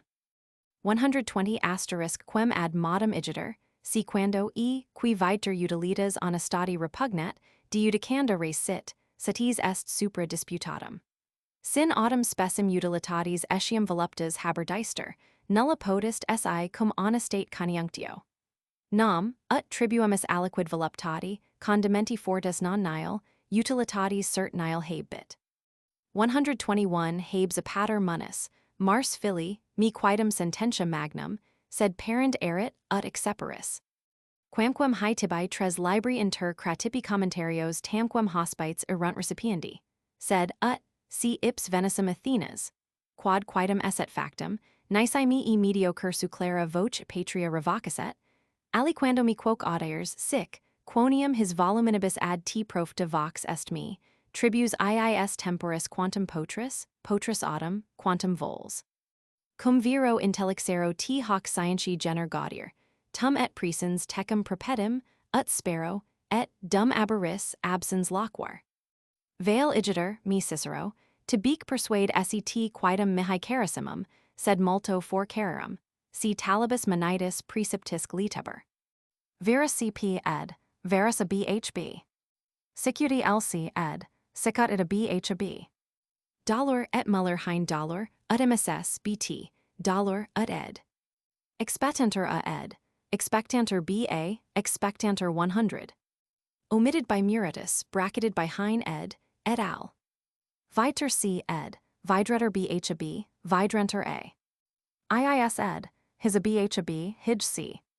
Manitus lambinus ed, monumentis a bhb, monumentis c. Apparent expediency versus temperance, hash. 116 Roman 33. We have still left our fourth division, comprising propriety, moderation, temperance, self-restraint, self-control. Can anything be expedient, then, which is contrary to such a chorus of virtues? And yet the Cyrenaics, adherents of the school of Aristippus, and the philosophers who bear the name of Anaxagoras find all good to consist in pleasure and consider virtue praiseworthy only because it is productive of pleasure. Now that these schools are out of date, Epicurus has come into vogue, an advocate and supporter of practically the same doctrine. Against such a philosophy we must fight it out, with horse and foot. As the saying is, if our purpose is to defend and maintain our standard of moral rectitude. The fallacy of Epicureanism, hash. 117 for if, as we find it in the writings of Metrodorus, not only expediency, but happiness in life depends wholly upon a sound physical constitution and the reasonable expectation that it will always remain sound, then that expediency and, what is more, the highest expediency, as they estimate it will assuredly clash with moral rectitude. For first of all, what position will wisdom occupy in that system? The position of collector of pleasures from every possible source. What a sorry state of servitude for a virtue to be pandering to sensual pleasure. And what will be the function of wisdom? To make skillful choice between sensual pleasures. Granted that there may be nothing more pleasant, what can be conceived more degrading for wisdom than such a role? Then again, if anyone hold that pain is the supreme evil, what place in his philosophy has fortitude, which is but indifference to toil and pain? For however many passages there are in which Epicurus speaks right manfully of pain, we must nevertheless consider not what he says, but what it is consistent for a man to say who has defined the good in terms of pleasure and evil in terms of pain. And further, if I should listen to him, I should find that in many passages he has a great deal to say about temperance and self-control, but the water will not run, as they say. For how can he commend self-control and yet posit pleasure as the supreme good? For self-control is the foe of the passions, and the passions are the handmaids of pleasure. Epicureanism and the cardinal virtues, hash. 118 and yet when it comes to these three cardinal virtues, those philosophers shift and turn as best they can, and not without cleverness. They admit wisdom into their system as the knowledge that provides pleasures and banishes pain. They clear the way for fortitude also in some way to fit in with their doctrines, when they teach that it is a rational means for looking with indifference upon death and for enduring pain. They bring even temperance in not very easily, to be sure, but still as best they can, for they hold that the height of pleasure is found in the absence of pain.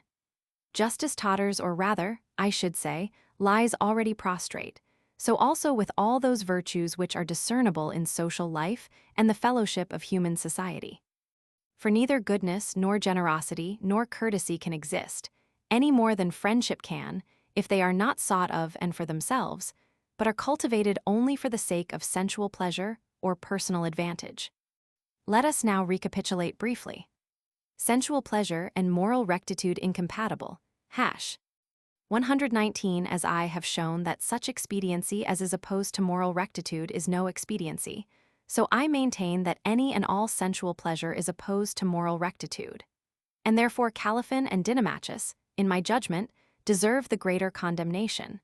They imagined that they should settle the controversy by coupling pleasure with moral rectitude, as well yoke a man with a beast. But moral rectitude does not accept such a union. She abhors it, spurns it. Why the supreme good, which ought to be simple, cannot be a compound and mixture of absolutely contradictory qualities. But this theory I have discussed more fully in another connection, for the subject is a large one. Now for the matter before us.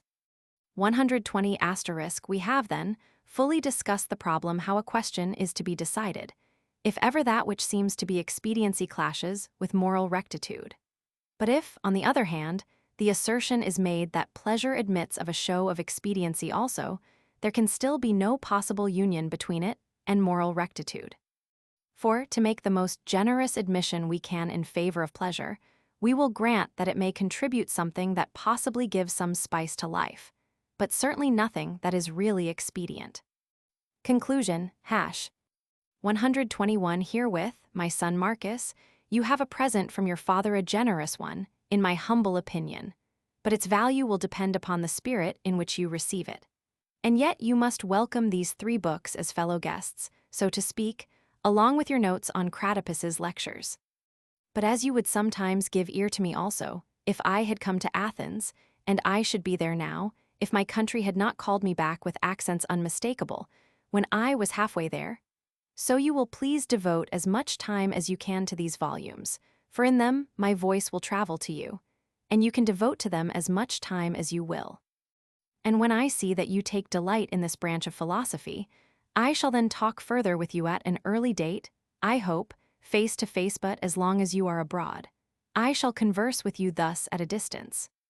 Farewell, my dear Cicero, and be assured that, while you are the object of my deepest affection, you will be dearer to me still, if you find pleasure in such counsel and instruction. But Cicero never saw his son Marcus again. Index. References are to book and section. All dates, given in parentheses, are BC. Academicians, 1. Adherents of the new academy, QV, their right to teach ethics, I6, attitude toward knowledge, Roman 2, 7 Cicero's philosophy, Roman 2, 1-8, 2. Adherents of the old academy, Roman 3, 20. Academy 1. The older, a school of philosophy founded by Plato and so called from its home, their doctrine of ideas, Roman 3, 76, 81, the pre-existence and immortality of the soul, monotheism, the goodness of God, striving after his perfection, 2. The new, a modification of the old, skeptical, anti-dogmatic eclectic, Roman 3, 20. Achaeus Lucius, a tragic poet born 170. His tragedies were mostly imitations from the Greek. Cicero knew him personally, quotes from him Roman 3, 84, 102, 106. Acilius Gaius Acilius Glabrio, Tribune, 197. Interpreter, when Carneades, Diogenes, and Critolaus came to Rome, author of History of Rome, Roman 3, 115. Admiration, how one with dignity, Roman 2, 31 FG. Aeacidi, descendants of Aeacus, QV, the father of Peleus and Telamon and grandfather of Achilles and Ajax, I 38. Aeacus, son of Zeus, Jupiter, and king of Aegina, QV, renowned for his justice and piety, I 97.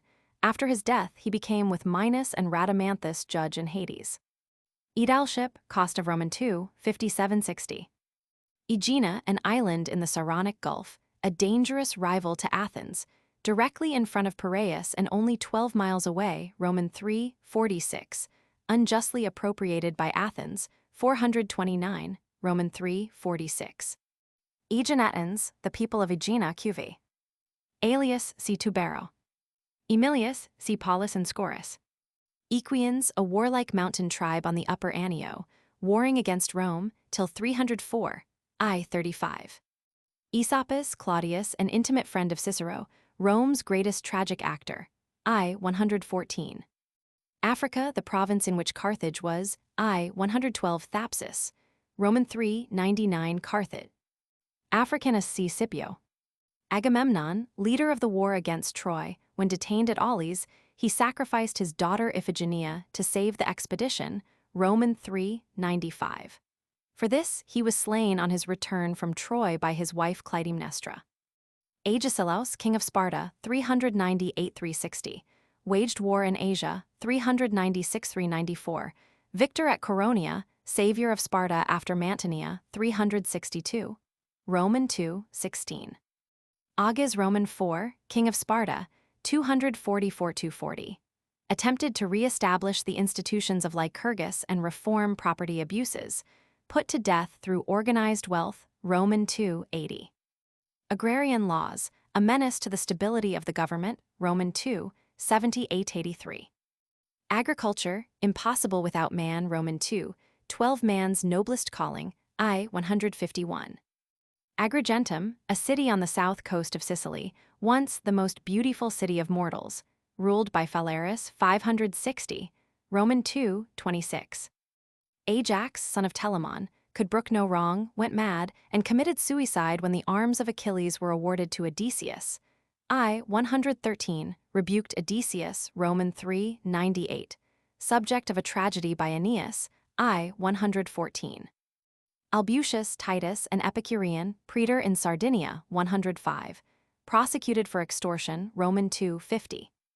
Alexander the Great, 356-323, son of Philip of Macedon, Roman 2:16, 48, greater than his father in achievement, inferior in courtliness, I 90, governor of Macedonia, 340, Roman 2:53. Conquered Greece, 338-335. Subdued Asia, 334-331, Egypt, 331, invaded India, 329-327, founded Alexandria and other cities, and died of a drunken debauch, I 90. Alexander, tyrant of Pherai, 369, brother, son-in-law, and successor of Jason, QV, defeated and slew Pelopidas of Thebes at Sinos Valley, 364. Murdered by his wife and her 3 brothers, Roman 2:25-26. Alexandria, the metropolis of Egypt at the mouth of the Nile, founded by Alexander, 332. Center of wealth, Roman 2:82. Grain market, Roman 3:50. Alps, the mountains between Italy and further Gaul, Roman 2:28. Ambition, a cause of injustice, I 25-26-46, 65, of moral wrong, Roman 3:82, of treason, Roman 3:82-83, the foe of freedom, I 68, Roman 2:28. Amusements, wholesome, I 103-104. Anger, never excusable, I 89. Anio, the Sabine River, tributary to the Tiber, the battle on 340, which gave Rome supremacy over all Latium, Roman 3:112.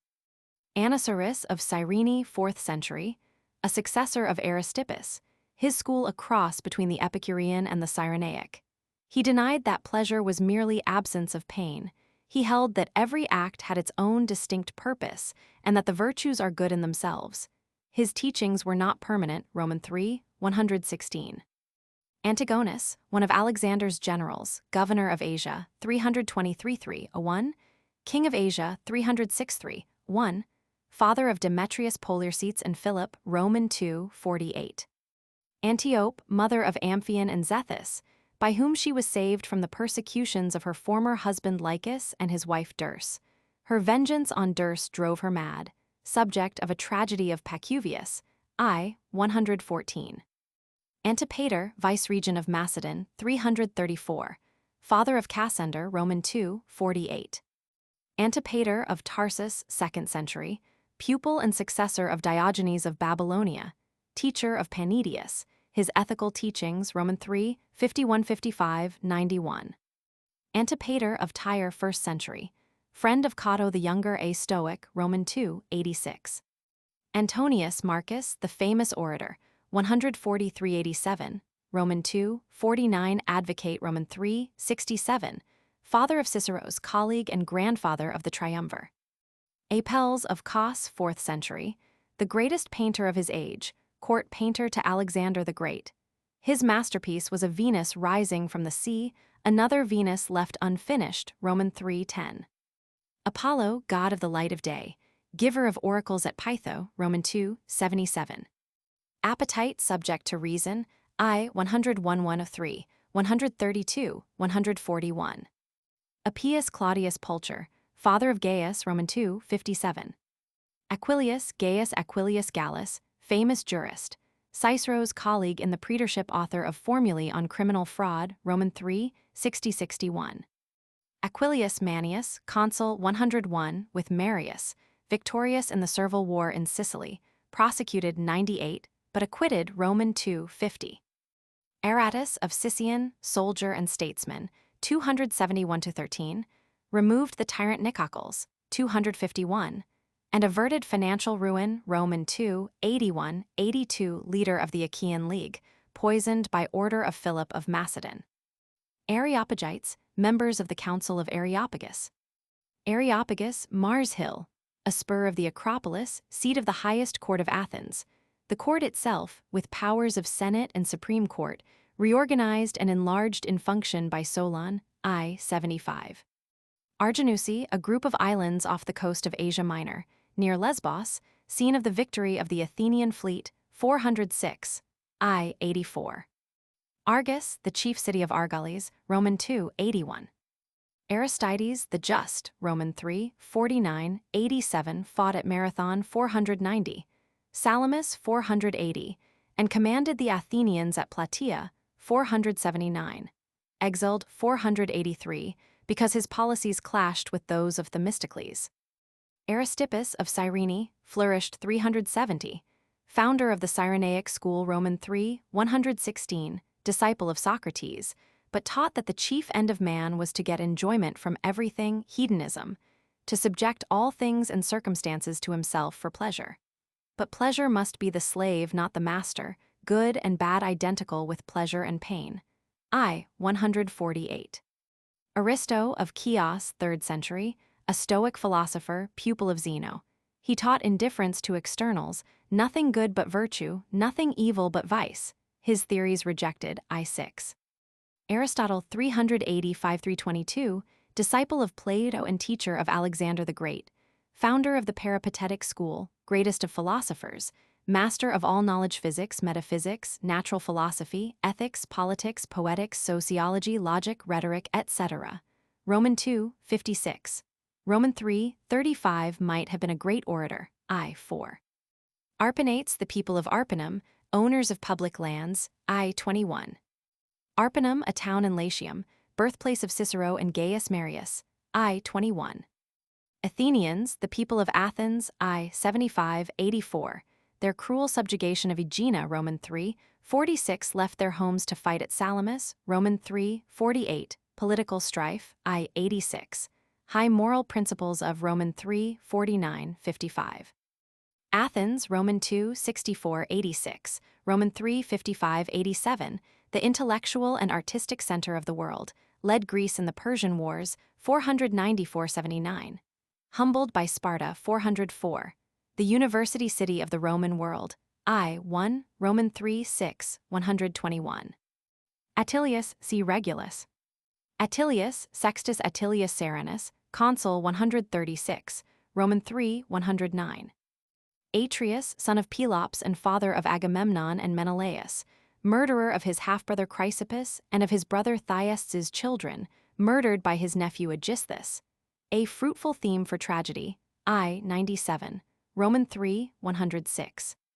Attic, belonging to Attica, the province in which Athens is situated, Attic comedy, the comedy of Aristophanes, Eupolis, Menander, etc. I 104. Avarice, the great temptation, Roman 2:38-77, the root of evil, Roman 3:73-75. Due to delusion as to expediency, Roman 3:36, avoided by the statesman, Roman 2:76-77, contrary to all law, Roman 3:21-23, see also covetousness. Babylonia, the district around Babylon at the head of the Persian Gulf, Roman 3:51. Barjules, king of Illyria, conquered a large part of Macedonia from Perdiccas, the brother and predecessor of Philip, defeated and slain by Philip, 358, called a brigand, because his career did not tend to promote civilization, Roman II, 40. Basileus Lucius Minucius, otherwise unknown, perhaps Sulla's lieutenant, Roman III, 73-74. Beauty, physical, I 98, 126 types of I 130. Beneficence, see generosity. Bribery in Rome, Roman II, 2122, 75. Brutus Lucius Junius led the Romans to expel the Tarquins, helped by Collatinus, who shared with him the first consulship, 509, Roman III, 40. Brutus Marcus Junius, an eminent jurist, one of the three founders of the civil law, father of the accuser, Roman II, 50. Brutus Marcus Junius Brutus Accusator, orator and vigorous prosecutor, son of the preceding, Roman II, 50. Caelian Hill, the southeast hill of Rome, Roman III, 66. Caesar Gaius Julius, son of Lucius Caesar Strabo Vopiscus, candidate for the consulship, 88, slain by Marius, 87, poet and orator, I 108, 133. Caesar Gaius Julius, 144, consul 59 in Gaul, 58-50, conquered Pompey at Pharsalus, 48, dictator, 48-44, assassinated, 44, orator, statesman, scholar, soldier, despot, Roman II, 2, tyrant, I 112, Roman II, 23-28, 83, confiscator, I 43, Roman II, 84, enslaver of Rome, Roman III, 85, treatment of Marseille, Roman II, 28. A victim of depraved ambition, I 26, Roman III, 83, a conspirator with Catiline, his love of wrong, Roman II, 84, deserved his death, Roman III, 19, 32, 82. Caesar Lucius Julius, father of the dictator, I 108. Callicratidas succeeded Lysander as admiral of the Spartan fleet. I 109 defeated Canaan, took Lesbos, lost the battle and his life at Arginusi, 406. I 84. Caliphon, a Greek philosopher, probably a disciple of Epicurus, taught that the supreme good was a union between moral rectitude and pleasure, Roman III, 119. Calpurnius, Lucius Calpurnius Piso Frugi, see Piso. Calpurnius, Publius Calpurnius Lanarius, see Lanarius. Calypso, the nymph of Ogygia, who kept Odysseus, Ulysses with her 7 years, I 113. Campus Martius, the open plain next to the Tiber outside the north wall of Rome, playground and drill ground, I 104. Canius Gaius, a Roman knight, Roman III, 58-60. Canna, a town on the Officiis in Apulia, scene of Hannibal's overwhelming defeat of the Romans, 216. I 40, Roman III, 47, 113. Capitolium, the Capitoline hill between the Forum and the Tiber, the citadel of Rome, with the temple of Jupiter and good faith, Roman III, 104, place of augury, Roman III, 66.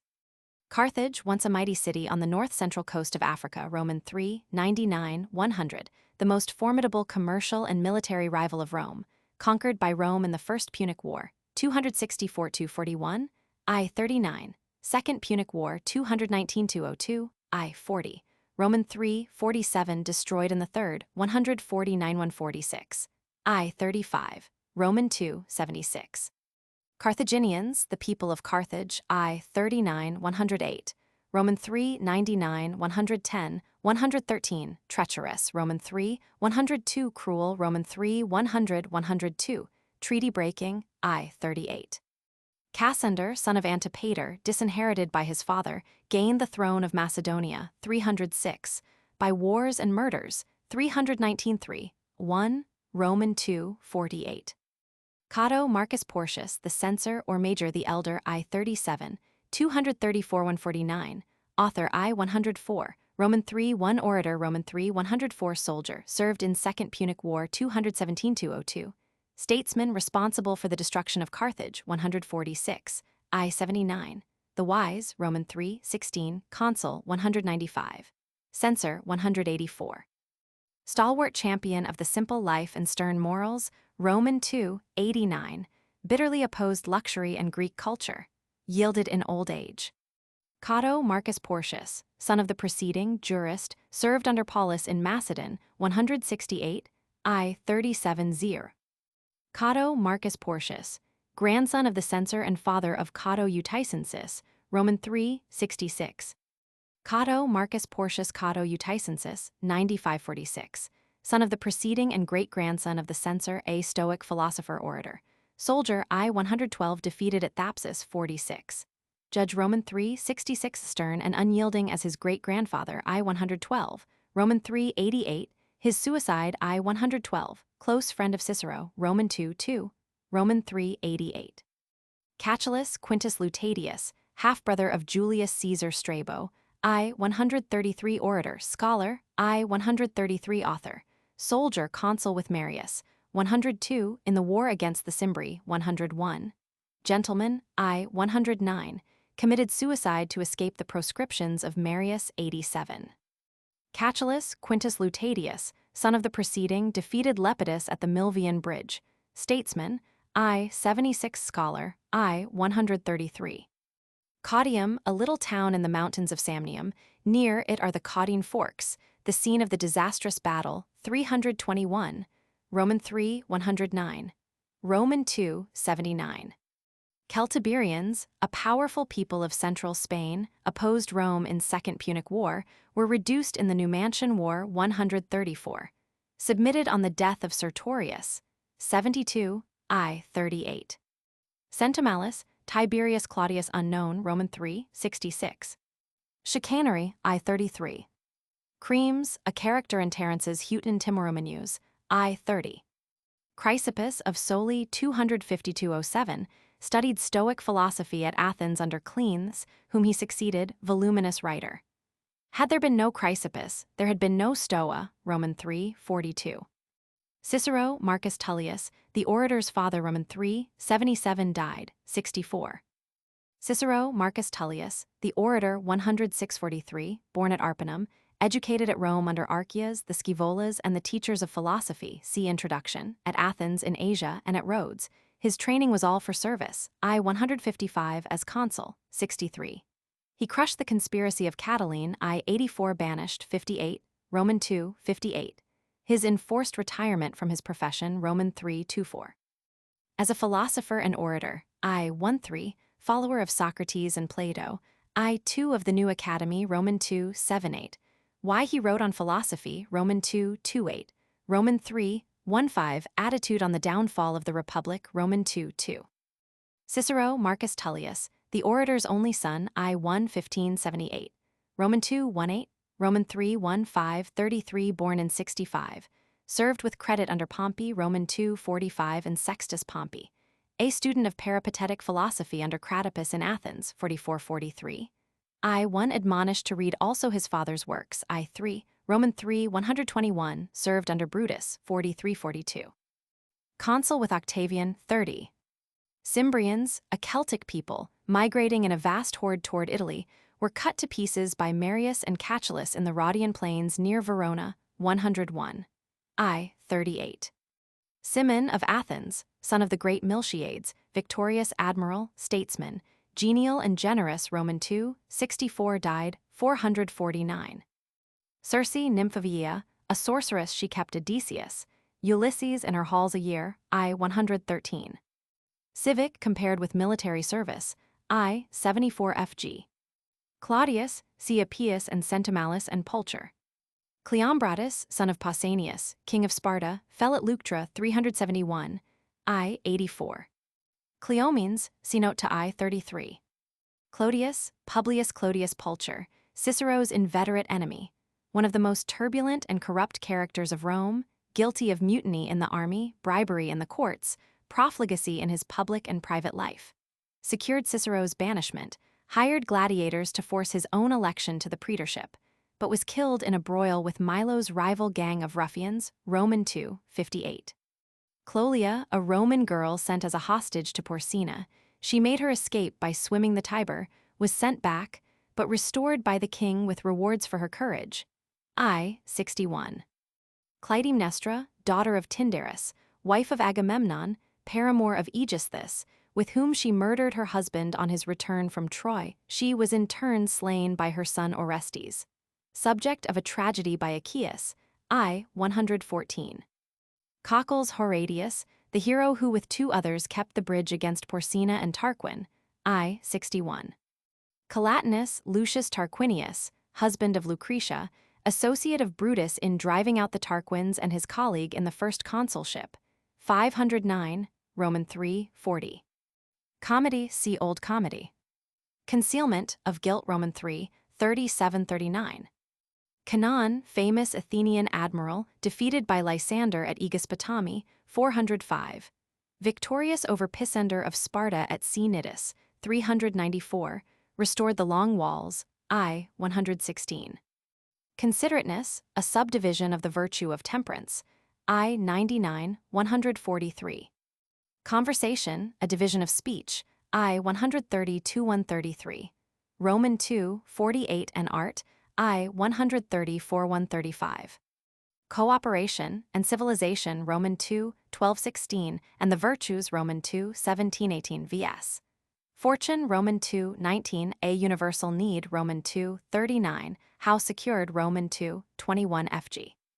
Corinth, a famous city at the Isthmus of Corinth, wealthy, next to Athens, richest in treasures of art, head of the Achaean League, sacked and utterly destroyed by the Romans under Mummius, 146. I, 35 Roman 2, 76, Roman 3, 46. Cornelius, see Scipio and Spinther and Sulla. Kos, chief city of the island of Kos, one of the Sporades famed for its silks, the birthplace of Apelles, painter of the cone Venus, Roman 3:10.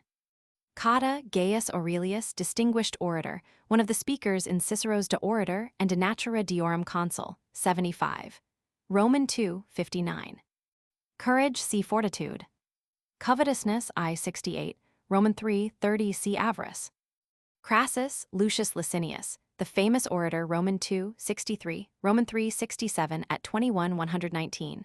He won renown by his prosecution of Carbo, the one-time friend of the Gracchi, Roman 2:47-49. His aedileship most splendid, Roman 2:57, as consul 95. He secured the expulsion from Rome of all who were not citizens, Roman 3:47. This was a cause of the social war. He was the greatest orator of Rome before Cicero, fluent, graceful, witty, I, 108, 133. Cicero's mouthpiece in the De Orator. Crassus Marcus Licinius Crassus Dives, the triumvir, his wealth and ambition, I, 25, sided with Sulla against Marius and grew enormously rich by the prescriptions. His avarice did not shrink from any meanness or even crime, I, 109 Roman 3, 73-75. He defeated Spartacus, 71, slain in Parthia, 53. Crassus Publius Licinius Crassus Dives, Roman 2, 57, father of the triumvir, consul 97, ended his own life to escape the prescriptions of Marius, 87. Cicero bought his house. Cratopus of Mytilene, an eminent peripatetic, came to Athens about to lecture. Foremost of contemporary philosophers and teacher of young Cicero, I, 1-2, Roman 2:8, Roman 3:5-6, 33, 121.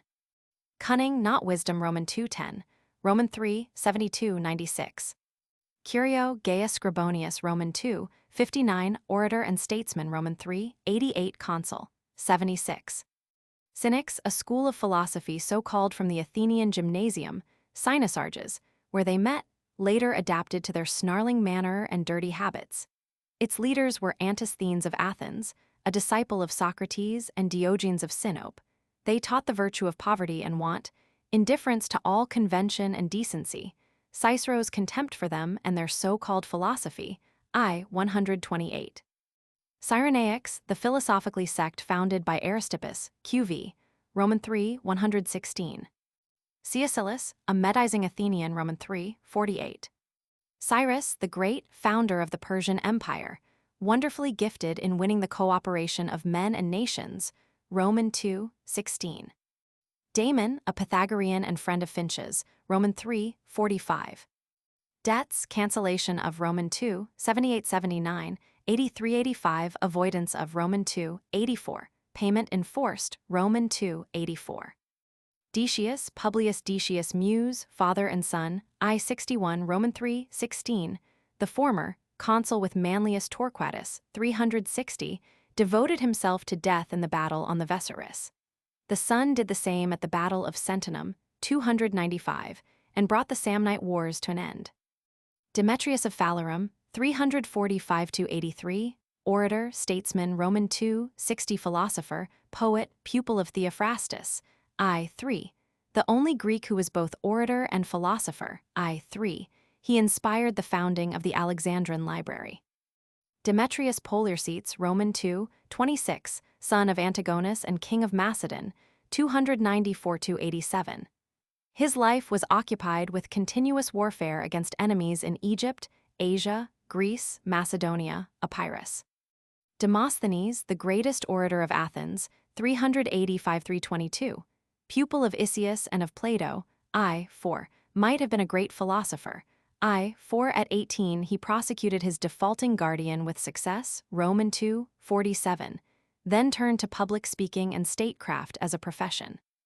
Diana, goddess of the light of the night, identified with Artemis, Roman III, 95. Decius of Messana, 4th century, a peripatetic philosopher, geographer, and historian, Roman II, 16, pupil of Aristotle and friend of Theophrastus. Dinomachus, a Greek philosopher, always named with colophon QV, Roman III, 119. Diogenes of Babylonia, pupil and successor of Chrysippus, best known for his part in the famous embassy with Carneades and Critolaus from Athens to Rome, 156, where, on motion of Cato, they were not permitted to remain, his ethics rather loose, Roman III, 51–55, 91. Dion, a kinsman of the elder Dionysius and tyrant of Syracuse, 356–353, a devoted disciple of Plato at Syracuse and Athens, I. 155. Dionysius, the elder, 433–67, tyrant of Syracuse, 405–367, a typically cruel tyrant, suspicious and fearful, Roman II, 25, Roman III, 45, devoted to art and literature, himself a poet crowned with a prize at Athens. Dionysius, the younger, son of the preceding and tyrant of Syracuse, 367–356, 346–343, devoted to literature, Plato, Aristippus, Archytas, and others were brought to his court. Whether the Damon and Finch's story is to be connected with him or his father is uncertain, Roman III, 45. Drusus, Marcus Livius, son of Gaius Gracchus's colleague in the tribuneship, an eloquent orator, I. 108, as tribune, 91. He attempted to renew the social and agrarian legislation of Gracchus and was assassinated. Duty, the most important subject in philosophy, I. 4 the most fruitful field, Roman III, 5. The philosophically sex and duty, I. 4, 6. Best presentation, Roman III, 7. Classification, I. 7, 9. Order of importance, I. 58, 152–160, Roman III, 90. To those who have wronged us, I. 33. To an enemy, I. 35–40, Roman III, 98, 115. To a slave, I. 41, Roman III, 89. Toward the laws, I. 148 of generosity, I. 42–60 of temperance propriety, I. 101–51. Roman III, 116–121, of fortitude, Roman III, 97–115, to be prosperous, Roman II, 87, duties of youth, I. 122. Roman II, 52 of age, I. 123 of magistrates, I. 124 of statesmen, I. 73–85.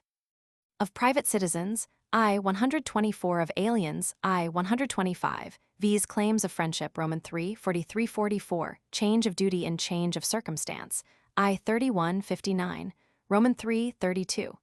Mean and absolute duty, I. 8, Roman III, 14. Doubts as to, I. 147. Eloquence at the bar, Roman II, 66.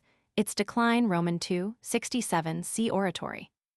Aeneas, Quintus 239–169, a Greek by birth, the father of Roman poetry, wrote an epic, the Annals, I. 84 tragedies, I. 26, 51–52.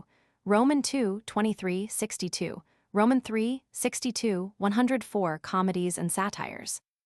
Epaminondas, one of the greatest men of Greece, a student of Pythagorean philosophy, I. 155. The greatest general of Thebes, victorious at Leuctra, 371, I. 84, humbled Sparta and made Thebes the leading city of Greece, fell at Mantinea, 362. Epicurus, 342–270, founded at Athens the school that bears his name, author of 300 books, natural and ethical philosophy, held happiness to be the highest good. Cicero confuses his teaching here with that of Aristippus and the Cyrenaics. With the latter, happiness consists in individual pleasures. With Epicurus, it is permanent calm of soul and freedom from pain, with pure and lasting pleasures the pleasures that come from a life of righteousness. Romans 3:12, 117. The gods existed, but had nothing to do with human life. Romans 3:102, adopted the atomic theory. His own life was temperate even to abstinence, his followers went to excess.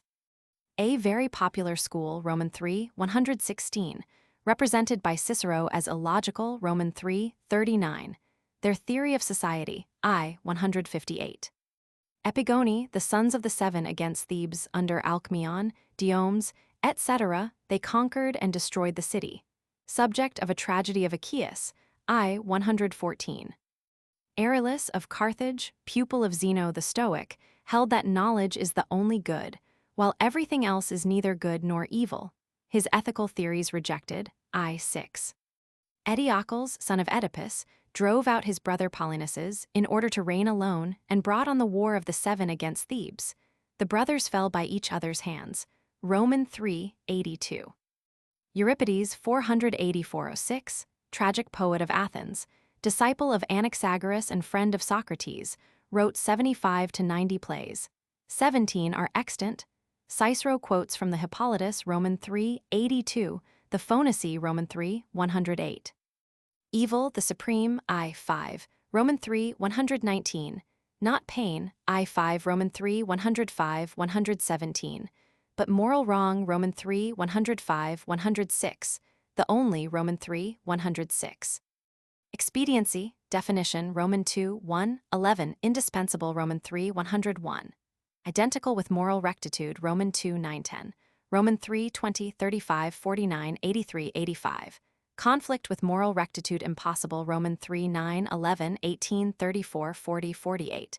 Incompatible with immorality, Romans 3:35-77-81-82-87. Romans 2:64. One standard for both, Romans 3:75 relative, Romans 2:88 FG. Possible change of Romans 3:95, occasion for doubt, Romans 3:19, apparent conflict with justice, Romans 3:40-86, apparent political expediency versus humanity, Romans 3:46-49, in business, Romans 3:50 FG. Apparent conflict with fortitude, Romans 3:97-115, apparent conflict with temperance, Romans 3:116. Fabius C. Maximus. Fabricius Gaius Fabricius Luscinus, hero of old Rome, famed for integrity and moral dignity, called the Just, Romans 3:16-87, consul 282, served against Pyrrhus 280, ambassador to Pyrrhus to negotiate exchange of prisoners. Pyrrhus tried to gain his favor by appeals to his ambition, avarice, and fears in vain, I 38, consul again 278. He sent back to Pyrrhus the traitor, I 40, Romans 3:86-87. A rigorous censor, 275, lived and died in poverty. Fame see glory. Fear, the wretchedness of Romans 2:25-26, versus love, Romans 2:23-26, dangerous to the one who employs it, Romans 2:26. Fetial law, the laws of the Fetials, a college of 4 priests who served as guardians of the public faith. They conducted the ceremonies attendant upon demands for redress, declarations of war, ratification of treaties, establishment of peace. I 36, Romans 3:108. Fides see good faith, the goddess, Romans 3:104, etymology of I 23. Fimbria Gaius Flavius, colleague of Marius in his second consulship, 104, orator and jurist, Romans 3:77. Finance, Romans 2:87, reform of currency, Romans 3:80-81. Fortitude, the third cardinal virtue, I 15, 61-92, its characteristics, I 66, in the light of justice, I 62, 157, dangers attending, I 46, 62-63, versus expediency, Romans 3:97-115, in Epicurus's system, Romans 3:117. Fraud criminal, Romans 3:60 FG. Friendship motives to I 55-56.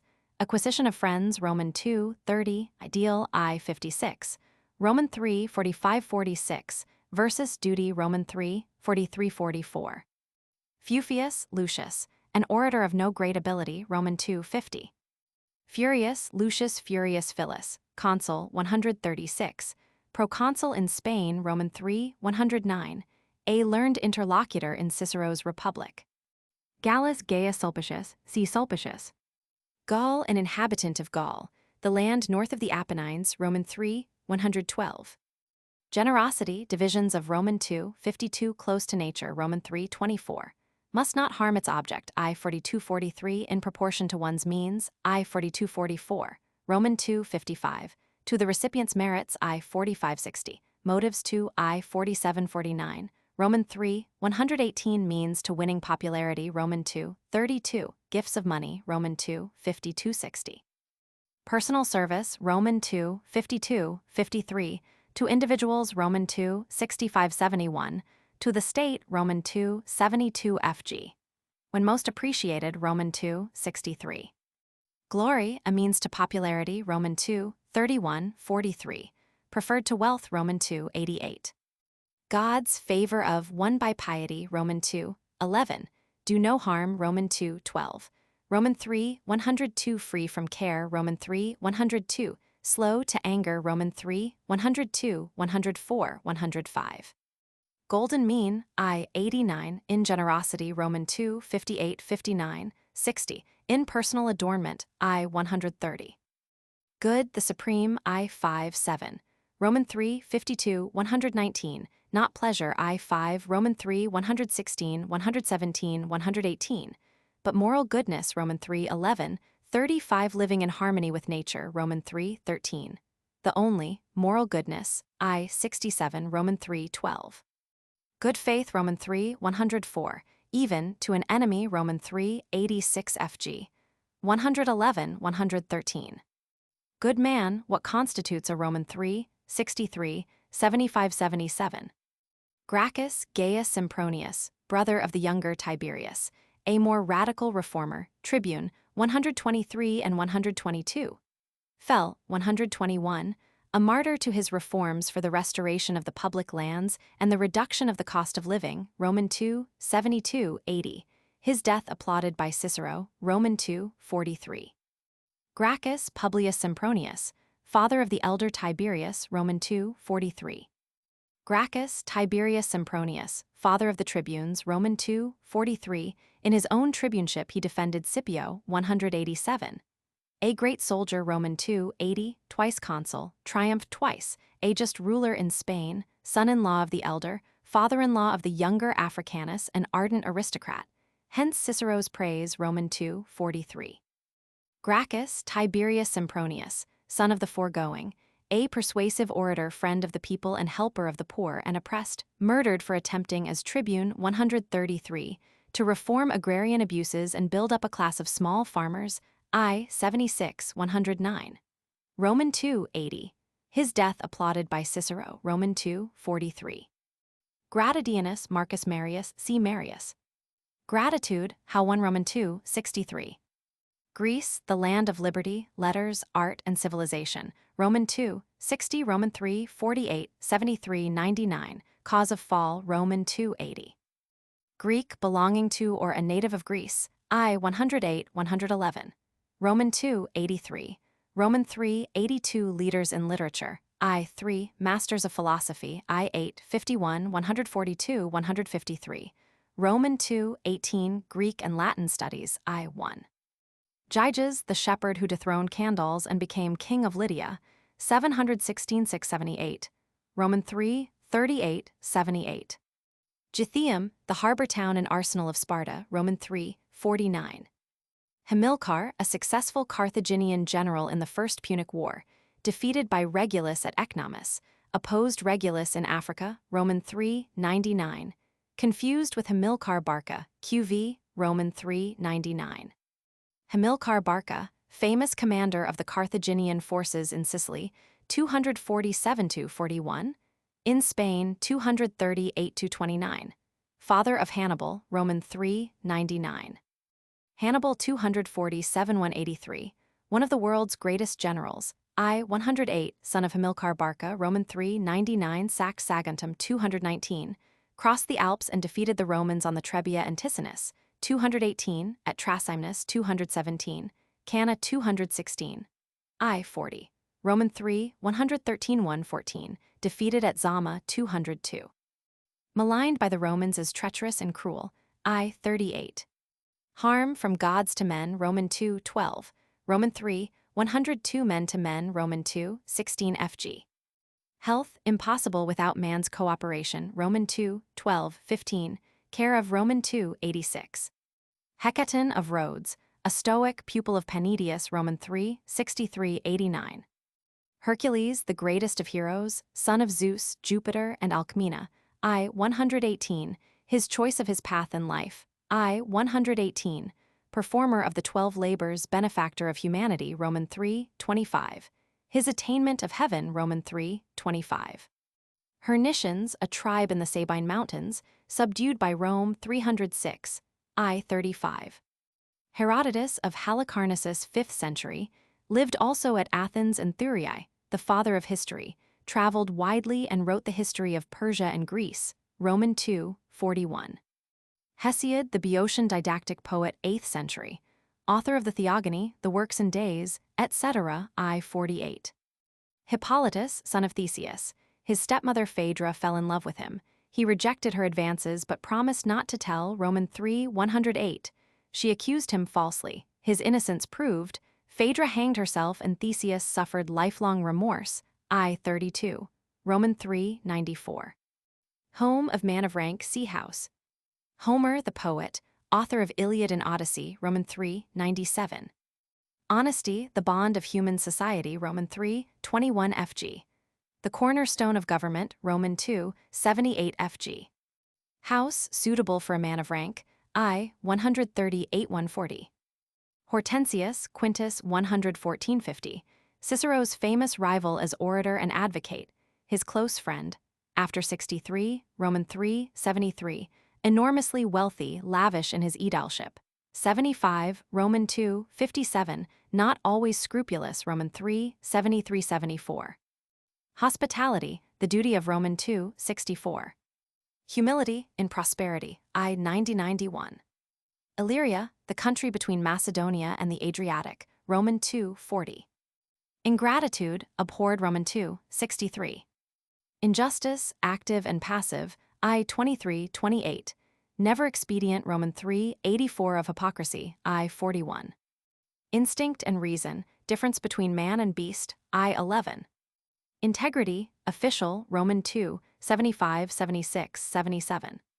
Iphigenia, daughter of Agamemnon and Clytemnestra, QV, sacrificed at Aulis, Roman 3, 95.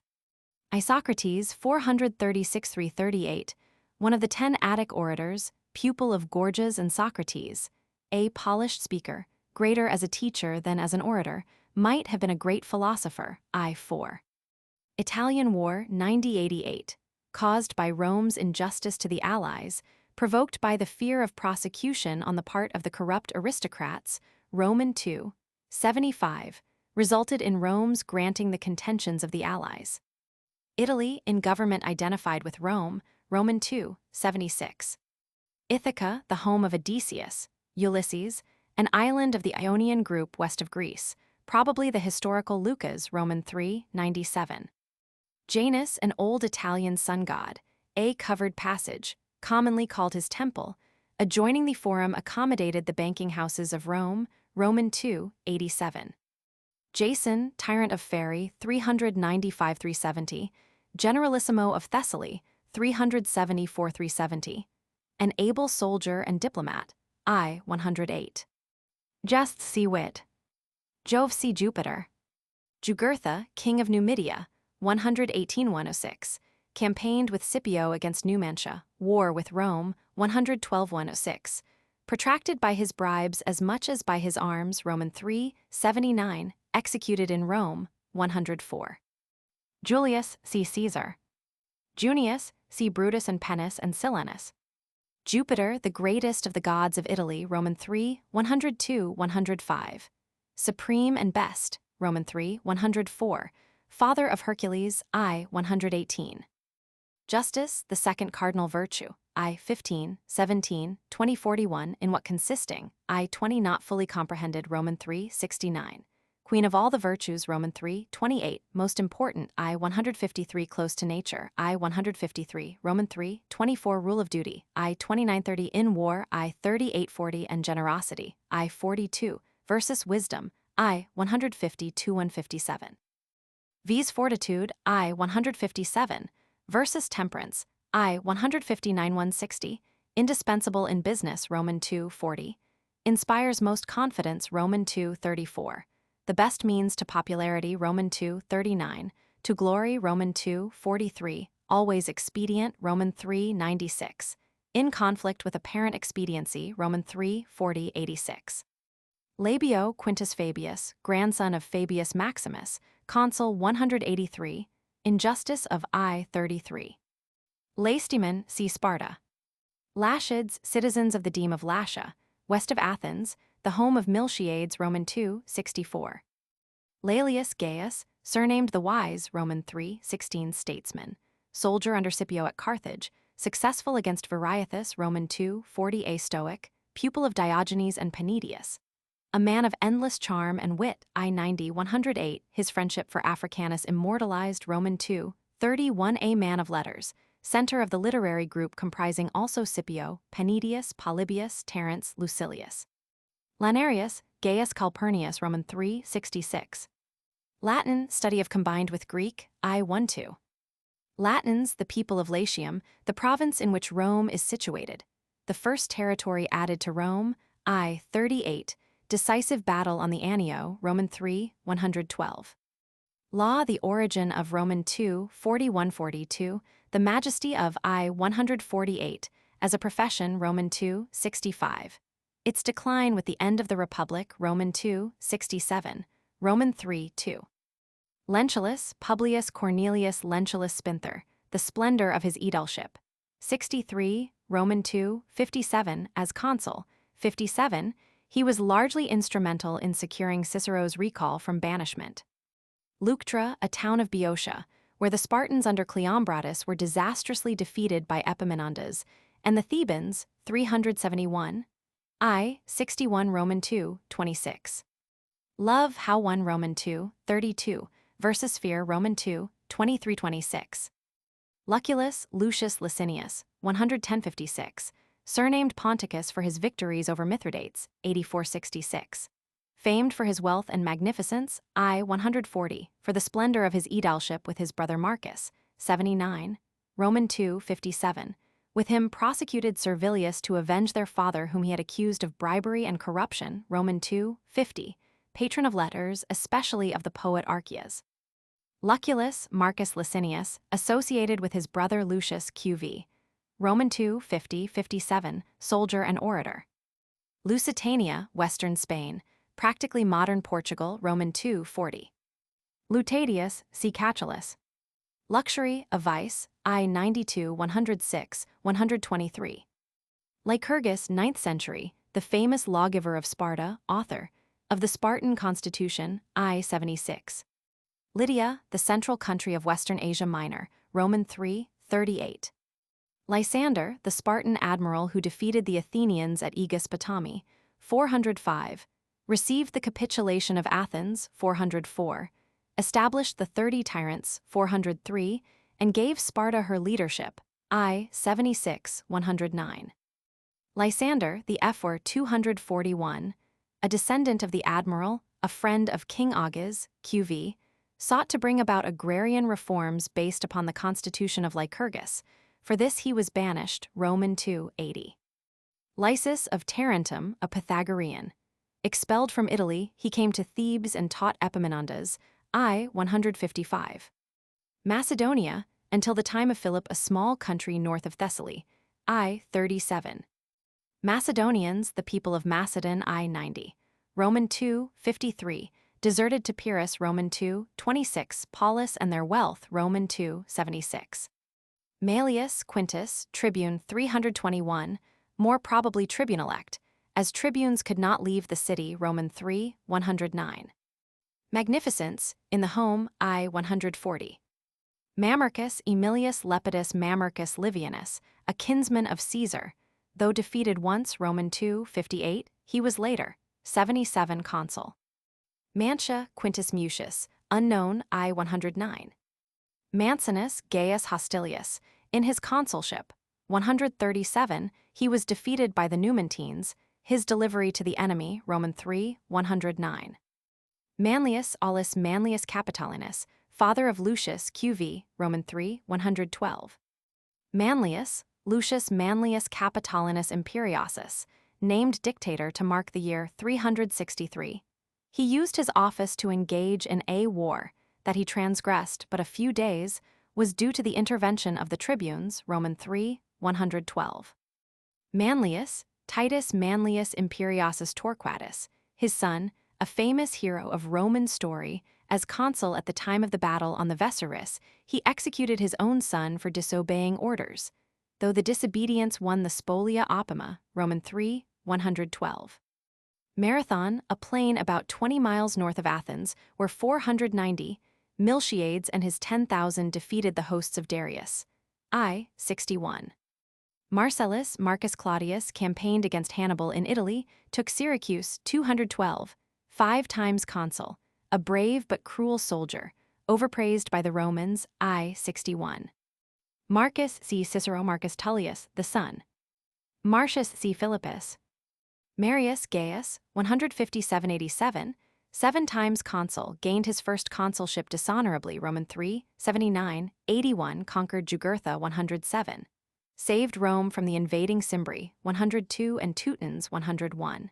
A military genius, I, 76, cruel and selfish, he flooded the streets of Rome with her best blood in the civil war with Sulla. Marius Marcus Marius Gratidianus, the son or grandson of Marcus Gratidius, whose sister married Cicero's grandfather, adopted by a kinsman of the great Marius. Hence his name, twice praetor murdered by Catiline during Sulla's proscriptions, Roman 3, 67, his unbounded popularity in his first praetorship, 86, Roman 3, 80-81. Mars, the god of war, Roman 3, 34.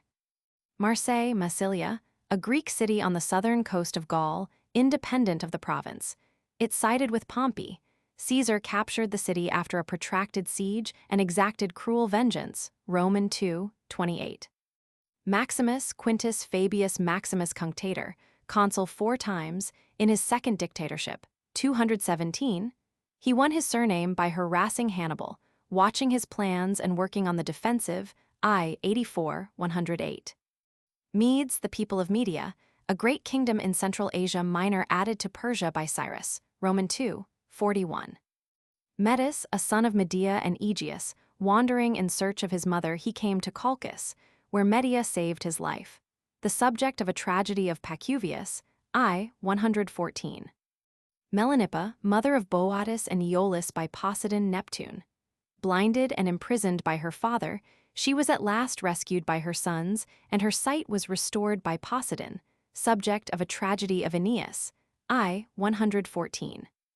Metellus Quintus Caecilius Metellus Macedonicus won his surname by his victories over Andriscus, 148, a political rival and yet a good friend of the younger Scipio, I, 87. Metellus Quintus Caecilius Metellus Numidicus, nephew of the preceding, statesman and soldier, as consul, 109, carried on the war with Jugurtha with distinguished success, Roman 3, 79. Metrodorus of Lampsacus, 332-77, the most distinguished of the disciples of Epicurus. His Epicureanism was of the grossly sensual sort. His conception of happiness misunderstood by Cicero, Roman 3, 117. Milo Titus Annius, an unscrupulous and turbulent fellow, as tribune 57, he did much for Cicero's recall and made a sworn enemy of Clodius QV. Hired gladiators to force his own election, Roman 2, 58, defended without success by Cicero for killing Clodius. Minerva, goddess of thought, temperament, wit, I, 97. Minos, son of Zeus, Jupiter, and king of Crete.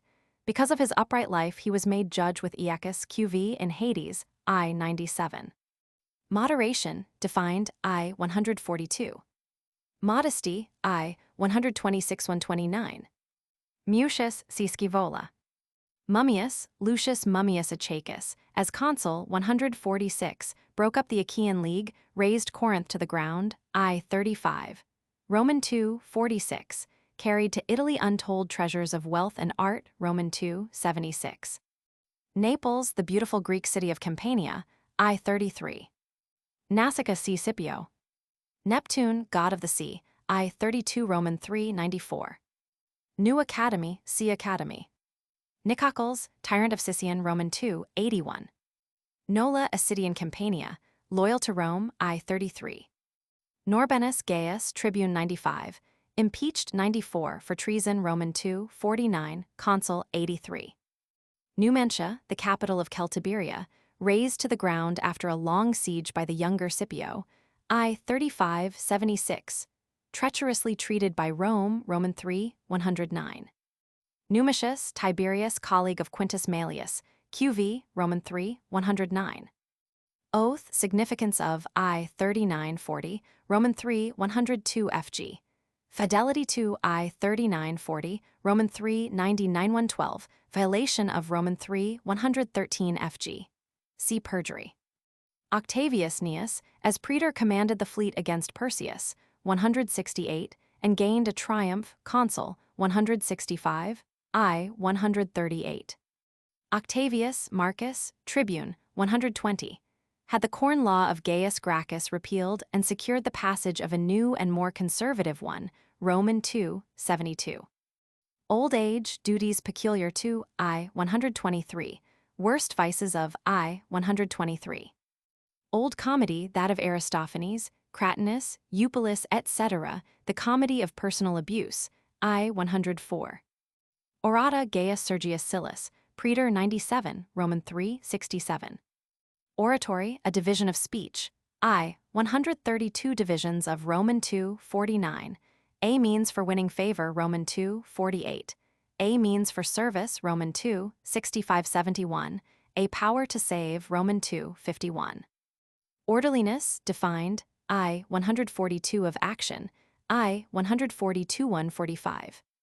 Orestes Cnaeus Officiis Orestes Aurelianus, consul, 71, Roman II. 58. Palames, the inventor, exposed Ulysses's trick, Roman III. 98, treacherously done to death in revenge. Palatine, the hill above the Forum on the south, east of the capital, I. 138. Penetius of Rhodes, 181 11 Ca. Stoic philosopher, disciple of Diogenes and Antipater, QV at Athens, close friend of Laelius, QV and Scipio, I. 90, Roman II. 76. Popularized philosophy, Roman II. 35, wrote a book on moral duty, Roman III. 7, failed to define duty, I. 7, classification of duty, I. 9, omits third division, I. 152 161. Roman II. 88 reasons for omission, Roman III. 718 34. How it would have been met, Roman III. 33 other omissions, Roman II. 86, on cooperation, Roman II. 16, defends lawyers' efforts in a bad case, Roman II. 51, on expensive public buildings, Roman II. 60, Cicero's model, Roman II. 60. Roman III. 7, Hecaton's teacher, Roman III. 63. Papius Gaius as tribune, 65, revived the law of penus QV, Roman III. 47. Patriotism, I. 83, duty to country, I. 160, Roman III. 90 95. To die for country, I. 57, sacrifice for I. 84, Roman III. 100, right to do wrong for one's country, I. 159, Roman III. 93 95. Paulus Lucius Aemilius, consul 216, defeated and slain at Cannae, I. 114. Paulus Lucius Aemilius Paulus Macedonicus, son of the preceding, in his second consulship he conquered Perseus of Macedon at Pydna, 168, and enriched Rome with spoils, Roman II. 76, the father of the younger Africanus, I. 116 121. Pausanias, king of Sparta, commander-in-chief of the forces of Greece at Plataea, 479, to the glory of Sparta, I. 76. Peloponnesian War, the death struggle of Athens with Sparta, 431 4, I. 84. Peloponnesus, the lower peninsula of Greece, in which Sparta was the chief city, I 84. Pelops, son of Tantalus and king of Mycenae, father of Atreus and Thyestes, Roman 3, 84. Penus Marcus Junius, as tribune, 126, he secured a law expelling all foreigners from Rome, Roman 3, 47. Pericles, the peerless statesman of Athens, Roman 2, 16, philosopher, friend of Anaxagoras and Socrates, orator of mighty power, serious and deep, I 108 general, I 144. His administration made Athens unequaled in the splendor of her public buildings, Roman 2, 60. Peripatetics, followers of Aristotle, QV, empiricists, Roman 2, 16, students of exact science. Lack the poetry and eloquence of Plato, but not very different from the New Academy. I2, Roman 3, 20 followers of Socrates and Plato. I2, their right to teach ethics. I6, seek the golden mean. I89, moral rectitude the supreme good, Roman 3, 11. Moral wrong the supreme evil, Roman 3, 106. Young Cicero their follower, I1. Roman 2, 8. Perjury, Roman 3, 106, 103, 113. Perseus, the last king of Macedon, conquered by Paulus QV, I 37. Persians, the people of Persia, the great empire of Western Asia, under Darius they invaded Greece and were beaten back at Marathon, 490. I 61, under Xerxes were overwhelmingly defeated at Salamis, 480. I 61 Roman 3, 48, 49, and at Plataea, 479. I 61. Phaedra, daughter of Minos, wife of Theseus and stepmother of Hippolytus, QV, Roman 3, 94. Phaethon, his story, Roman 3, 94. Phalaris, tyrant of Agrigentum, 6th century. Type of inhuman cruelty, Roman 2, 26. Roman 3, 29, 32, slain in an uprising of his people, Roman 2, 26, typical of Caesar. Phalerum, a deme of Attica on the Bay of Phalerum, I 3, Roman 2, 60. Phaerae, a town of southeastern Thessaly, the home of Admetus, of Jason, I 108, of Alexander, Roman 2, 25. Philip, conqueror, king of Macedon, 359-336. Educated at Thebes, cultured, I 90 wise, Roman 2, 48 eloquent, tactful and firm in discipline, Roman 2, 53. Philip the younger, son of Antigonus QV, Roman 2, 48.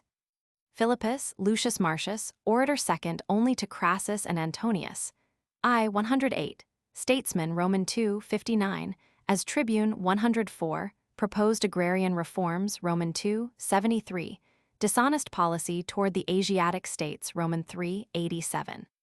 Philippus, Quintus Marcius, father of preceding, consul 186 and 169, Roman 2, 59. Roman 3, 87. Philosophers, why righteous, I 28, attitude toward civic duty, I 28, as teachers, I 155. Philosophy, the study of I 14 theoretical speculation, I 153 meaning, Roman 2, 5 spirit of, Roman 2, 7 as a discipline, Roman 2, 4 worthwhile, Roman 2, 5 FG. Why Cicero turned to it, Roman 2, 28, Roman 3, 16. Finches, the friend of Damon, QV, Roman 3, 45. Phoenici, the Phoenician women, a tragedy of Euripides dealing with the War of the Seven against Thebes, Roman 3, 82. Picenum, state of northeast Italy, on the Adriatic, Roman 3, 74. Pinthia, Marcus Lutatius, unknown, Roman 3, 77. Piraeus, the great landlocked harbor of Athens, about 5 miles from the city, Roman 3, 46. Piso Lucius Calpurnius Piso Frugi, so surnamed for his integrity, author and statesman, tribune 149. Law against extortion, Roman 2, 75, consul 133. Praetorian law, enacted 192, Roman 3, 61. Plataea, the heroic little city at the foot of Mount Cithaeron in Boeotia, alone with Athens at Marathon, 490. The scene of the final defeat of the Persians in Hellas, 479. I 61. Plato, 429-347, pupil and friend of Socrates, profound philosopher and brilliant author, I 2263. Deal statesman, I 85-87, might have been a great orator, I 4 founder of the Academy, QV. A great teacher, I 155 often quoted by Cicero, I 1522, 28, 63, 64, 85, 87, Roman 3, 38, 39.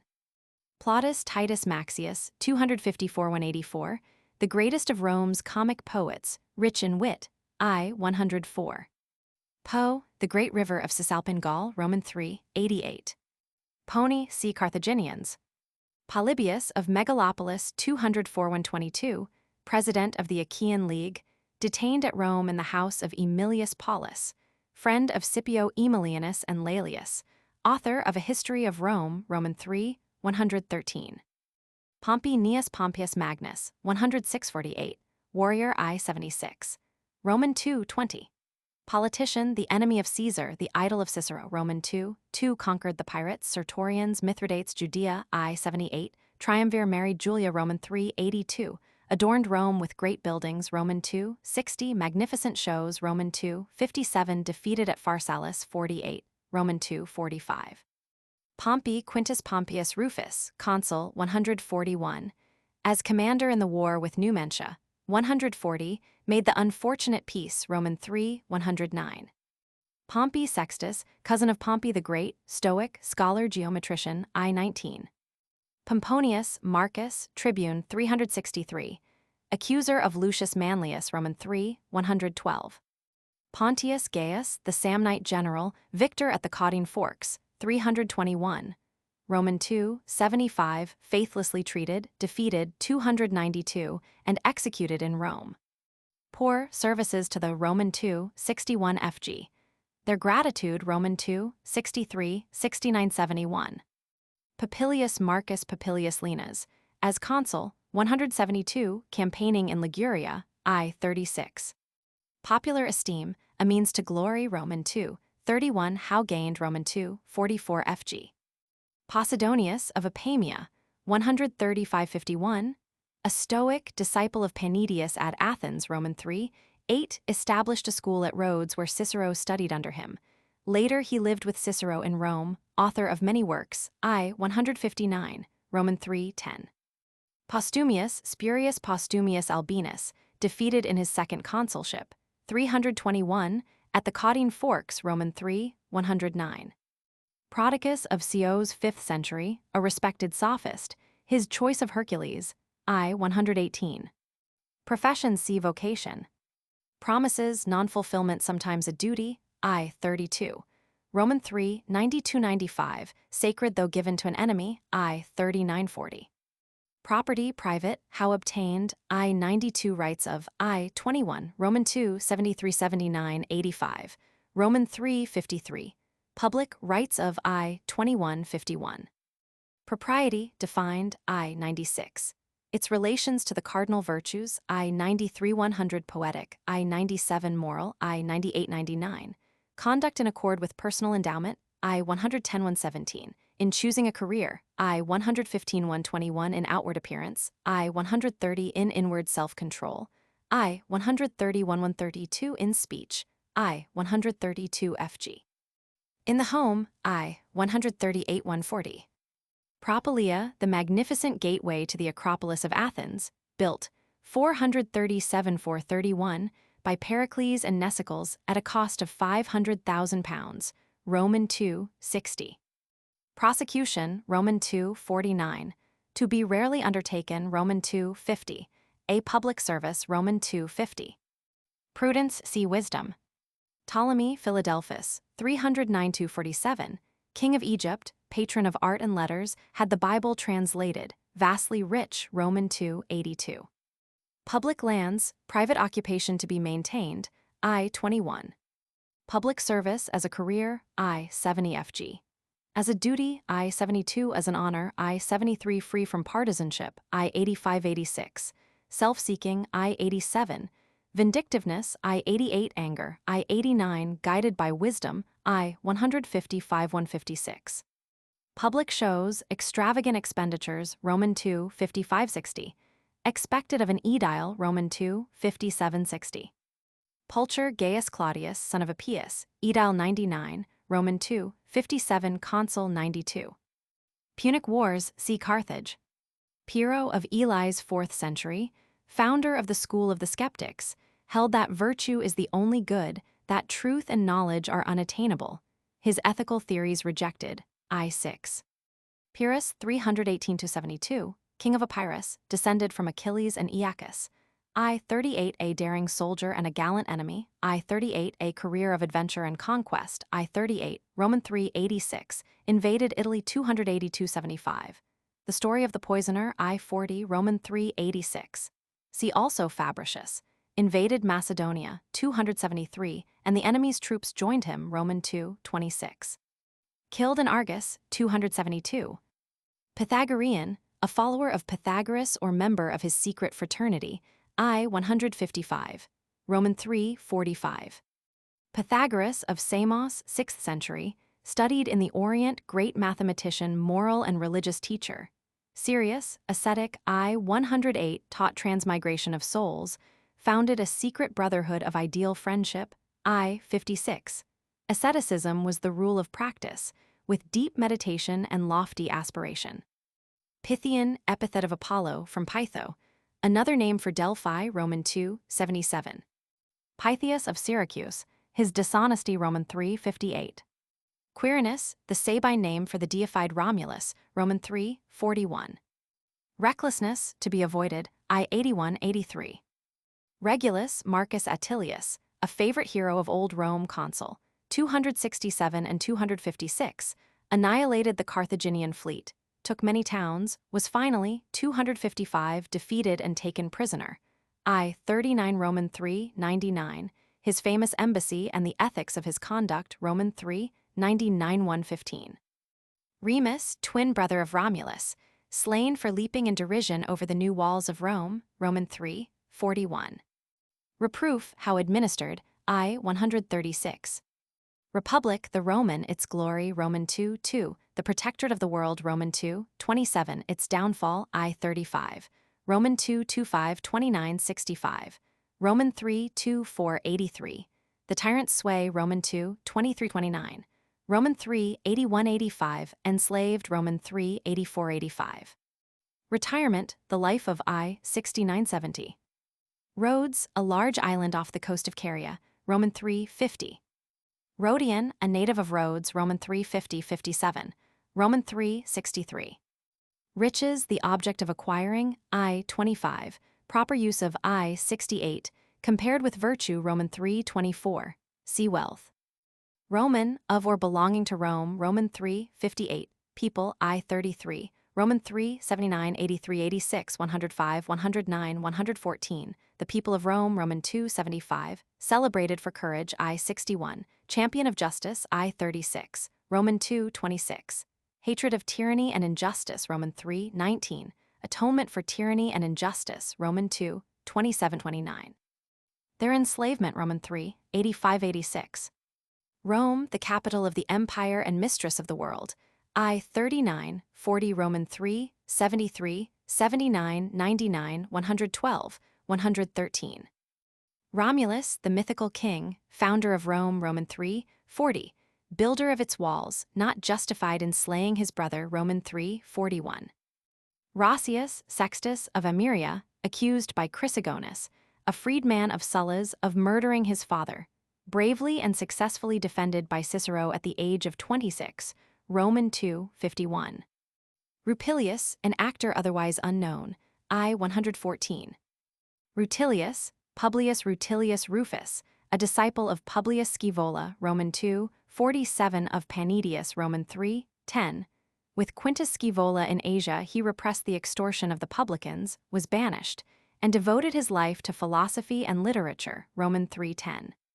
Sabine, belonging to the province of Central Italy. Roman 3:74. The Sabines, unfriendly to Rome till subdued and added to the empire.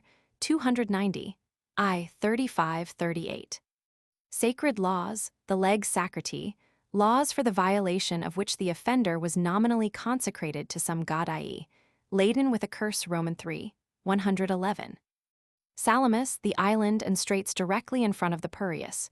QV, where 480, Themistocles and the allied Greeks virtually annihilated the fleets of Persia. I-61–75. Sale, fraud and sale of real estate, Roman 3, 5464. Laws concerning, Roman 3, 6571, of slaves, Roman 3, 7172. Salmacis, a fountain and nymph at Halicarnassus, whose waters made men who drank them weak and effeminate, I. 61. Samnites, the brave, liberty-loving people of Samnium, a province of south-central Italy, after 71 years, 343–272, of war with Rome admitted to citizenship, I. 38, famous for their victory at the Caudine Forks, Roman 3, 109, Gaius Pontius, Roman 2, 75. Sanitations see health. Sardinia, the large island north of Sicily, made a province, 238, misgoverned, Roman 2, 50. Satrius, Marcus Minucius Basilis Satrianus, adopted by Lucius Minucius Basilis, his inheritance, Roman 3, 74. Scaevola, Publius Mucius, father of the Pontifex Maximus, consul 133, and friend of Tiberius Gracchus, an expert in the pontifical law, Roman 2, 47. Scaevola, Quintus Mucius, the augur, son of the preceding, son-in-law of Laelius, friend of Africanus, consul 117, preceptor to Cicero, simple in his greatness, I. 109. Scaevola, Quintus Mucius, the Pontifex Maximus, son of Publius, preceptor of Cicero, orator, jurist, authority on the civil law, his business honor, Roman 3, 62, 70, followed his father's calling, I. 116, magnificent aedileship, Roman 2, 57, consul 95, Roman 3, 47. Scaurus Marcus Aemilius, consul 115, partisan rather than statesman, I. 76, ambassador to Jugurtha, 112, notorious corruptionist but loyal aristocrat, hence Cicero's praise, I. 108. Scaurus Marcus Aemilius, son of the preceding, stepson of Sulla, Edel 58, with extraordinary magnificence, Roman 2, 57, governor of Sardinia, 56, which he plundered outrageously, successfully defended by Cicero and Hortensius. Later, 52, condemned and banished, I. 138, palace on the Palatine, I. 138. Scipio Gnaeus Cornelius, brother of Publius c. following, consul 222 with Marcus Marcellus, with Publius in Spain 217–11, a gallant soldier, I. 61, Roman 3, 16. Scipio Publius Cornelius, brother of Gnaeus and father of the elder Africanus, I. 121, consul 218, defeated by Hannibal at the Ticinus, waged war in Spain 217–11, a gallant soldier, I. 61, Roman 3, 16. Scipio Publius Cornelius Scipio Africanus Major, 234–183, the son of Publius, I. 121, grandfather of the Gracchi, Roman 2, 80, defeated Hannibal at Zama, 202, and closed the war, never idle in his zeal for Rome, Roman 3, 14. Scipio Publius Cornelius, son of Africanus Major, adoptive father of Africanus Minor, gifted mentally but physically disqualified for an active career, I. 121. Scipio Publius Cornelius Scipio Aemilian. As Africanus Minor, son of Aemilius Paulus Macedonicus, I. 116, 121, adopted son of Publius Africanus's son, I. 121, friend and pupil of Panidius, I. 90, intimate friend of Laelius QV, and devoted to literature, serious, earnest, I. 108, self-control, Roman 2, 76, a great soldier, I. 76, 116, at Pydna, 168, with his father. Captured and destroyed Carthage, 136, and Numantia, 133, I. 35, Roman 2, 76, statesman of high ideals, a bitter rival and yet a friend of Quintus Metellus, I. 87. Scipio Publius Cornelius Scipio Nasica Serapio, known chiefly as the man who led the riot and murdered Tiberius Gracchus, I. 76, 109. Scipio Publius Cornelius Scipio Nasica, son of the preceding, died in his consulship, 111, a charming gentleman and a brilliant speaker, I. 109. Secret sin, Roman 2, 37 FG. Caius Marcus reduced the price of corn and regained his lost popularity, Roman 2, 58. Self-control, see temperance. Self-sacrifice, Roman 3, 25, of Regulus, Roman 3, 97–115. Sergius Gaius C. Orata. Sicily, the great island southwest of Italy, fertile and rich, occupied along the coasts by prosperous Greek colonies, a Roman province, 212 on, an easy prey for rapacious governors, as Vers whom Cicero prosecuted, 70, Roman 250. Sicyon, a city near Corinth, famous as a center of art, Aratus and the tyranny, Roman 2, 81-82. Silanus Decimus Junius, stepfather of Marcus Brutus, consul 62, Edel Roman 2, 57. Slaves, duty toward, I-41, Roman 3, 89. Social instinct, man and beast, I-12, 50. Bees, I-157 leads to justice, I-157 weighed against justice, I-159 FG. Society, principles of I-50-57, Roman 3, 53 rights of I-21, service to I-153, 155. Socrates, 469-399, the Great. Philosopher and teacher, Roman 2, 43, his ethics, Roman 3, 11, 77, his perfect poise, I-90, brilliant dialectician, with a profound meaning in every word, I-108, personal eccentricities, I-148. The noblest, and the wisest and most righteous man that we have ever known. Socratic, following Socrates, I-104, 134. Roman 2, 87. Most schools of philosophy are based on the teaching of Socrates. The Academy, I-2. The Peripatetic, I-2, Roman 3, 20. The Cynic, I-128. The Cyrenaic, Roman 3, 116. The Stoic, I-6, etc. Sol, the sun god, father of Phaethon, Roman 3, 94. Solon, the great lawgiver of Athens, 630-8558 Ca. Poet, soldier, statesman, his feigned madness and the acquisition of Salamis, I-108, his constitution and the reorganized Areopagus, I-75. Sophocles, the great tragic poet, 495-46, supreme on the Athenian stage, 468-441. General in the war against Samos, 440, I-144. Sparta, capital of Lacedaemon in the southeastern part of the Peloponnesus, Roman 3, 99. Constitution of Lycurgus, I-76. National character, I-64. Position at end of Persian Wars, I-76. At end of Peloponnesian War, I-76. Her arsenal, Roman 3, 49. Disasters, I-84. Despotic, Roman 2, 26. Cause of her fall, Roman 2, 77, 80. Stoics, adherents of the school founded by Zeno, an offshoot from Cynicism, I-128, refounded by Chrysippus. Philosophy with them is practical, making life accord with nature's laws, Roman 3, 13. Virtue and philosophy are identical, virtue the only good, I-6, Roman 3, 11, 12. Moral wrong the only evil, Roman 3, 106. Pain no evil, Roman 3, 105. No degrees of right or wrong, I-10. Etymologists, I-23. Define fortitude, I-62. Temperance, I-142. Duties, Roman 3, 14. Controversies, Roman 3, 91. Their right to teach ethics, I-6. Cicero adopts their teaching, I-6, Roman 3, 20. Common interests, I-22. Their theology a pantheistic materialism. God working in his providence, Roman 3, 102. Representative Stoics, Roman 2, 51, 86. Roman 3, 51. Sulla Lucius Cornelius Sulla Felix, 138-78. Noble, profligate, brilliant genius. Would stoop to anything, I-109. Soldier against Jugurtha, Mithridates Marius, Rome, statesman, reformed the constitution, absolute monarch of Rome, 81-79. Treatment of tributary allies, Roman 3, 87. Confiscator, I-43. Roman 2, 29. Overturned the old morals, Roman 2, 27. Cicero opposed him, Roman 2, 51. Sulla Publius Cornelius, nephew of the dictator, Roman 2, 29. Defended by Cicero on charge of complicity in Catiline's conspiracy. Sulla Cornelius, a freedman of the dictator, Roman 2, 29. Sulpicius Gaius Sulpicius Gallus, consul 166. Famous astronomer, I-19, predicted an eclipse of the moon.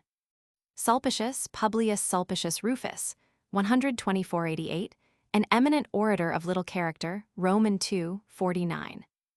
Sun god Sol. Superbus C. Tarquin. Syracuse, a great Greek city in southeastern Sicily, rich in art and in goods, ruled by Dion, I. 155 Dionysius, Roman II, 25. Roman III, 45. A popular resort, Roman III, 58. Tantalus, son of Zeus, Jupiter, and father of Pelops, QV, Roman III, 84. Tarquin Lucius Tarquinius Superbus, the last king of Rome, 535–510, a cruel tyrant, expelled by Brutus and Collatinus, Roman III, 40. Tarquins, the kinsmen of Tarquinius Superbus, all expelled 510, Roman III, 40. Taxation, levying of Roman II, 74. Temperance, the fourth cardinal virtue, I. 93 151 definition, I. 93. The passions, I. 102 speech, I. 103. Versus justice, I. 159 160. Essential to success, Roman II, 77.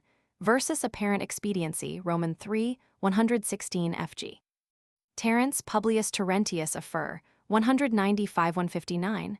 A comic poet, friend of Laelius and Scipio. 6 plays are left. Quotation from the Houghton Timorumenus, I. 30. The Eunuchus, I. 150. Thebe, daughter of Jason and wife of Alexander of Phaerae, Roman II, 25. Thebes, the capital of Boeotia, home of Pindar and Epaminondas, I. 155. Themistocles, brilliant statesman of Athens, Roman II, 16, gave Athens her fleet and saved Greece at Salamis, 480, I. 75. Consummate general, I. 108, not always scrupulous in his methods, Roman III, 49. His valuation of character, Roman II, 71. Theophrastus of Lesbos, favorite pupil and successor of Aristotle, a marvelous teacher, master of Demetrius of Phalerum, I. 3. A prolific author, cited Roman II, 56–64. Theopompus of Chios, 4th century. Pupil of Isocrates, orator and historian, Roman II, 40. Thermopylae, a narrow pass on the seashore between Thessaly and Locris, held by Leonidas and his 300 against the hosts of Xerxes, 480, I. 61. Theseus, the great legendary hero of Athens, benefactor of the world, uniter of Athens and Attica, father of Hippolytus, QV by Antiope. Husband of Phaedra, his son's death, I. 32. Roman III, 94. Thrace, the vast country north of the Aegean, though the home of Orpheus, Linus, etc., it was generally considered barbarous, Roman II, 25. Thyestes, son of Pelops and brother of Atreus, QV, Roman III, 102. Timotheus, admiral of the Athenian fleet, 378–356, compared with his father Canaan, I. 116. Torquatus C. Manlius. Trades see vocation. Troezen, a city of Argolis, near the shore opposite Aegina, the asylum of the Athenians at the approach of Xerxes, Roman III, 48. Trusts, when not to be restored, Roman III, 95. Truth, the search after, I. 13. Tubero, Quintus Aelius, the Stoic, a pupil of. Panidius, praetor, 123. A talented jurist, Roman III, 63. Tusculum, a town in the Alban Hills, the oldest municipium in Italy, admitted 381, I. 35, public lands of I. 21, Cicero's favorite country home. 12 tables, the laws of drawn up 450, quoted I. 37, Roman III, 111. Tyranny, Roman II, 2329, inspired by false perspective, Roman III, 36, right and duty toward the tyrant, Roman III, 1985. Tyre, the great commercial city on the coast of Phonis, Roman II, 86. Ulysses Odysseus, son of Laertes of Ithaca, the shrewdest of the Greek heroes at Troy, Roman III, 97, the hero of the Odyssey, I. 113. Varro Gaius Tur. Antaeus, consul 216 with Paulus, responsible for the disaster at Cana, Roman III, 114. Venus Aphrodite, the goddess of beauty and love of Cos, Roman III, 10. Vesuris, a little stream near Mount Vesuvius, scene of the battle of Manlius Torquatus and the elder Decius, Roman III, 112. Veturius Titus Veturius Calvinus, consul with Spurius Postumius, 321, at the Caudine Forks, Roman III, 109.